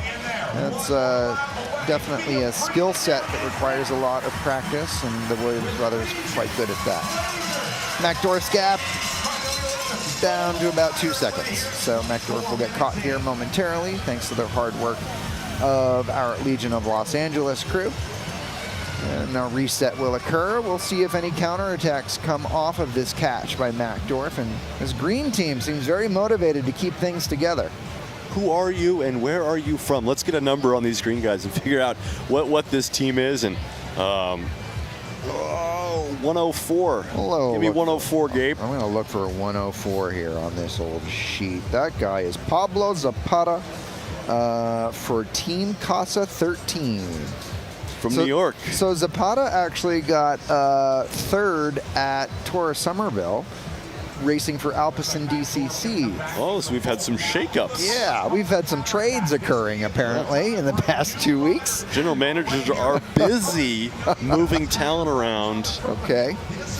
So yeah, Team Casa 13 is out of New York apparently. Michael Wasserab, Marcus Bloom, Pablo Zapata, who got third at Tour of Somerville, Luca Thurmhart, and yeah, so we'll see what these guys do. They're clearly motivated to keep things together. Zapata with a very good sprint. It's a very long sprint at Somerville if you're not familiar with that course.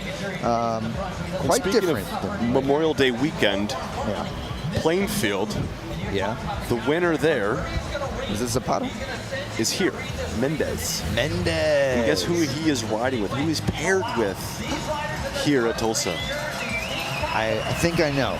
It sounds like you really know. Clever Martinez has found a home with a couple of like-minded, strong riders that if they sync up can be ever dangerous. Easton Mendez was somebody who almost rode away with the race from the field into the last few laps, only getting caught out at the very end.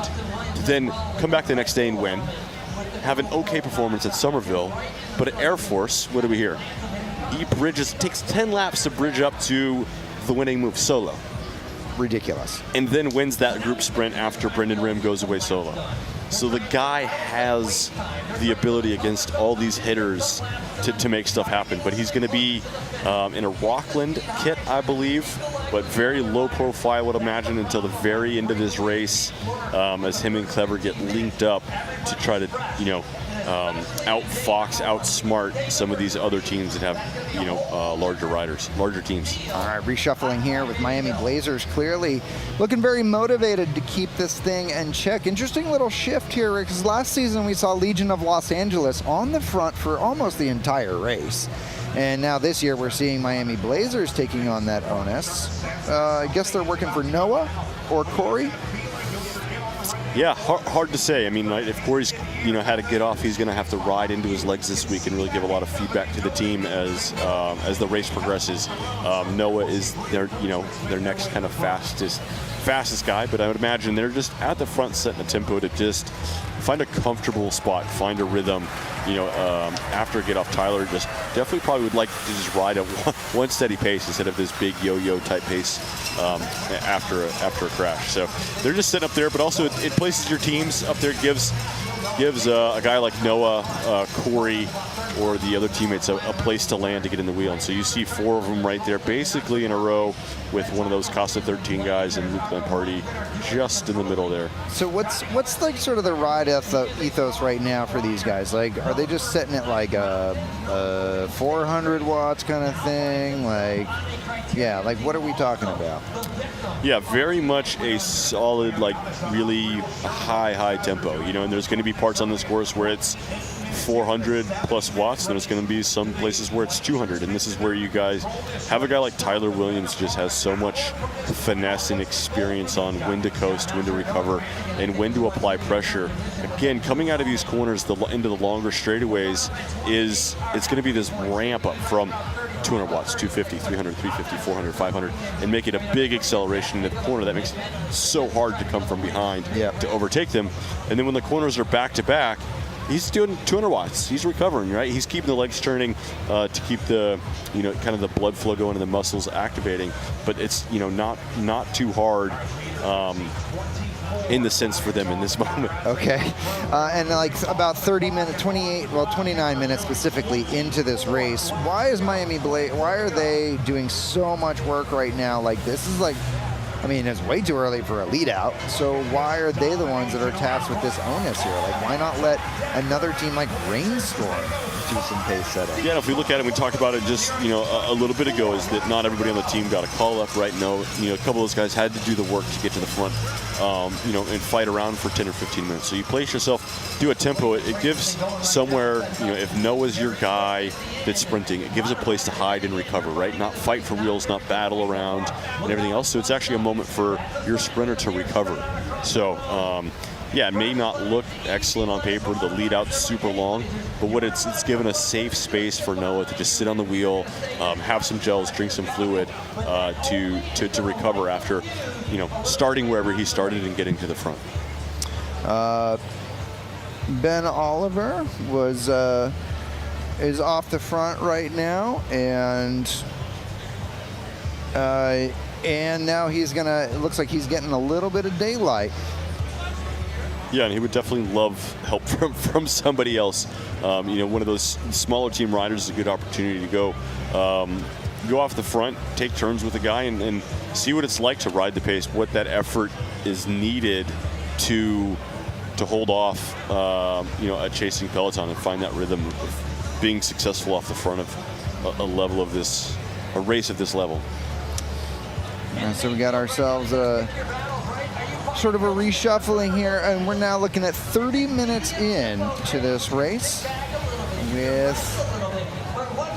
Ben Oliver taking a little bit of a flyer here, and looks like Miami going to try to get there. Oliver riding about an 80% or so. He checks the big screen to see what his gap is as he comes through turn number 1, and he's only got about 3 seconds, so really nothing to speak of right now, but nice opportunity for him to get above and beyond cancer cycling to get a little bit of airtime in front of the biggest race in America.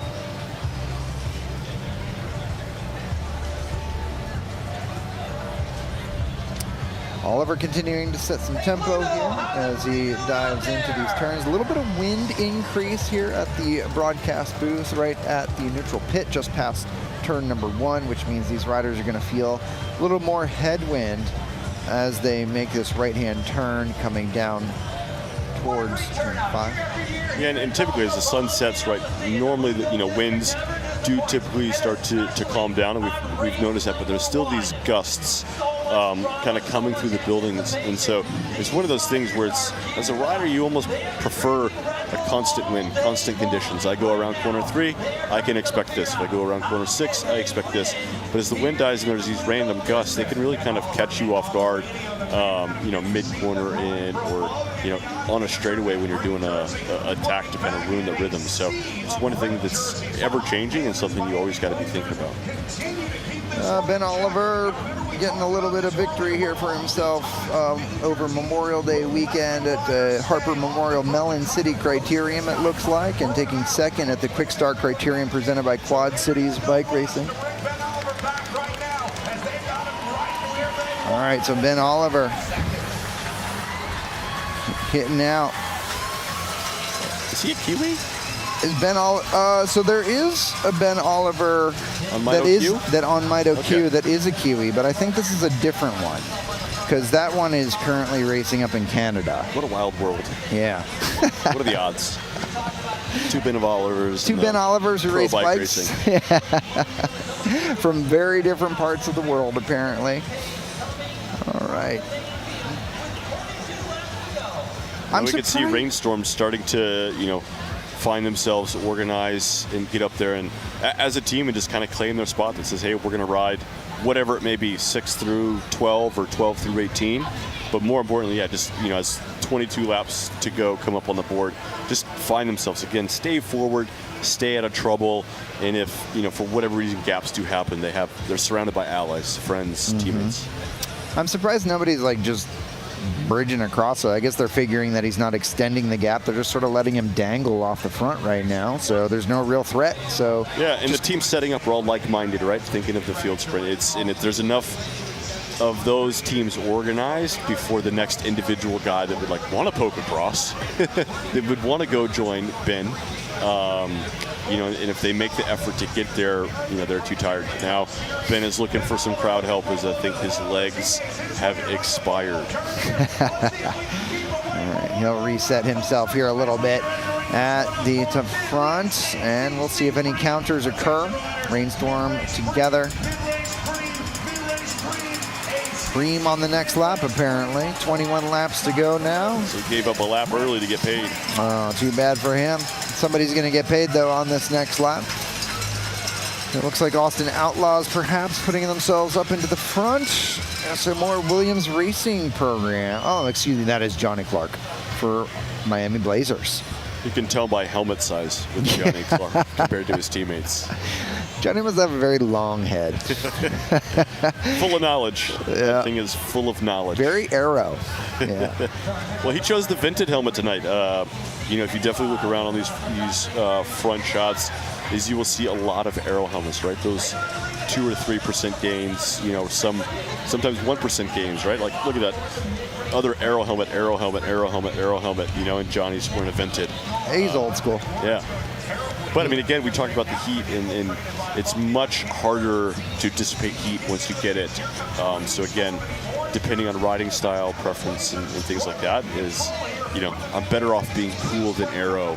Because if I overheat, it's completely game over, whereas I can deal with the little bit of lack of aero.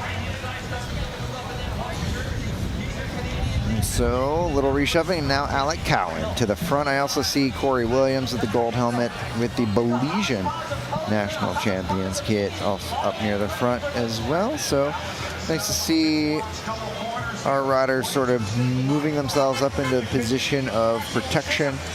We're looking about 20-ish laps or so to go. Who's going to get this preem? Summerhill. Rainstorm needs a little gas money. Yeah. All right, there they go. Danny Summerhill, wearing number 1, gets that preem. Big thanks to Quick Trip for sponsoring our broadcast as we see Luke Lamperti countering that preem, and Zapata covers it immediately. Zapata knows which kit to follow Can he get there? Ben Oliver actually responding to it from behind, but Luke Lamperti counters the preem. Zapata right on it. Oliver responds. So clearly Oliver's got some good legs because he was just off the front. He has now responded and bridge across. And this is where the other teams just need to let Luke sit.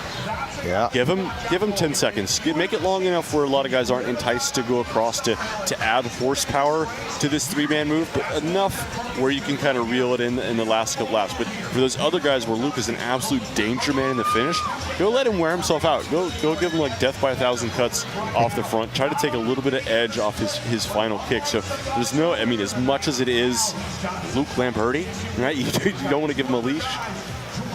You let him tire himself out. All right, we got the flywheel presenting the big ride. Saint Francis Tulsa Tough After Party of the Year returns on Saturday night after the races. So if you're here in Tulsa and watching this for some reason, then come on out to the big ride. So come on down, and if you're not in Tulsa, might as well get yourself a plane ticket and get yourself a big ride experience. Scan that QR code on your TV. Let's get back to the race action because Luke Lamperti, a World Tour rider racing here in Tulsa, is actually putting on a show for us as the riders are coming through the start-finish line. We're now hearing Brad Soner over on the stage going bonkers here, and there we are. We've got Miami Blazers coming around. Oh, excuse me, that's Michael Garrison now countering this move one more time. Garrison, certainly one rider to watch as we've seen him over and over throughout the season. He is now countering that move by Luke Lamperti. When you have these guys at this level countering each other and making it faster and faster and faster, it's gonna start wearing out some legs. It's really what you want to see happen if you're on kind of some of these smaller teams that don't have the full lead out power. You want some of these individual heavy hitters to just start swinging. Yeah, Corey Williams now putting up a Jace here. He's got Lamperti on the wheels here. So Corey Williams is actually quite good at this role. He's often seen as a finisher. A lot of his social media poses him as the finishing kick in SoCal races. But in Easton, for example, he was actually doing a lot of pace setting at the front of that race to keep races in control. And since he's not actually feeling particularly well, this could be a good team contribution for him to really lift the tempo when it's needed, and perhaps now showing that Granigan would be their rider to protect. Yeah, again, they put a couple cards on the table here by putting Corey on the front with 19 laps to go versus somebody else. So it lets us know really where they're thinking and heading in terms of the finish. And so again, Garrison, very much like Luke in terms of a guy, is just let him hang out there. Let him sit at 10 seconds. So he doesn't keep attacking you to wear you out. Just let him wear himself out at the same rate you're chasing him, rather than kind of chasing attack after attack. But you can see Legion coming to the front with Robin Carpenter as the laps start counting down, and we want to start slowly kind of lifting that pace up and get organized and stay as units. Look at this, man. Carpenter is just a machine, like driving this. He knows that Garrison has to be brought back in, and it looks like Ty Magner keeping himself nice and safe here. Garrison's going to give up on this chase here as he looks around. Garrison pretty obvious in his body language overall, so he's going to sit up, and that's actually kind of an interesting tactic there for such a strong rider. He just burnt up Corey Williams and put some test under the legs of Robin Carpenter. As soon as Corey Williams is done, he was going backwards through the field. In fact, I don't even know where he is right now. So, yeah, this is it's an interesting way of sort of diminishing your opponent's strength by going off the front and forcing them to chase. And now look at Garrison. He's like reintegrated himself like sixth wheel. Yep. Yeah. And I mean, like Robin Carpenter at the front on the pros ride, we were chatting, and it started to get spicy at the end. Gaps were opening, and we're sitting he's mostly having a conversation at 350 watts as we're trying not to just like fully open the gap. And I go, hey man, I'm starting to get tired. And he goes, oh, you want to close the gap? And I was like, yeah, I'll get on the wheel. And he just went 350, 375, 400, 425, 450, 500. and he's just ripping. It just like completely rides me off the wheel on Ride with the Pros. And yeah, we get popped, and me and Huff look at each other going like, that's Robin Carpenter. Like, what else do we expect? And then, 10 minutes later he comes back and goes, hey dude, I realized I rode off with your mic, so I had to come back and give it to you. Carpenter's so good right now. Here he is on the front of the field. We're going to look through the rest of the field apparently, and just to see who's in there and keeping it interesting. And there's Justin Williams with his Red Bull helmet, keeping it nice and cool and in check, standing up a little bit, stretching his back out as we come down through turn number 4. Carpenter on the front and Johnny Clark there, second wheel. Rainstorm with those distinctive yellow kits. No matter what's focused on, there is Justin Williams with the GoPro and the Red Bull helmet. And Cesar Marte right next to him. Marte winning Tour of Somerville this year as he is on a good tear, winning that very long sprint. Marte knowing that Justin Williams is a good wheel to follow here at Friday night at Blue Dome. Yeah, and he's got Preston I with him as a teammate. And Preston has really come through the ranks and as a young guy, just working super hard and become one of these guys with a big engine and really putting himself at the front of these races when they're super hard. Gateway Cup last year, bridged across to that winning move on the hill, day 3 solo to get himself in the mix and just show his ability. And it kind of got him this ride on work hard, be humble, and is kind of one of those key lieutenants to Cesar Marte to move him around, keep him in position, or bring stuff back when needed. So Cesar Marte, potentially one to watch, a dark horse, but Justin Williams looking very good. Remember, this is only Justin's second week of racing. He was, unfortunately, he was suspended for 60 days earlier this season. And so his first race back was the Armed Forces Cycling Classic last week in Washington, D.C., where 2 races were pretty hot, pretty long. His first foray back into the mix. It's not an ideal preparation for tonight. You need a lot of racing to get yourself into racing form. I would do whatever I could to get race days in before the biggest races. I would never want to show up to Speed Week with 1 local race in my legs, or show up to Tulsa with 5 hard group rides and 1 local race. As sprinters, you always needed, 10 races to get that sharpness, get that feel, get that surplus in your legs. So when you're here and you're sharp, you can feel all those little details with yourself, with the bike, just the environment. So coming in with just a 1 weekend, 1 race day in your legs, super difficult. But we're here looking at Ryan Jastrab in the pit, trying to sort out a flat tire. Yep, so neutral support here at the Saint Francis Tulsa Tough. Going to get Ryan Jastrab back into the mix. Jastrab, definitely a diverse rider. He races on the track quite a lot under the Star Track racing program. And he also is now on the road. New program for Jastrab. Team 6 out of LA. Okay. Yeah, maybe spending some time in Europe. But Ryan's one of these guys, young guy, got this really explosive type sprint, and so he kind of needs a race and a course to kind of go into his suit. The big horsepower races like Somerville, not the best. Some of these just like big punchy type ones, he just needs the right place. He doesn't have, he's a little on the smaller side for a sprinter. So he's one of those guys that just needs to really use his track skills to float and find that spot to make advantage of his punch. Alec Cowan on the front right now, your Canadian national champion, keeping the pace high. Lamperti floating himself up near the front. Andreas Meyer also has been keeping himself tucked in the pointy end of this race. He is right behind Lamperti right now. In fact, Ty Magner with those American champion bands on his sleeve, also looking very comfortable. Ty told me last night at Ride with the Pros that he's had some of the best legs he's had in quite a while. Yeah, what I was hearing, he was floating around Air Force just with his mouth shut, just nose breathing. and yeah, the results may not reflect that, and sometimes that's the case. You just kind of miss out on something, or it can be unexpected. You put a lot of time in training, working hard, and you just fight like you're always in mud, always in the resistance, and then all of a sudden it just like something happens, and all of a sudden you're like, I've got no China on my bike.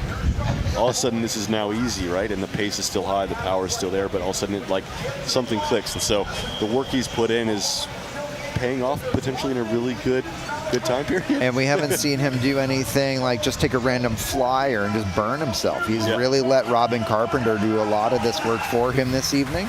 As we're looking now at 14 laps to go, we're starting to definitely get into the point of this race where strategy and tactics are really going to matter at this point if riders are going to want to start to find success. So the question becomes whether or not Legion has done too much work too early in this field. Similarly, have Blazers done too much work too early? Blazers, including Johnny Clark here, have really burned himself up throughout this entire contest, and I wonder who's going to be left for them at the end to try and control the race, or are they just going to trust that riders like Granigan are going to be able to freelance it to the finish?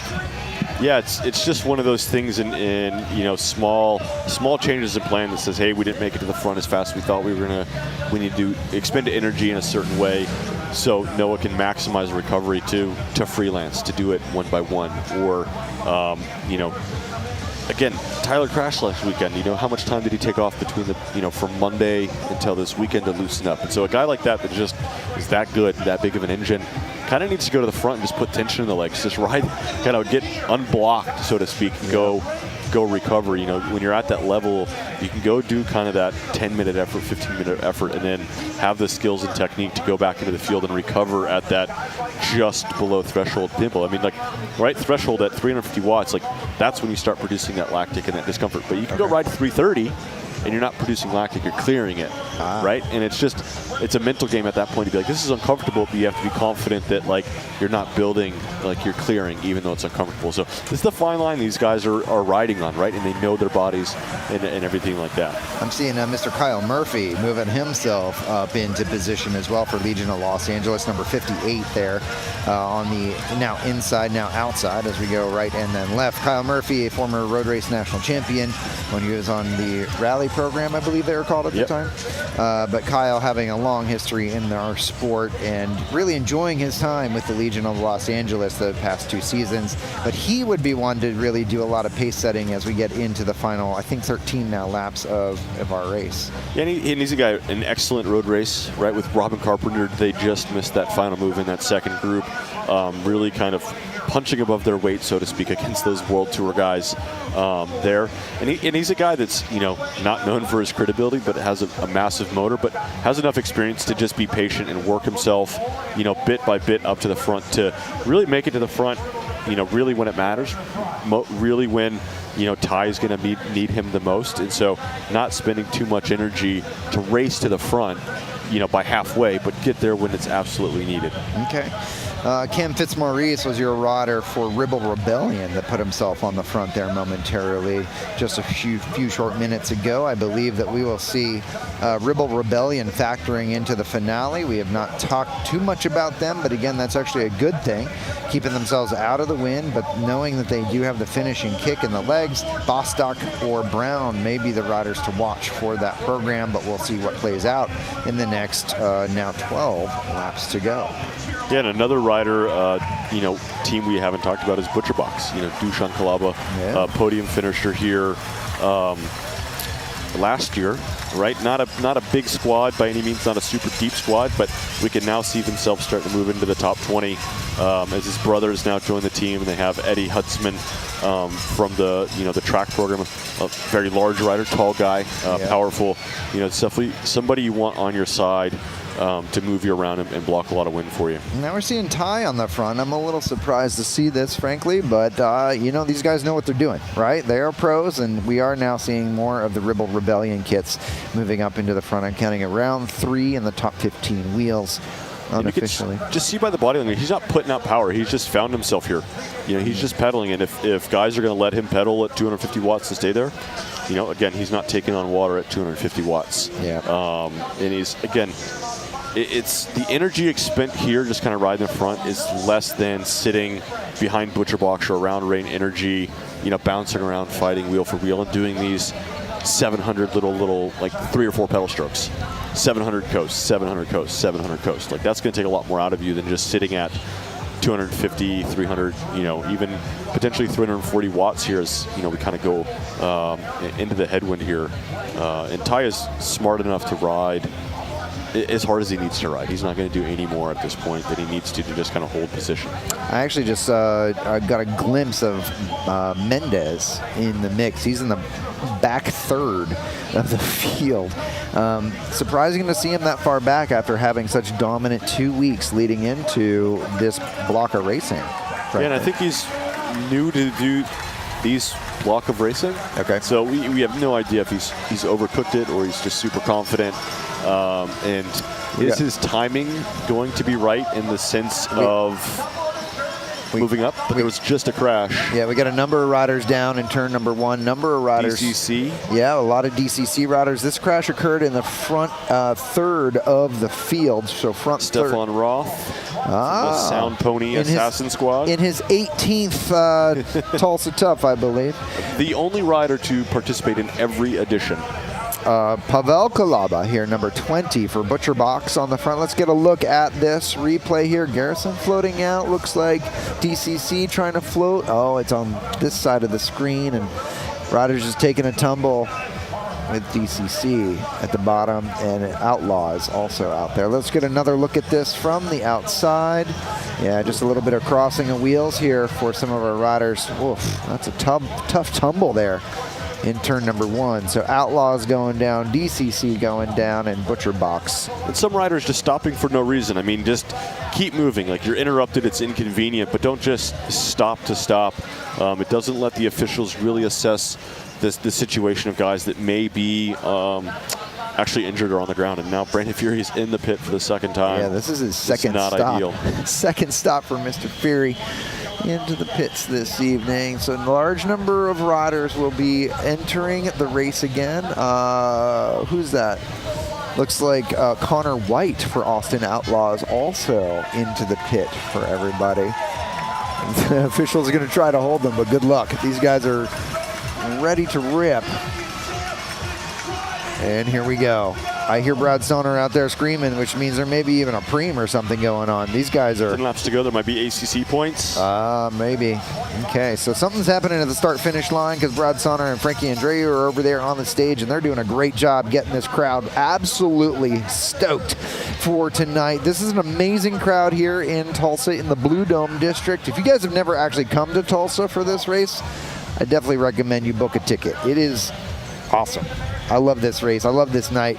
And, you know, the town really turns out for it. I'm looking at tens of thousands of people. I mean, it's amazing. And this is such a great atmosphere. These guys putting on an amazing show. Looking at, it says 10, maybe at 9 at this point for our pro men. This broadcast brought to you by Quick Trip. They're more than a gas station. They are the official sponsor of the Saint Francis Tulsa Tough live stream. Big thanks to Quick Trip for joining us and bringing the broadcast worldwide to the masses who follow cycling from around the world on TulsaTough.com. My name is Gabe Lloyd. I'm joined with Daniel Holloway here. You're looking at the final 10 laps of your men's professional race here Friday night at Saint Francis Tulsa Tough Blue Dome in Tulsa, Oklahoma. Johnny Clark is on the front, and so far this race has stayed largely together. We've had a few riders taking flyers off the front for moments at a time, but this race has been kept together, so we are going to be looking at potentially a field sprint, but the wind is starting to pick up, as you can see those trees and the flags, and we just had a crash last lap, which means that things are nervous, things are looking, and we're starting to see some setups here. 9 laps to go now in our pro men's bike race. Yeah, and so that's probably, I mean, they're doing right around 90-second laps. So, I mean, we're looking at just under 15 minutes here. So, I mean, you know, at 9 laps to go seems short. On time, we're just in that 15-minute window. So, you know, if we're thinking about a 20-minute power test, right, we're on the cusp of what guys can, or just under the cusp of what guys can do all out for 20 minutes. And it's shared work, but it's still, again, you do your all best 20-minute power, and I'm on your wheel, right? I'm doing considerably less. So as you think about the lead-out guys, is they could be doing their best 20-minute power, shared work. There's still a big draft. There's still a lot of recovery. So you can't go all out, right? Because you need to be able to continue to lift as we get closer into that 7-minute, 5-minute, 3-minute window to leave your just last couple of guys, you know, into that 90-second sweet spot of just empty in the tank for your sprinter. Mr. Kyle Murphy now on the front, and starting to lift. They've reserved Kyle Murphy until this point in the race. This is Kyle's first time on the front of the bike race. We expect that he will be used at this point to really drive this pace setting here. So we're looking at one final DCC rider. This is one of the riders that crashed 2 laps ago in the pits right now. These guys come over to us from Germany for a nice block of racing. Again, starting with us in Easton and Somerville, then into the Armed Forces Cycling Classic in DC, and now here in Tulsa, Oklahoma, to wrap out this 3-week block of racing. Here we go, now looking at 8 laps to go, and Legion of Los Angeles on the front. We are about to see ourselves some organization. Yeah, I mean, in these last couple laps at a race like Tulsa, I would not be surprised if there's multiple preems in here to just add to the excitement, add to that, you know, the chaos that is Tulsa, curated chaos, the beautiful dance. Absolutely. But it's really good. It does, in a sense, help keep it strung out, the pace high, so we're not going through corners 3 wide. Right, and so I'm seeing Robin Carpenter and Kyle Murphy sort of rotating together, Alec Cowan and then Ty Magner looking protected behind, and then further back we've got Justin Williams. So that's going to be the makeup of Legion of Los Angeles. Now right behind that team you'll see the red jerseys of Miami Blazers, which looks like they're going to try to protect Noah Granigan, but also floating in there Luke Lamperti. Lamperti has been very quiet for the last 30 minutes, right? He opened this up, he attacked off the start line. Yep. And now, then he reserved himself. What do we think Lamperti's strategy is here in the final, let's call it 10 minutes of racing? Yeah, he's just kind of protecting himself, looking after it. You know, and again, just he's a racer, he's a race winner. You know, he definitely wants to win, but he's, I think, in a fine balance of also staying safe, and you know, has the ability with these World Tour legs to do these 800 watts for a minute, 1,000 watts for a minute. So if we're talking about a 90-second lap, I mean, he can go super long, and he's a guy, if you know, he times it right, catches the momentum on his side, and people aren't give him a little bit of a leash. If he's doing 1,000 watts, what do you have to do to get it back? 1,200? Yep. How many guys can do 1,200 for more than 10 seconds? Not this guy. You know, like, so it's you know, he's a guy that could go long on a course like this and make it stick, and he's got the engine. I mean, those World Tour leadouts, when you're bouncing around, you know, the last couple Ks, you're sitting over 400 for 5 minutes. Right. You know, and so. And he's been instrumental in that. This guy is not just like gone to Europe and participated in a few races. He's actually instrumental in leading out Quick Step. We're at UAE Tour, like, going for himself, you know, getting second on multiple stages, podium multiple stages. So he can do it. So, you know, with respect to this peloton, right, this pace for him personally isn't what he's been experiencing in Europe. So he's going to be able to kind of move around at will and not necessarily take on as much water as some other guys to hold and maintain or gain position. And in fact, he actually just did a little bit of a lift there to move from about 12th up to around 6th. He wanted to insert himself right behind Legion here, and it looks like Johnny Clark may actually give him that space. So Lamperti here racing for Quick Step Soudal. That is a World Tour program. Of course, if you're tuning into this, you probably know that, but I just want to make that clear. Oh, and another crash. We're getting that new team out of New York. The 13 guys, you know, they're maybe starting to see a little bit of nerves. Looks like 2 of the 3 getting taken down, and we are outside the free laps to go, I believe. I think we got now Alec Cowan coming up to the front, your Canadian national champion. Cowan now talking to Kyle Murphy as they come by us here in at the start, or the neutral pit, excuse me. Kyle Murphy now driving, and Alec Cowan now barking orders at them. These guys need to keep this thing moving because they cannot allow the other programs to come up and around. So we were just talking about Luke doing a big amount of watts, and you have to go more than those watts to get by him. Talk about this effort here. What does this mean for a program like Rainstorm? Like, how much effort do they have to do to drag race a program like Legion?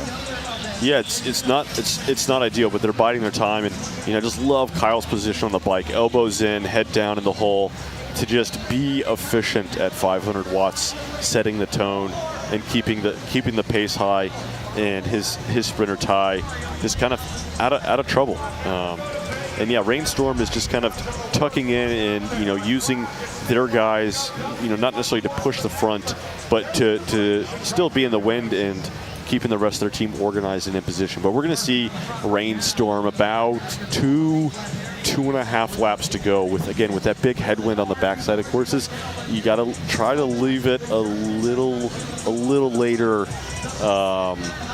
than you normally would on a neutral wind course. Right, yeah, the headwind tonight has been a significant factor in this race. We believe that it is really starting to cause some effect here, and it looks like, well, it's one of the Legion riders out there, but it sounds like Brad Soner's going crazy over there on the stage, which means a pre may very well be coming into effect. Tanner Ward is the rider for Legion of Los Angeles that is no longer part of this race at the back. So he came off the bike earlier in the race. So that could be, playing a small role, or the role in why he's not there for them. Okay, so I think we're at 5 to go, and we could be looking at some ACC points on the line. Remember, this is the opening night of the American Criterium Cup this evening. And I love it. Johnny Clark is not giving Luke an inch. He's like, hey, I respect the jersey. I respect what you've done. But it doesn't I'm going to make it easy for you. I've got a job to do. I've got Noah to take care of. I've got Tyler Williams to take care of. You don't just get to ride up here next to us. Go ride behind my guy. Don't come up here and think you're going to ride me off the wheel just because you're in a nice blue jersey. Yeah. Love it. Johnny's still's got that dog in him. That's amazing. Johnny Clark, his brother Hilton, having won Legend. a number of races in the U.S. Back in the day when United Healthcare was the big blue train. Here we go, 5 laps to go, and Kyle Murphy on the front. Our quiet man from Vermont now absolutely laying fire on this field, thanks to American Payne for these drone shots at the Saint Francis Tulsa Tough. Field dynamic right now, thanks to this drone shot, showing us that the front 8 wheels are single file and that control is being set by Legion of Los Angeles. But is it too much too soon? Mendez now coming off course, by the way, so that's off camera. We're seeing that live here. So we're now looking at the ACC standings from last year. Danny Summerhill taking the win. Alfredo Rodriguez in second. Dushan Calaba third. Brandon Fury fourth. And Clever Martinez in fifth. Last year, these are last year's results. We're in 2024, though, right now. And we are at Friday night in Blue Dome. 4 laps to go right now. We think 4 to go as Kyle Perry is on the front. Robin Carpenter going to rotate with him. Ty Magner now coming up to the front to try and protect, as Legion of Los Angeles now going to thank Kyle Murphy for his service, and he will get to go to the after party this evening. And Legion's now got to be delicate with this. It's 4 to go, and they virtually have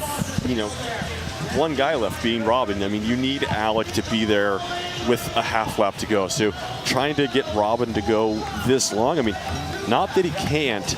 But again, when you have a full Rainstorm Energy team behind you, you have Butcher Box with a couple of guys, DCC's moving up, Ribble is in the wings. Robin is going to need to dance the most delicate dance here in these last couple laps to keep Ty out of trouble. Right. I mean, Robin Carpenter very capable on his own in breakaway situations, but look at Robin's face. Oh, another crash on the back straight there. So, nerves are high, elbows are out, and guys are going down, unfortunately. But Legion of Los Angeles now going to be coming into what we think is 3 to go, as we see ourselves here at Friday Night Blue Dome as the Saint Francis Tulsa Tough. Robin Carpenter is now gritting his teeth in order to keep the pace high, and Carpenter pulls off. Between DCC and Rainstorm Energy just behind the major lead out, as the new teams are starting to fight for position.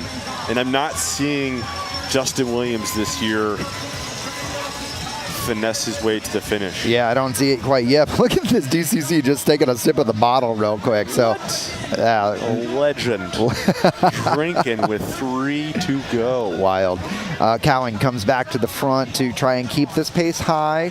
And Ribble now putting them next to the curb. Justin. And was Justin involved in that crash? It looks like he was. Oh no, Justin Williams involved in a crash. 4 to go. He's holding his arm. He is not in a good spot. Justin Williams now out of this race. He was involved in that crash that we thought was a minor effect of this field, and it turns out out. It has taken out Justin Williams. Clever Martinez is now moving himself up into the mix at the front, as Martinez, definitely a rider to watch. He has been on the velodrome for the past few months, representing his home country of Venezuela, trying to qualify himself into the 2024 Paris Olympics. Martinez, definitely a rider to watch at this point in time. We have not said his name once throughout this broadcast. Martinez, black helmet, GoPro on the helmet. It's going to be hard to see right now, but he's got a white shoulders, blue body. There he is, Martinez. Now coming through. Nice work by our camera team to capture Clever Martinez as he comes through. He could be an outsider to consider here tonight at Saint Francis Tulsa Tough Friday Blue Dome event. Home American Pain bringing us these amazing drone shots. Thank you guys so much. And here we go. We're now looking at 2 to go, I believe. And we got ourselves a gambler's frame. And Ty is now left by himself. We're going to see, one of the best crit racers of this era do this solo dance in the last couple laps. I mean, he's just riding what he needs to ride. Hopefully he's gotten information that Justin's, not back there and to not overdo it and just protect himself. But now we're looking at Rain Energy, Ribble going, shoulder to shoulder into the last couple laps. Brandon Fury is just sneaking in there with Spencer Movinzada and Clever Martinez hanging there. But, I really like with the wind conditions where Noah Granigan is. He's in that blue and gold feed helmet just behind there, right around Dushan Kalaba in that all-black arrow helmet from Butcher Box. $1,000 gambler's premium on the line, we think, with 2 laps to go. It looks like Ty Magner's found himself on the front, and Luke Lamperti's there. Here comes DCC Alpecin on the outside, if we can see it. And again, reminder that Justin Williams has crashed out of this race. He perhaps is quite injured with a broken wrist of some sort, but we will get that intel to you guys a little bit later. Right now, we're still racing bikes. Ty Magner on the front, former champion. Here he's got World Tour rider Luke Lamperti right behind with 2 DCC Alpecin, and then you got Ribble. Then you've got a full Rainstorm racing squad right behind, including Danny Summerhill and Alfredo Rodriguez. We're going to be coming into 1 lap to go. Daniel Holloway, what's the story? Yeah, Rainstorm just played this ultra patient. They've got the most guys. Ribble's down to 1, DCC down to 2, Butcher Box 1 guy, Noah moving around by himself. It's going to be a dogfight down the backstretch. Now we have DCC coming underneath Luke Lamparty, and Luke just playing it perfect to just be like, it's not my job to lead it out, but it's my job to hold position. But Rain Energy now coming over the top with Summerhill going bar to bar with DCC Alpecin, Gomez, Alfredo, and Jordan Para as their sweeper coming into, that was corner 3 down into 4. Now this is where it gets tricky. They're going into a headwind now. They come around this corner. It's going to be a headwind right, probably neutral, left into a long headwind going into the last couple corners. But Dushan Kalaba's got a teammate just outside the screen to move him and keep him in position behind the Ribble rider. Lamperti taking the $1,000 gambler's premium just a few moments ago. Can he position himself? And Jordan Para slides out. That's right, Perez is out. Rainstorm coming undone here. It is now Danny Summerhill on the front trying to level this up. He is now clear. They're working for Alfredo. Now Gomez takes over as Gomez now out of the saddle. He was a very strong lead out man. They are coming. They're working for Alfredo Rodriguez, but Lamperti is on the wheel. They're coming into the final 2 turns, and it's Gomez on the front. Rodriguez is right behind. We're going to try to take this to the line. And Luke on the inside. Lamperti takes the jump on the inside. Does he have the legs to sprint it to the line? He just won the Gambler's Premium, and Luke Lamperti, ladies and gentlemen, will take Friday night Blue Dome at Saint Francis Tulsa Tough. Man, World Tour legs at its finest. Noah Granigan coming from behind a little bit to maybe get second, and just that is World Tour sprinting. That is world class. He took the $1,000 Gambler's Premium. He then repositioned himself behind the DCC Alpecin lead out. Rainstorm tried to come over the top to take it over. He repositioned himself into 5, and then in the acceleration into the headwind, he repositioned again to get himself second wheel, and out of the as Rainstorm took over the pace setting thanks to Summerhill and Gomez. Lamperti onto the wheel of Rodriguez, and then he jumps again. Here we go. We're going to watch this replay one more time. That's how just delicate the back headwind is, right? that if that headwind and just you're timed off by 5 seconds, 10 seconds, it can absolutely be the worst. And Rainstorm likely got caught out a little bit by that. And yeah, we guess don't quite know. Maybe they were setting up at par, and when he goes down, that was the guy they were missing. But it's hard to say that Luke still wouldn't have done it. So this is the moment here where Summy goes to the front. He's first wheel right now, and Gomez is second wheel in the yellow. We're talking about the kits in yellow. Summerhill is going to make this right-hand turn, and Para slides out. So that may have disrupted the strategy of Rainstorm. They're going to regroup here as they make this left. This is now headwind that Daniel was just describing. Now into the headwind. Out of the saddle is Brian Gomez. Right behind him is Alfredo Rodriguez. Now, under normal circumstances, this is quite favorable for Rainstorm. However, with that quick step Soudal kit behind them with Luke Lamperti, this is the point where World Tour legs take over. He jumps it. And what happened to Rodriguez there? Skips a wheel and drops his chain. That's what happens to Rodriguez, and he's got to try to make up ground. So now that we see that back on the replay, we see the incident that kind of took him out of that direct competition to miss out on the podium spot. We'd like to give a shout out to Noah Granigan, though, from Miami Blazers. Great ride by him. But Luke Lamperti, your winner here tonight for Friday night Tulsa Tough Blue Dome. Saint Francis Tulsa Tough.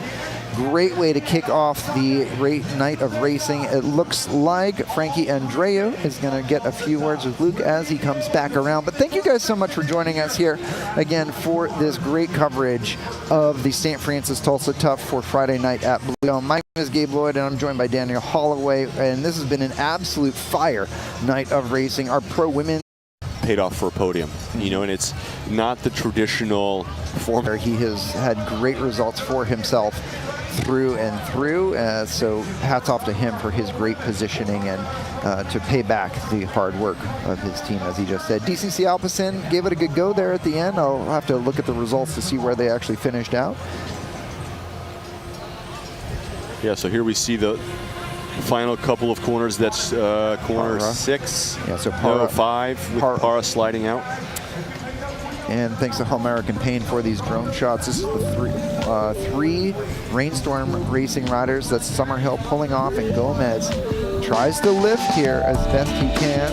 And he actually does the job quite well. Yep. Right? And he creates a little bit of separation that only Granigan, it looks like, and one other rider were able to hold on to. This is the point where Alfredo Rodriguez skips his chain.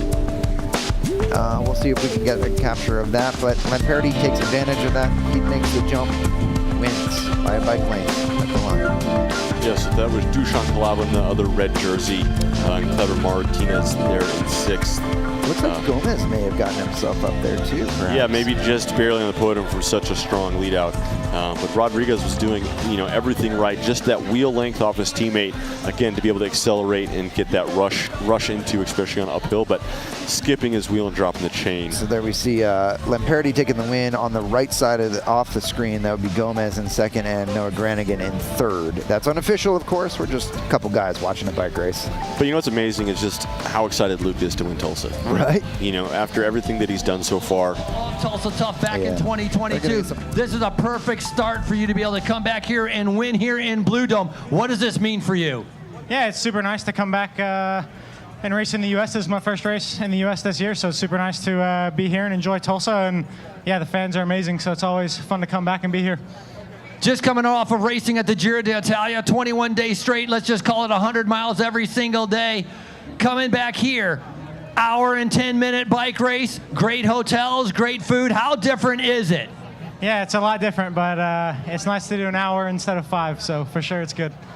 Hey, Blue Dome, your winner here in 2024, Luke Lamperti. Well, we're going to have Luke on the podium very shortly as we are inside of 2 minutes to our podium presentation. 2 minutes to the start of our pro women's podium. Then we'll go pro men and introduce you to our American Criterium Cup leaders. 2 minutes to podium. Through his own development here at St. Francis Tulsa Tough over the years, and then to return for a little bit of fun with everybody here and congratulating all of his other athletes and racers. right, doing some official stuff here. Yeah, he's just signing into USADA, the anti-doping agency here, with his chaperone. So really nice that Tulsa has that here to make sure that, you know, everybody's on the up and up. Up and up, playing by the rules. We have a podium presentation coming up next. We're going to do our women's podium, our men's podium, and then don't forget, if you are here in Tulsa, we have the big ride tomorrow, I believe. It's like a music festival. It's all sorts of cool stuff after Saturday night in the Arts District. So if you're in Tulsa listening to this, make sure you plan to come on out tomorrow night to the Arts District. They're going to have a big ride hanging out with us. We'd like to thank Quick Trip for bringing us the live stream this year, bringing Daniel and I out for our second year of calling the shots here on the live stream. A great production here by our local crew. So hashtag your favorite number quick step. Oh, yeah. Let us know which. I hear 55 is quite popular. Is that the one? I hear it is. I don't think I have quick trips in my region. What makes one different than another?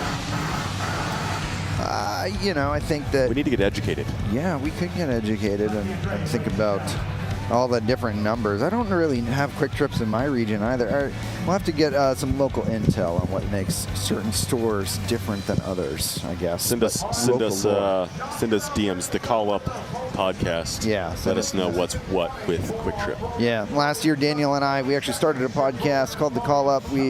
Last year was our first time commentating together, and we actually ended up creating a podcast off of this. So go check that out at The Call Up. We talked about tonight's race on there and a little pre-show. We made some predictions. Yes. I think we did pretty well on our predictions. You might have killed it. Hey. I learned from the best. It's good young man.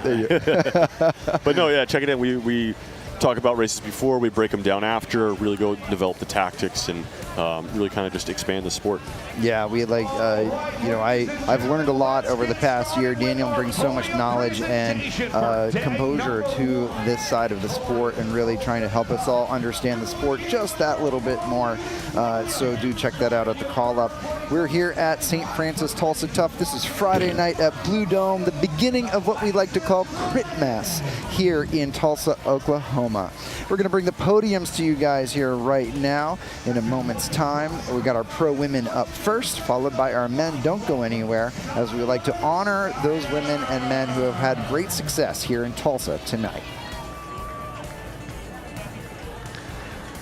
And your women's pro winner from Legion of Los Angeles, welcome the Queen of Blue Dome, Kendall Ryan.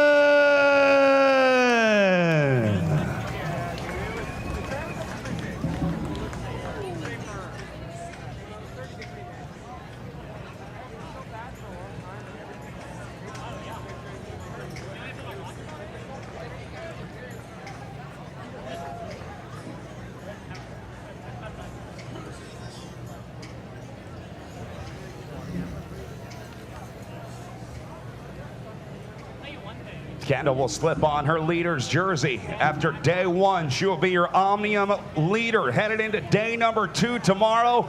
As Kendall zips up your Tulsa Tough leader's jersey, make a little noise for your pro women's podium with Kendall Ryan on the top step. We'll get some champagne to our winner.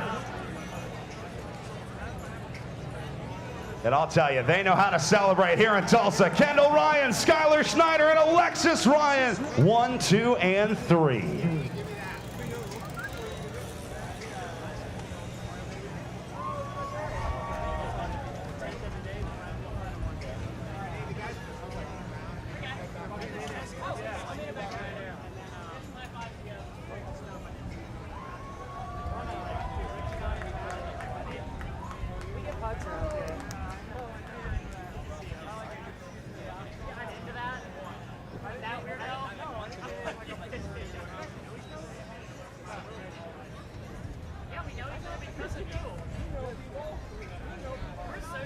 All right, we'll move to our pro men's podium up next. Going 3 deep on this one. Starting with 3rd place, riding for Miami Blazers. Welcome to the podium, Noah Granigan, 3rd place today.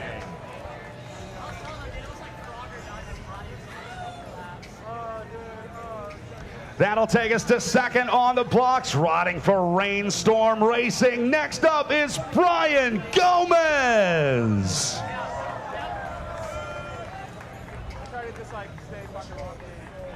And your pro men's winner on night number 1, it is my honor to welcome to the top step, Luke Lamperti.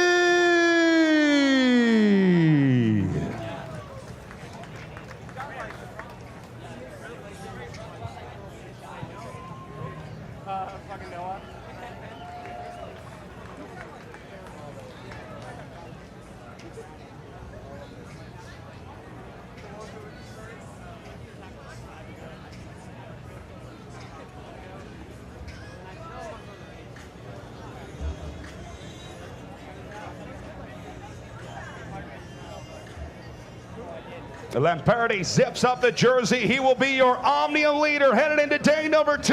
Luke Lamperti, Brian Gomez, and Noah Granigan, your podium on night number 1.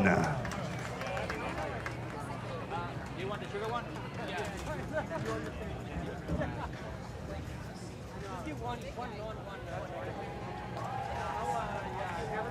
And a little champagne celebration for them as we get ready for day number 2. We'll see if Luke Lamperti can defend his Omnium Leaders jersey.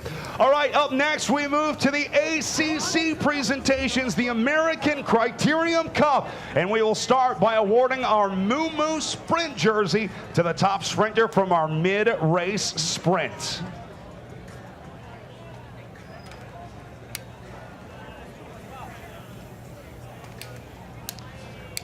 All right, so let's get started with our Pro Women's ACC Sprint jersey. You watched her sprint out of the group in our mid-race sprint earlier tonight, riding for DNA Pro Cycling. Welcome your sprint leader, Riley McMullen.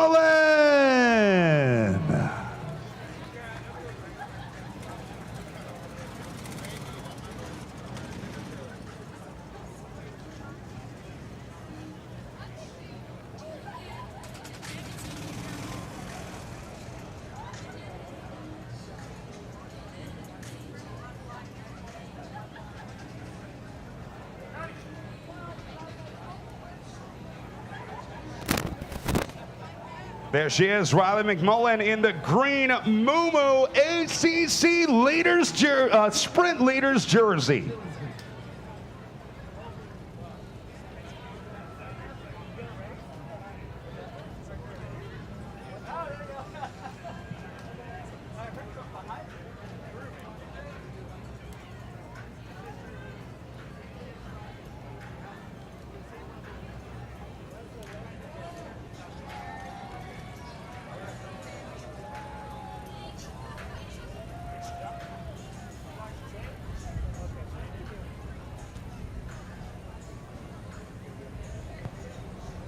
All right, as Riley makes her way off, we will next move to our men's ACC Sprint Leaders competition. You watch this guy sprint out of the group in the orange jersey for Rainstorm Racing. He's going to be wearing green tomorrow. Welcome, Danny Summerhill.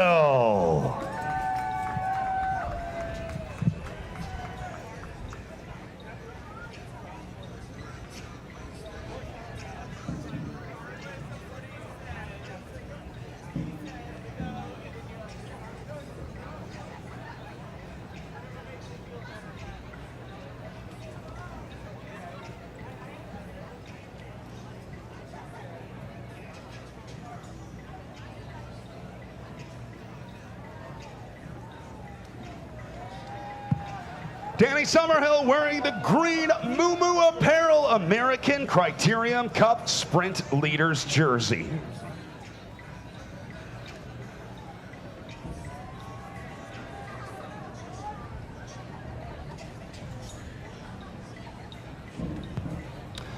All right, next up, we'll move to our ACC overall leaders jersey. By virtue of her win tonight on the first stop of the American Criterium Cup, your leader after stop number 1 of the ACC will be Legion of Los Angeles' Kendall Ryan.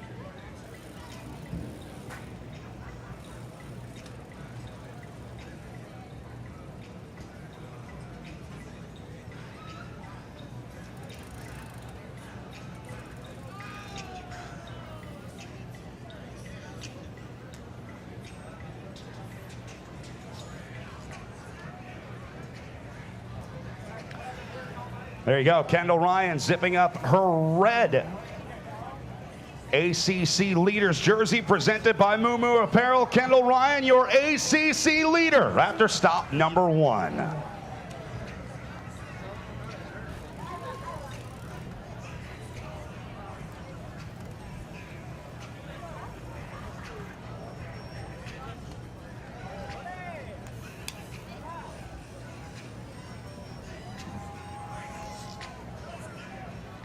A little more champagne celebration for Kendall tonight as she picks up the ACC lead after stop number 1. That'll take us to our final podium, your Pro Men's ACC Leaders jersey. And of course, by virtue of his win tonight, no surprise here, welcome back to the podium, Quick Steps Luke Lamperti.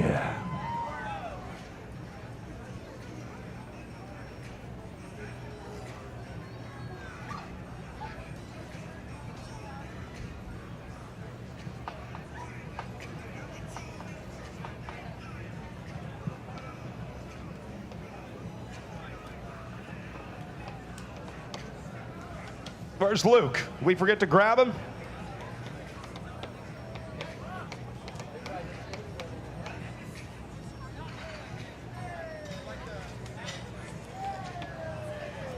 We'll make one more call for Luke Lamperti to the podium, please. Luke, make your way back to the podium, please.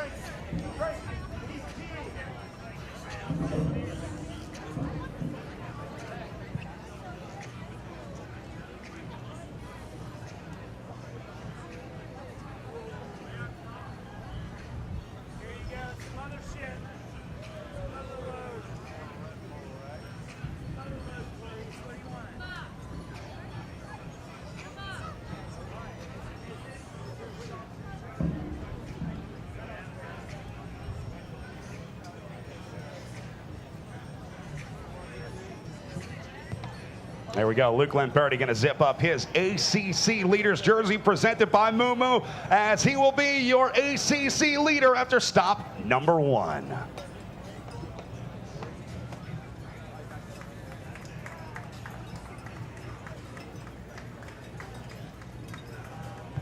All right, you guys, thank you so much for joining us here tonight for night number 1 of Saint Francis Tulsa Tough. Please join us tomorrow night for Saturday in the Arts District, which will start just around 6 o'clock Central Time. My name is Gabe Lloyd. I've been joined by Daniel Holloway. Thank you again so much for tuning in. Please like, share, and subscribe to anything you're watching, and we'll see you tomorrow night for night number 2 at Saint Francis Tulsa Tough.